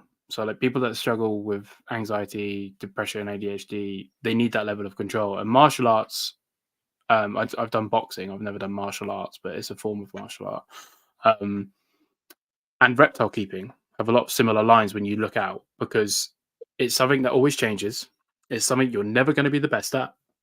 It's something that's innately in us, like the need to protect the cave, the need to nurture and grow, the need to cultivate, the need to farm. Like, these are all primitive tribal, like, core pillars that we needed to have as men and women, obviously, but the roles have slightly changed. But when you can find the same feelings in that sort of in a hobby. Like when I stopped doing boxing, I started playing badminton, and I got quite good. And I played badminton 2 to 3 times a week, and I don't do any sports anymore, which is really sad. But when I'd finish badminton, it'd be that same feeling of boxing, and it wasn't so much necessarily because I always thought boxing was about the competition, but it's not. It's about, like you say, the energy, the fitness, the discipline, and having that something that I can control, but also know that I'm not the best at, so I have to work my ass off. Same as my reptiles. Like I get people message me all the time and go, "Well, how do you know so much, and why do you do?" I'm like, because I will never know it all, so I continue to strive for that, because you can never stagnate, because we have living lives, and that's for me now. Like I've put on a lot of weight over the last 4 years because I've stopped playing sport, but also I've achieved lots of things in my reptiles because I've dedicated all my spare time to that, and it's really brought some peace into me to finally just accept that I'm a weird, nerdy kid who loves lizards and bugs, and I don't give a shit what anyone thinks about me. And I don't have to prove myself to anyone, because at the end of the day, I'm happy with who I am when I look in the mirror. And it took me a long time to get there. Like, it took me I'm still working on it every day, but it took me 27, 28 years of, I'd watch a Disney film as a kid and cry my eyes out and get clipped around the back of the head or whatever from my dad and be like, "Yeah, men don't cry, boys don't cry, stop crying, give me something to cry for." I said, "Oh, okay." I cry probably 4 times a week. And I'm more of a man now than I've ever been, which is the weird thing, but I think reptile keeping is a release. So I did a little bit on Instagram about it. I said for a long time, like when my captive mangroves hatched, right? I had so much ego on the lead up to this lizard hatching. Oh, UK first, like, yeah, no one's done it. Oh, it's gonna be sick. Like, that lizard hatched. And I'm not exaggerating. I didn't want to tell a soul. I didn't want to tell anybody. That moment was so magnificent. I didn't want to leave it. I didn't want to. Normally, when things happen, I'll run and tell my friends or whatever. Like, oh, because I'm proud and I want to share it. Yourself. Yeah. I didn't want to tell anybody. And I went, I've never had that before, ever. And I was like, what? And then I even said to Fee, I was like, do I even post about it? She's like, what are you on about? And I was like, I don't want people to know. She's like, but why? I went, I don't know. Anyway, so I sat with myself and I thought about this. And I really sat with myself and I kept coming back to like, why did I feel like this? And it's so strange. And I won't go into how I got all the lines, but I'm a very sort of introspective person. And that lizard hatching made me realize that I have always been enough and I will always be enough. And these goals and these fake peaks that Paul tries to achieve to prove himself are all just that. They're just fake peaks. You are enough and you will continue to be enough. And every day you are going to fail and every day you're going to succeed. And that is enough. And people message me, and like you say, they're expecting me to stroke their ego and they're expecting me to go, oh yeah, that's a great idea, or you should do that. But if I don't think it, like I had a guy today message me, he was like, oh, I'm thinking about buying a Brasina. So I said, is it this one? He said, yeah. I went, I wouldn't. And he went, well, why not? And I listed off the reasons. It wasn't just a hate piece. I said, these are all the reasons. And I went, but obviously that's my opinion. You don't have to listen to me. Like, you don't know me. We don't know each other. I have no horse in the race. I'm not buying it. That's just my opinion. And then he was like, oh no, you're actually right. That is such good points. But I want to try and do this. A lot in the reptile community of people will say what or parrot what they've heard and go, oh, this is how you should do it, but they can't tell you why. Yeah. Like, it's not a research-based opinion. Yeah. It's like, I think you should give carpet pythons more height because out of the 6 that I own, they spend about 2% of their time on the ground. They're very confident because they feel safe up high. And I can list the reasons of why. Mm. But if I just said, well, I think you should give them this, or why? Well, because. It's not a very convincing argument, is it? No. Opinion-based husbandry, in the sense of, why should I? You just should. that. Like you see it all the time. Like people are like, "Oh, I wouldn't keep an Aki." Well, why is that? Oh, someone told me that they're not very good. Well, where's your evidence-based husbandry? Yeah. Like, I And don't what care. they like and what you like are going to be two different things. Yeah, and I really, really, really hate opinion-based husbandry. Like people are like I say, I had it with Akis recently. Oh yeah, don't get Akis; they're really hard to keep. Well, who told you that? Oh, I just heard it on the internet. Any experience, any knowledge, any anything to evidence to back it up? No. Then why are you putting it out there on the internet for everybody to see? And your tribe are consuming that because you're a tribal leader, because you create content. Yeah. And we don't, like I say, I don't think these people realize, because I didn't for a long time, and I could be talking complete and utter shit, but I say something, people do it. And that might only be two people, but they do it because I have this aura, whatever, that have drawn people to me. And they're like, oh yeah, well, Paul, what Paul's doing, I must do it. And that's why I have to be so careful to only show what I do, not my opinions, because people will then make their own opinions based off me. Like, I'm sure there's a bunch of people, if David Beckham or whatever, he's back. If David Beckham was like, oh yeah, I don't bloody know, let's just make up some random fabrication. We shouldn't drink. You always kick with your left foot. Yeah. Like, and everyone, but yeah, it's just like, it's so scary, the power that I have. And if I kept Indicus in small enclosures and still as successful as I am, people would be keeping Indicus in smaller enclosures because of just how it works out. Fee's gone to bed now. Look, Fee, look, I'm 4 hours, 10 minutes back to see the cat. But I find it strange, and I try my best, but I get a lot of flack for being myself. And it goes back to sort of what Dingo was saying to you. Because I am myself and I'm unapologetically myself, a lot of people do criticize me because I don't tell them what they want to hear. But what I think people forget is what I've told them is irrelevant to me. It's just my opinion. I'm going about my day. You've asked me my opinion. I've given it. Yeah. Don't get upset. It's not like I've gone into your DMs and gone, hey, by the way, you doing this is disgusting. Like, you've messaged me. And I used to message people, not to attack, but I used to message people and go, hey, I've seen that you do this. I would recommend keeping like this. Like, this is what I've seen. This is my experience. And it just never. Something I like to do is, like, if I see something or somebody asks for an opinion, I'll be like, did you know that red bulbs are actually, like, the red light's actually visible to a lot of reptiles? Like, were you aware of that? I'm not just going to go, your bulbs are shit. Your heating and lighting's all wrong.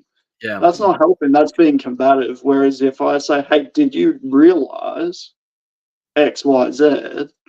They're like, oh, no, I didn't. I was like, jump onto the reptile lighting group and have a chat. Like, there's industry professionals on there that'll be a really good resource for you to be able to learn some more. Yeah. Like, if you encourage people to learn stuff instead of telling people what to do, then you're going to get a much better result. Problem is, a lot of people just want an answer immediately, and they just want to be given the perfect recipe. People don't want to do and there's too many variables. Like, even where you live, what your ambient weather is, like, if it got down to snowing temperatures here, I couldn't not provide heat at night. Like, it wouldn't be a good idea. And same like the guys up in Queensland, a lot of them don't even need to use any heat source because it's so warm there that the ambient is enough. But then you run into the issue of you're not providing any of the UVA or anything like that. So there's so many variables that there is no perfect recipe. I get people message me and they'll go, what UVB tube do I need to buy for X species of monitor? I get it a lot. Like a lot. Yeah, we get it with bearded dragons a lot here. Yeah, I get it a lot. And I go, I don't know. And they go, oh, you meant to be quite good at lights. I said, I am. Do you want to tell me how big the enclosure is? Do you want to tell me how high the basket spot and far the basket spot is? Do you want to tell blah, blah, blah, blah? So I don't even bother with that now because I don't have the time. So I'll just go UVI of 4 to 6, UVI of 2 to 3, UVI of 8 to 10, whatever the case is. And they're like, well, how do I know that? I might buy a solar meter. And they're like £300. You want to keep reptiles? Buy a solar meter. That's part of it. And not like that kid that you were talking to, that can be how I said, well, sure, he can't afford the animal right now, but if he starts working towards it and does it in little bite-sized pieces and builds something that he's proud of, then sure, he can save up for 3 years and get that because he's getting the animal last, not first. 100%, man. And instead of getting the animal and going, oh, but I need to put UV on it. Yeah, so you need this UVI. Oh, but I don't have £300 to spend on a solar meter to work out if that's what I'm providing. Brother from another mother. Brad and I talk a lot. Brad, do you know what, actually? I'm going to put this out there to the ethos now. I'd love to have both of you on as a round table. And we haven't even done a DIY touch on Brad. So I would love, because I speak to Brad, probably nowhere near as much as you, but I do speak to Brad, and he's got some really sexy monitors and enclosures. I would love to have both of you on and do a round table just on DIY, because Brad, we've been going for 4 hours, 15 minutes and 22 seconds, right? And we haven't mentioned DIY not once. What have we been talking about? I don't know. Watch back. But yeah, I agree. I think this hobby, man, it is how long's a piece of string. This hobby, let's do it. Right, I'll book it in, boys. Next month, I'm mad busy, but let's try for let's try for June. I'll create an Instagram group and we'll do a DIY special with two of the best in the scene. And I was gonna make a joke. I'm not going to because I'll get cancelled.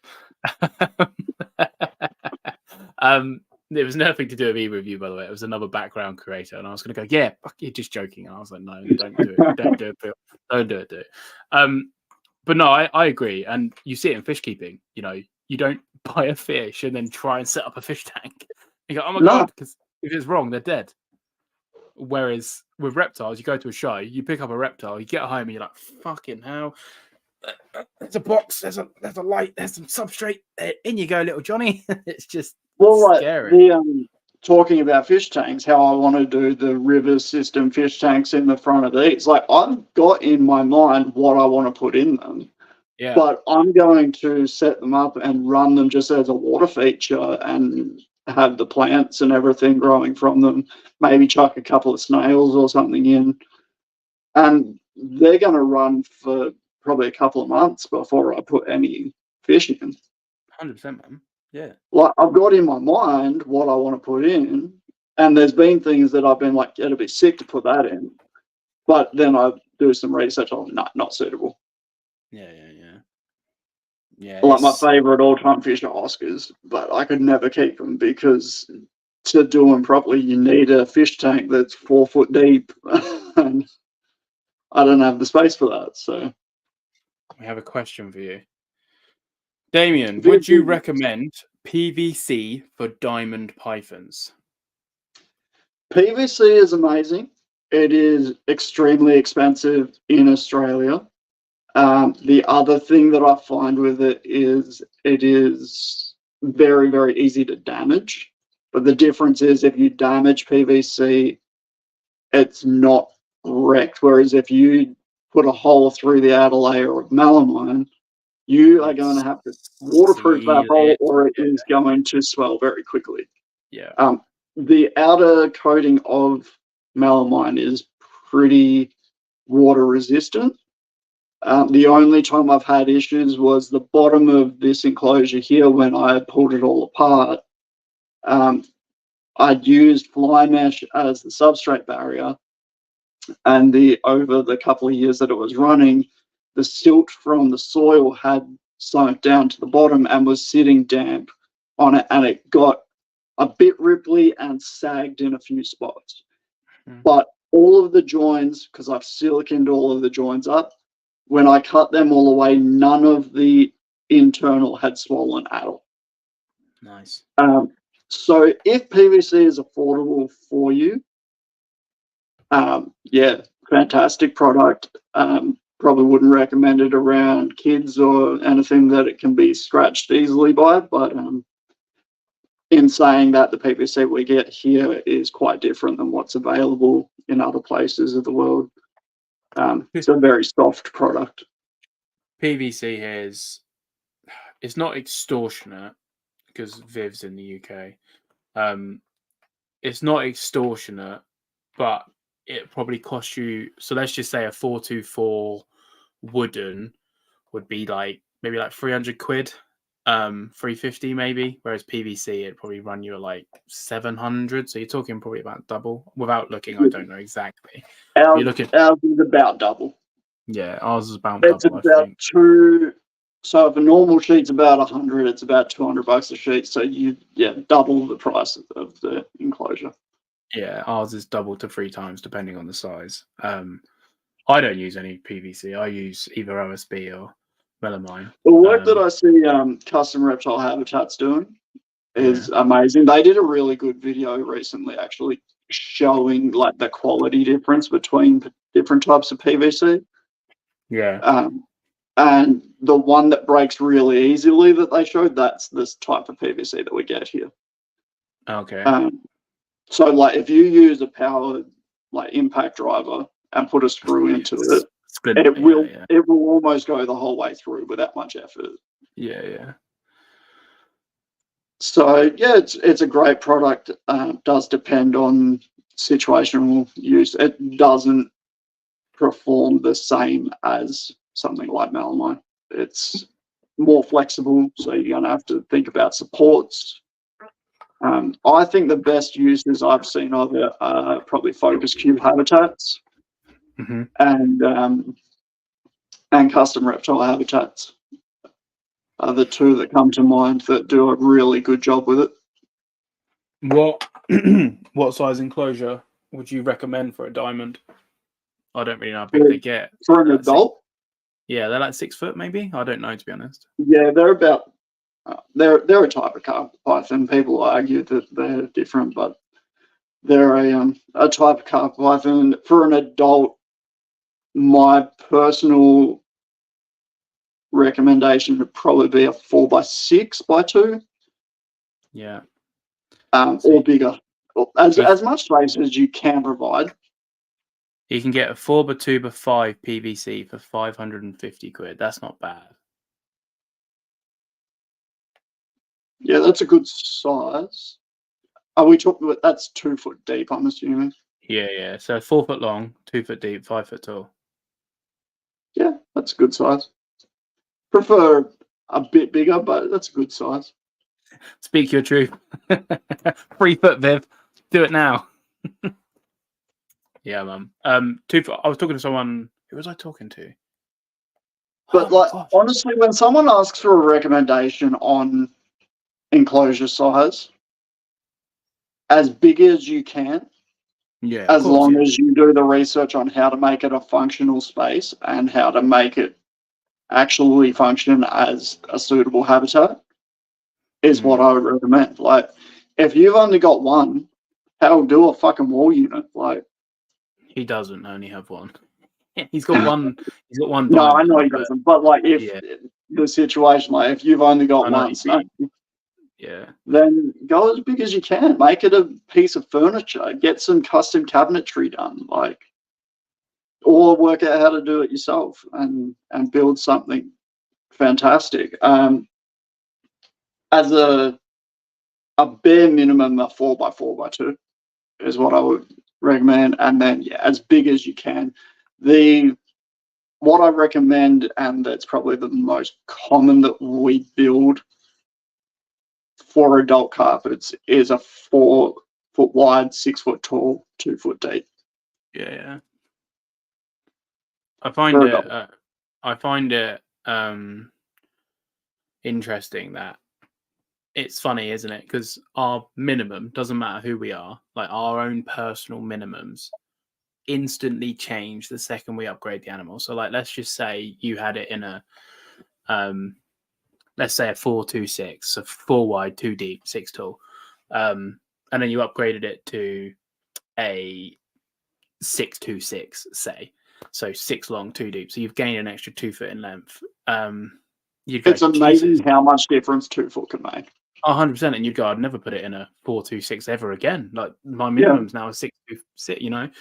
I find it so funny because I'm very open and honest about it. When I first got Mango, my mangrove, you know, she'd come up for sale and she was very much an impulse buyer. I'm not going to lie.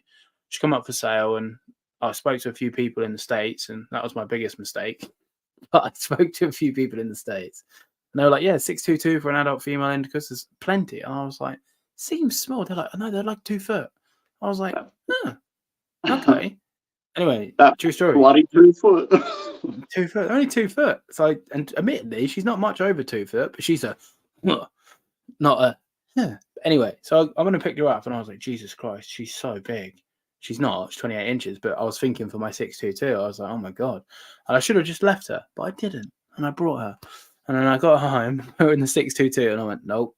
And the biggest I could have in my place at the time was a 6'3". So I ordered a 6'3" then and there, which made a massive difference. You know what I noticed a lot of people do, though? They don't think about, there's so much wasted space upwards in most people's houses. Yeah. We stack something to chest height and then don't think about the fact that there's another 6 foot above that. Like, yeah. 100%, man. I have this weird thing that if it's a 2 foot tall on the floor, or if the bottom of the viv is over 5 foot, I just forget it exists. So I've learned that in my own keeping. So that's why most of my enclosures, I'll either do 4 foot tall and stack them. So I have up to 8 foot tall, but the bottom of the enclosure is 4 foot. So I don't forget it exists. Yeah, that's what I've done. Yeah. Or I'll just do 6 foot tall, 7 foot tall. I've got a couple of 6 foot talls and I've got 1 7 foot tall stack. But yeah, and then I upgraded her into a 6'3", and she started laying eggs, and everyone was like, yeah, that's perfect, you've got it all dialed in. And then when we moved, I had an 8'3", and I built it and I put her in the 8'3", and I was like, oh my God, I just need to get height. So then I got to work and I built the 6 long, 4 deep, 6 tall, and having the 4 deep just made a massive difference. Like, it's a big enclosure for a tiny lizard, but when I look at her in there, I don't go, oh my God, Mango, you're tiny. I go, it's about right, but I could do with bigger. And I'm hoping, I'm not going to say it's going to happen yet, but I'm hoping that I can do an 8 long, 4 deep, 8 tall fairly soon. That's what I'm hoping, and I'll be happy with that. I think that's, for a 30-inch lizard, that's a good size. And I've thought about buying like a 6 meter long shed and just segmenting it and do a big walk-through enclosure before. Like, a guy here has done that, not that big, but it's probably like 12, 14 foot long, and it's just a walk-through enclosure with Chinlosaurus, the Chinese crocodile lizards. It's just cool. A 12-foot shed, 8 foot wide. Obviously, whatever it's tall, 6, 7, well, it's probably taller than that. It's probably 7, 8 foot tall. And he's got a boardwalk through it, and it's all water. He does fake rock backgrounds here in the UK for zoos and stuff. Oh yeah. And you might have seen his page. Is God, what's his page? Zoofab. I've heard of it. Yeah, I have. Yeah, he does builds in the UK. He's a guy I know. He does amazing stuff, to be fair to him. Yeah, he's very good at what he does. Yeah, and he's built this like walk-through enclosure, and at the end of the enclosure, there's another part of the shed which takes you into a like a rhinoceros iguana. They're the Figgins eye, I think he's got. So the Cyclora, like a rock iguana. So you've got this boardwalk walk-through with all these Chinlosaurus, and you get to the other side, you go into the rhino iguana enclosure, and it's just like dream living, like dream. I haven't seen it yet, but I'm going to ask him to invite me around. But I saw his old building, which is really, really cool. And then he just looked at it and was like, nah, I want better. And he's just like done this walk through like habitat for these shinnies. And it's just like, and again, they're only a sort of, I don't know, not even 2 foot, but they're a 2 foot lizard. But that's why you see some of the stuff that Reptilandia's done, and they've got these gigantic enclosures, and they've got like tiny little house geckos. Yeah. It's just the Reptilandia are just doing it right, man. Like, I'd like to see, and this isn't shade, I'm just curious, but I'd like to see the lighting rigs they have on those enclosures that are like 20 foot tall, because it didn't look dark. The top of the enclosures, they've got that that roofing that allows UV through. Oh, okay. So it's literally just sunlight. Okay. Yeah. So they've got the lighting itself. I'm sure like there's probably supplemental light as well, but the lighting itself in there, because I've been listening to a few interviews with them. Yeah, they've got access up the trees right up to the top, so they can get natural sunlight UVB. Yeah. Which is really cool. That is really cool. It's the ideal live. I want to start exploring with some outside keeping, because I just think it'll really open your eyes to what the sun can do. Because obviously we all know, but until you keep outdoors, you don't know. Yeah. And it's harder here because obviously we're very limited in the species that we keep, that can keep outside, should I say. But it's something I want to explore going forward, just to sort of see that picture that Gugwanda, I'm pretty sure it's a Gugwanda geckos posted of the Tristas. That blew my mind. But then I messaged him and I said to him, like, what UVO were you using before? He said, I don't know. And that's the only thing that I'm like, I'd be curious to see the UV difference that it was in the enclosure to the wild, to outside. But then again, it always comes back to that thing. Having real high UV in an enclosure is great, as long as an animal can get away and has choice. Yeah. So there's so many variables. Yeah. Yeah, there are. And like there's Coop and Luke from Beach of Scaly Beast. I remember one of the heat waves that they had. Even just having their blue tongues in pits, there obviously wasn't adequate enough space for them to escape that heat. And they had a whole heap end up passing because they couldn't get home in time. And it just got way too hot. And like, I don't know, I'm guessing that they would get blue tongues up that far. We get blue tongues down here quite a lot. But like they're providing a pit worth of, didn't have the capability to escape it, to find that microclimate. Yeah. It's just all about, it is all about space. And the smaller the animal you keep, the easier it is to do. Yeah. You know? Well, yeah, I suppose a smaller animal means that to provide something big is a lot easier. Oh, 100%. Like, they're talking now in the chat.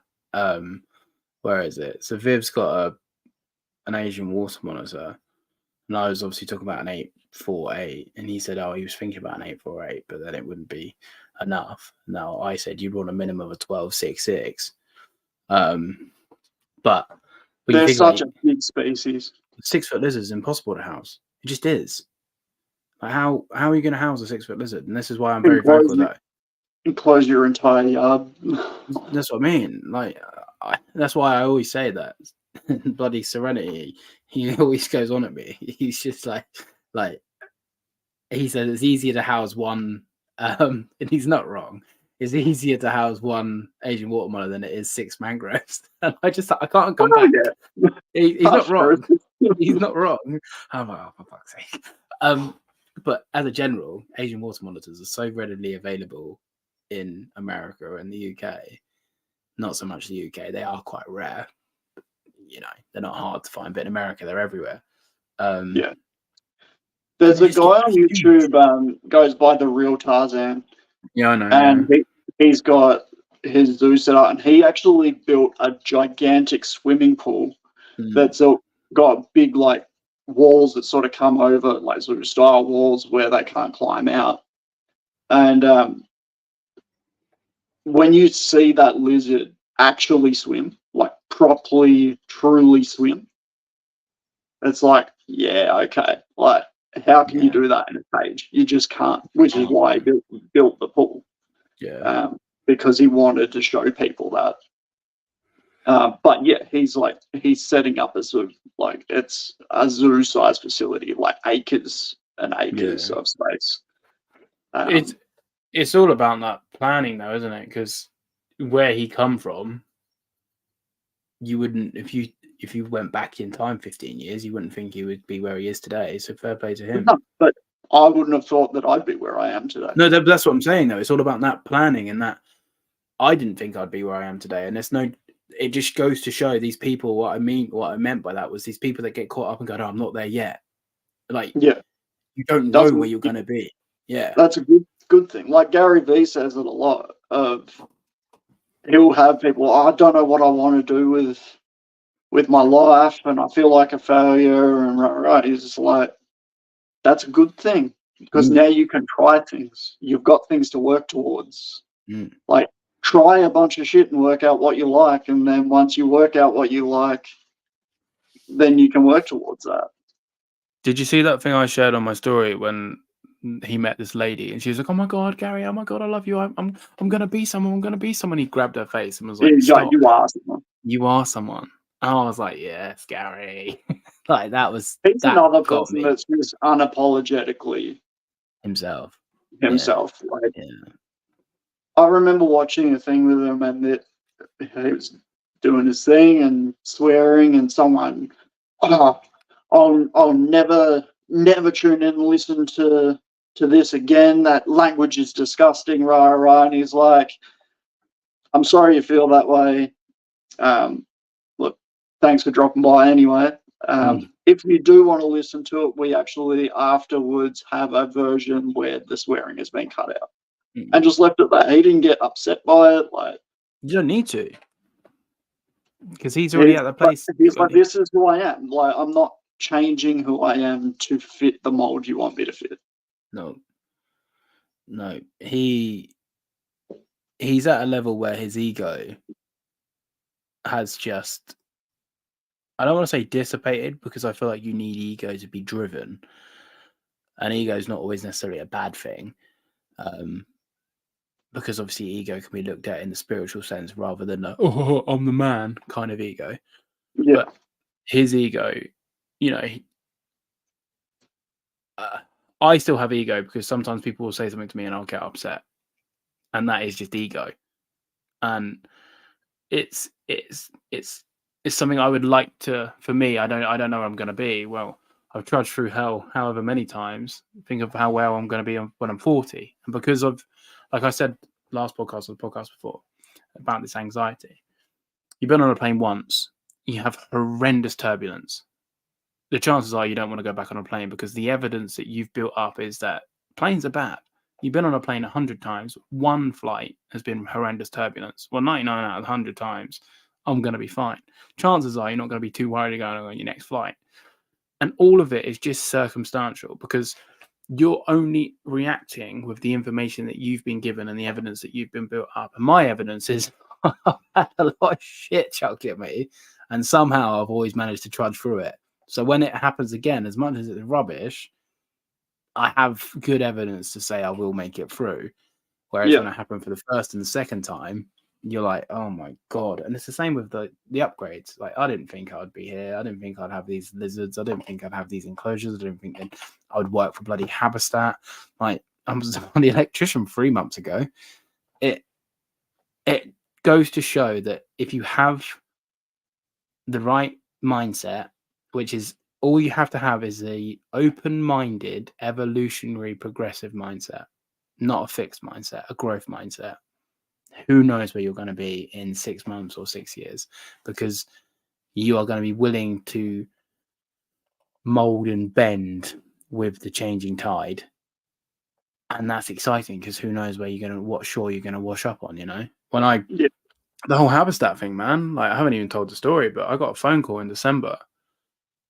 Anyway, I got a phone call either the end of last year, the start of this year, and they were like, all right, we want you to be brand manager for HabiStat. And I was like, sorry, what?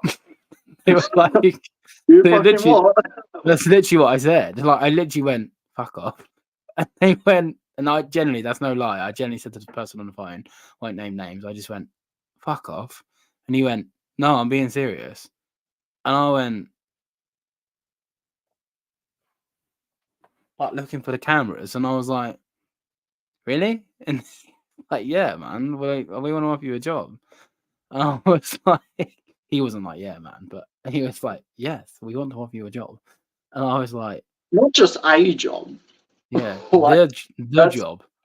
That is a pretty premium position. Yeah, man. Like, it's blessed. And I'm incredibly, incredibly grateful to be where I am. But when you look at it all, I've been progressing my hobby. I've been promoting growth mindset. I've been promoting good welfare. I've been showing how passionate I am. Meanwhile, not being fake.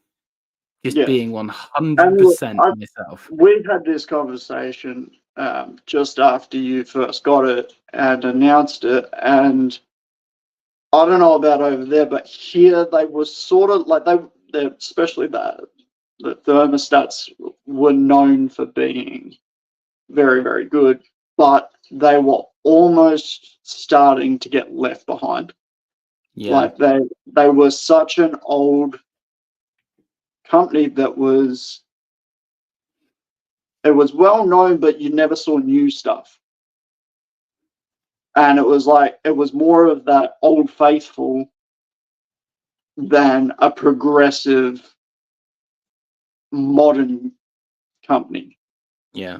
And I think a part of them employing you was because you fall into their fundamentals and their morals, but you're current. Hmm. And I think that's part of what they've done is they've gone, no, you know what, like, there's no reason we can't be current. Oh, of course. Yeah, for sure. Yeah. I do think. And like even the marketing that you've done with them, like that's the most I've seen out of them in years. Yeah.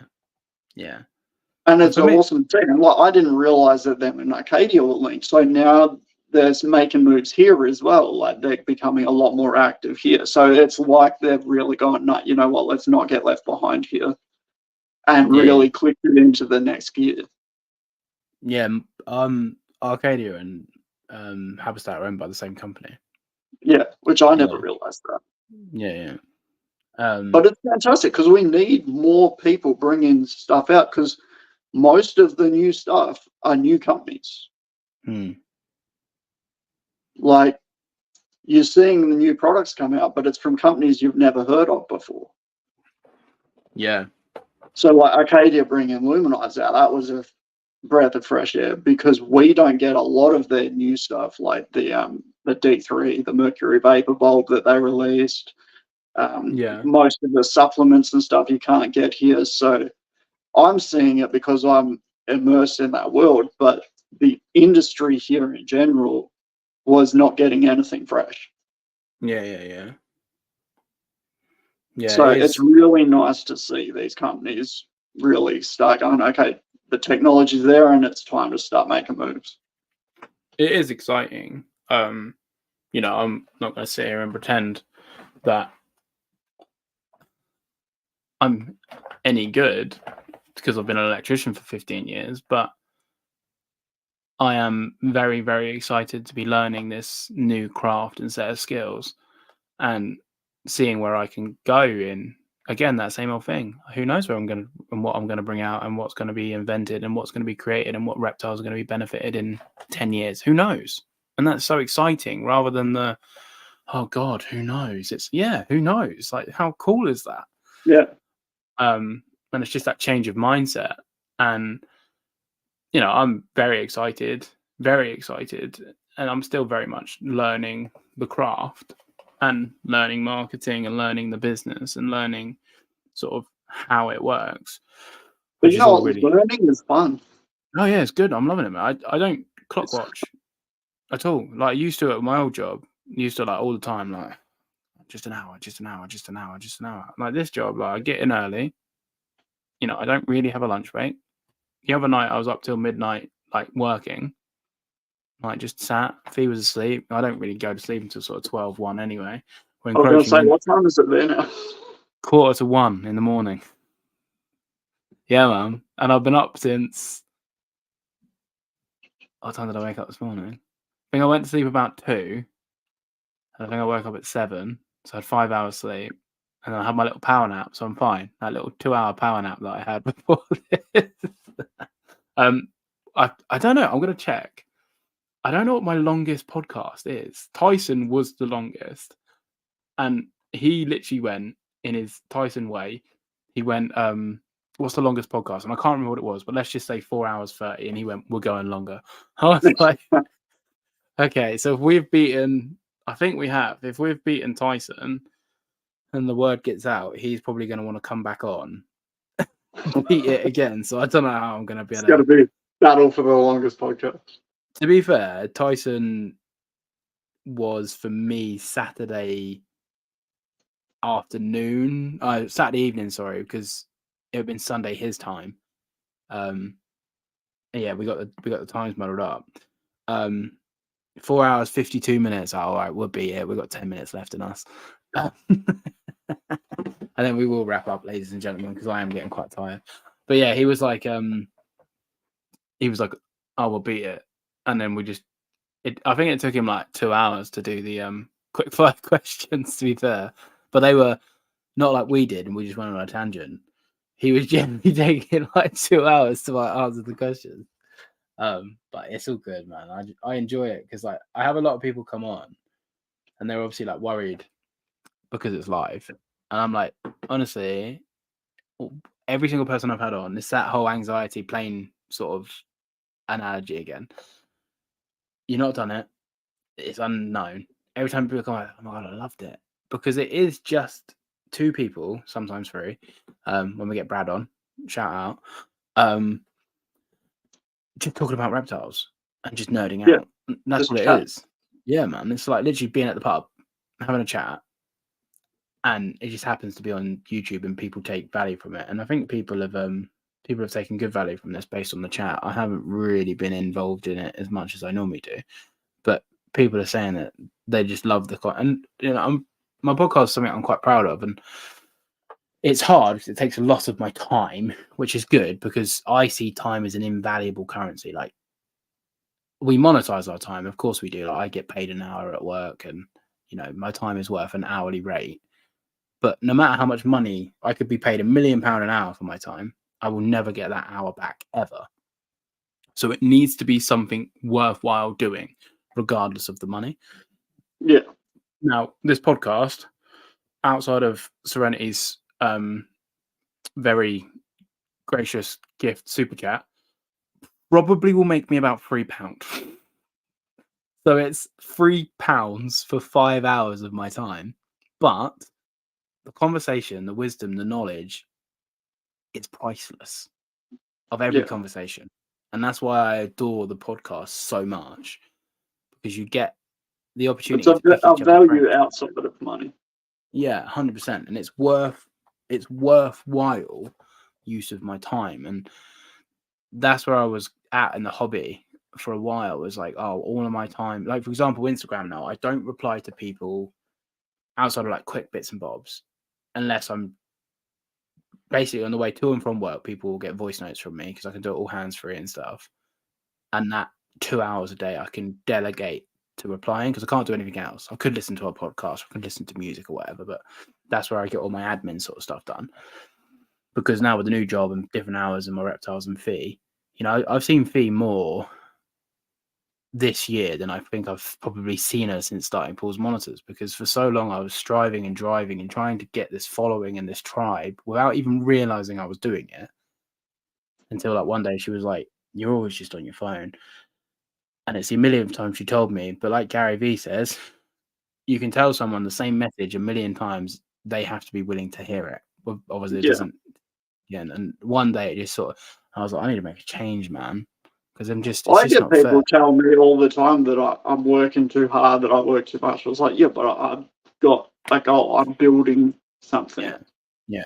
Like, I'm choosing to work. But the one thing I have had to make sure that I do is make time for my wife, because it's so easy to get caught up in it. 100%. Like, you lose it. You'll pick up your phone and you'll just see a comment on a group, and it'll be like, oh, I'm after an enclosure, so, oh, well, I've got to reply to that. Like, Yeah. That we're gonna make it. Yeah, 100%. so like, I started making a rule for myself that I'll get home, put my phone on charge, and then I'll go and sit down. Like, I won't take my phone to the couch. No, I'm quite guilty for it. I'm just double checking. Yeah, 4 hours 52. So 3 minutes would beat the record, everybody. I'm quite guilty for it. I'll just reply. Yeah. And it, again, I am building something. I'm building a social media following, which is now obviously, without Paul's monitors, Paul from HabiStat never would have existed. It just wouldn't. So the two have coincided. And I also now can't go, yep, got the cream, and then just stop, because people won't believe in it anymore, because people believe in me. I love the fact that a company's like, no, we don't need fake bravado. We don't need, like, we want honesty, because that's what connects. And I think we are starting to get to a world that values honesty a lot more. Yeah. So it's nice to see business going in that direction as well. Yeah. I didn't think, because I have no real academic skills. I'm a tradesman, work with my hands.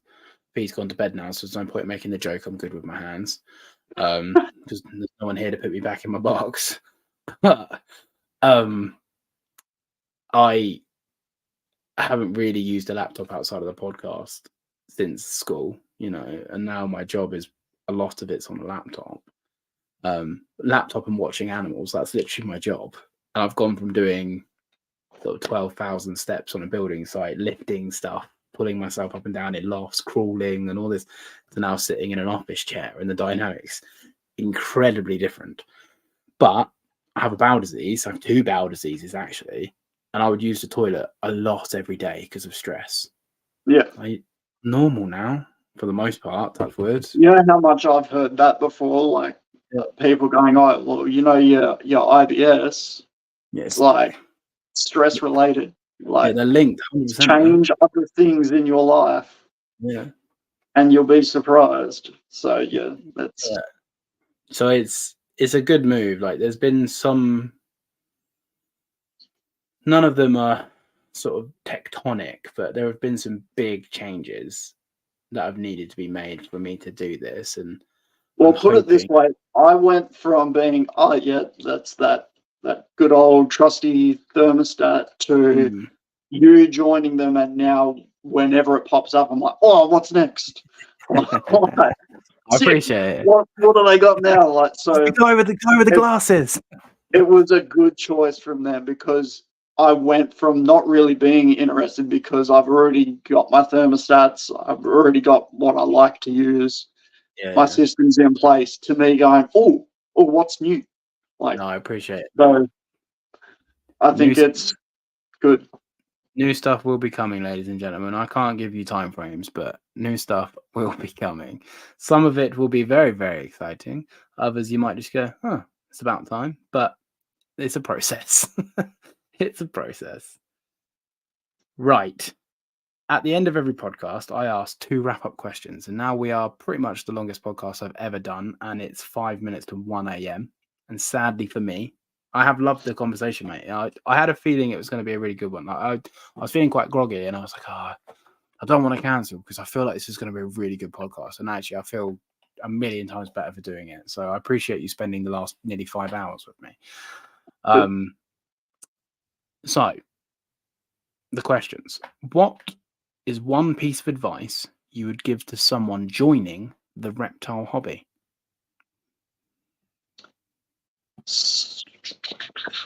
Be a nerd. Study natural behavior. Like, don't just don't study reptile keeping as much as study the animals that you're interested in keeping. Nice. Because I think the more you understand the animal itself, not just what it takes to keep it alive in a box, the better your keeper experience will be. Yeah, couldn't agree more. And then, what is one piece of advice that you would give your 10-year-old self? My 10-year-old self. Your 10-year-old self. That's a hard one. Because I was going to say go bigger sooner. But back then, it wouldn't have worked because we were keeping with light bulbs. Mm. I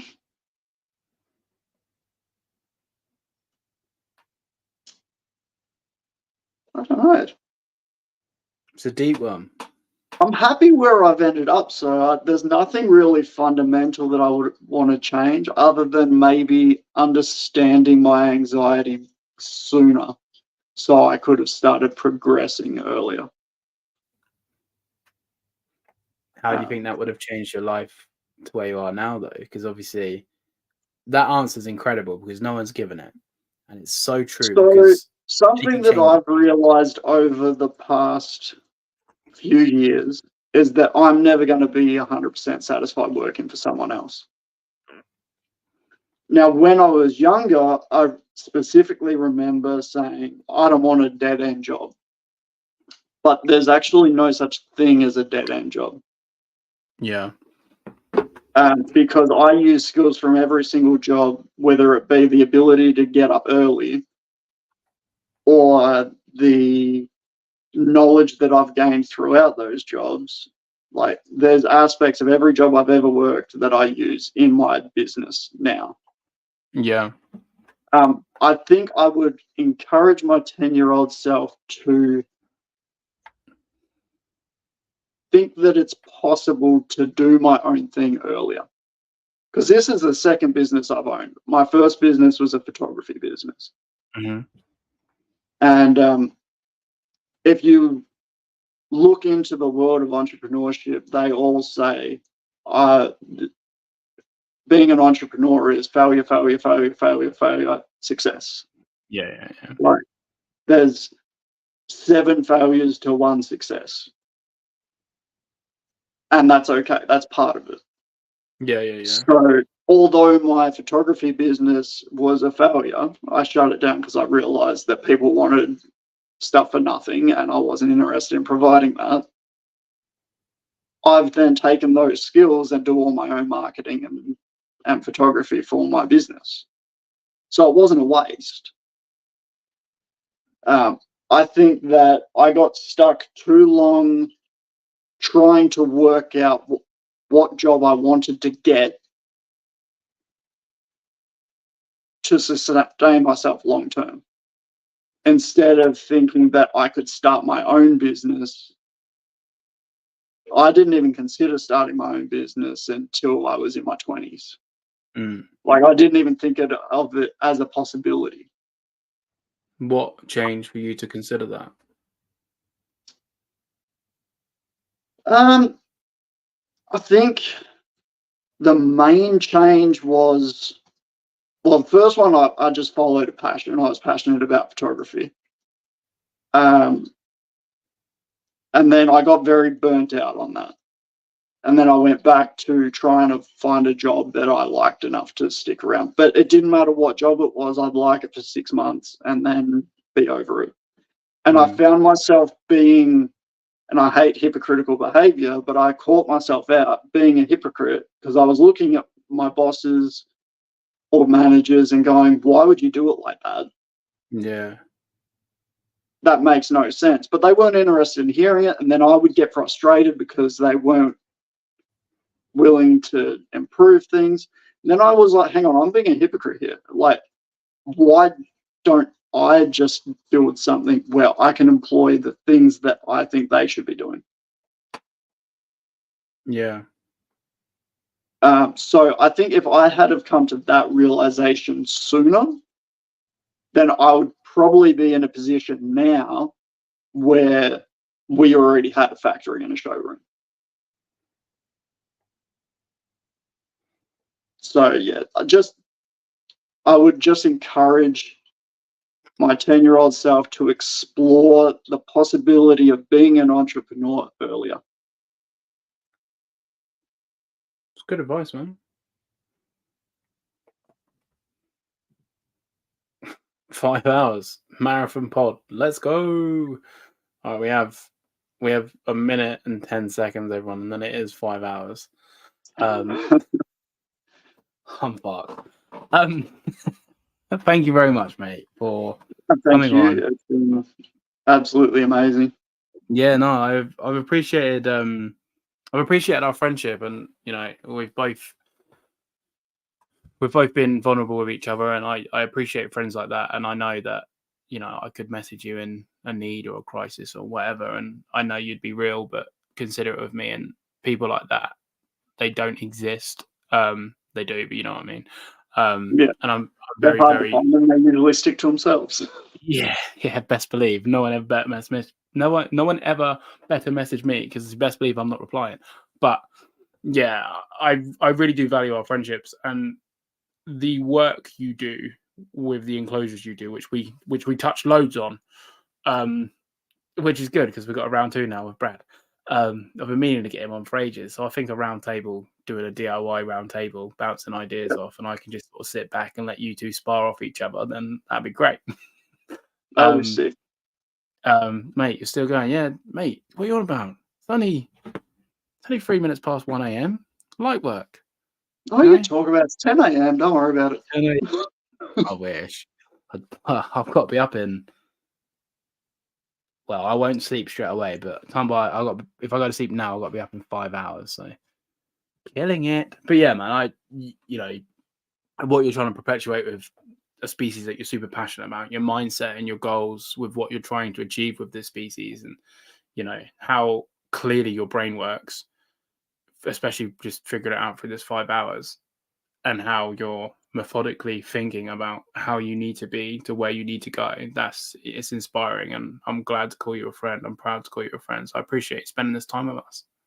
Oh, thank you. It's one thing that I really love about the community that I have found within the reptile community. Like, I've got friends all over the world now, like UK, America, South Africa. Like, it's amazing when you start surrounding yourself with the right people, how you just get this magnet effect, and next thing you know, you've got good friends from all over the place. So it's attraction, baby. Yeah, it's awesome. And yeah, likewise, like I love talking to you and Brad and everyone. It's just awesome to have that tight-knit community that are just willing to help each other and bounce stuff off of each other. Yeah, man. And it's wait, you did $10 earlier. I see your 5 and raised 15. Record for the longest pod. Let's go. Very good pod, guys. Mad beard respect. Thank you. It is a beautiful beard. And I'm rich after this. You better get to bed, brother. Right, everyone. All of Damian's links are below. If you have not seen his amazing work that we didn't showcase, then make sure you tune into the second episode. But for now, get your fixes by going to follow, comment, like, share, subscribe, all of his stuff. YouTube, Facebook, TikTok, Instagram, link below. Check him out. He does sick builds. I'm not just saying it. He does sick builds. And he's also a bloody stand-up guy with a bloody sexy beard. So what more do you want? Any more shameless plugs you want to do of yourself? I mean, if people are still here after 5 hours, they clearly love you. So is there anything you want to shout out? No, I think that's pretty much it. Cool. Well, if we're happy, I'm going to go to bed. I'm going to end this podcast. Just stay there for a second because we'll go off and we'll be after it. But everyone, thank you very much for tuning in. There is no podcast next weekend because I want a weekend off. And then that's why we did 5 hours. You get to him. Yeah, made up for it. I made up for the time. And there is something working in the background with the podcast with maybe a little changes that you'll have to stay tuned to find out.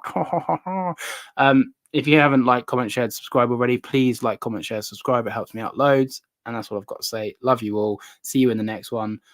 Peace out. Cat time.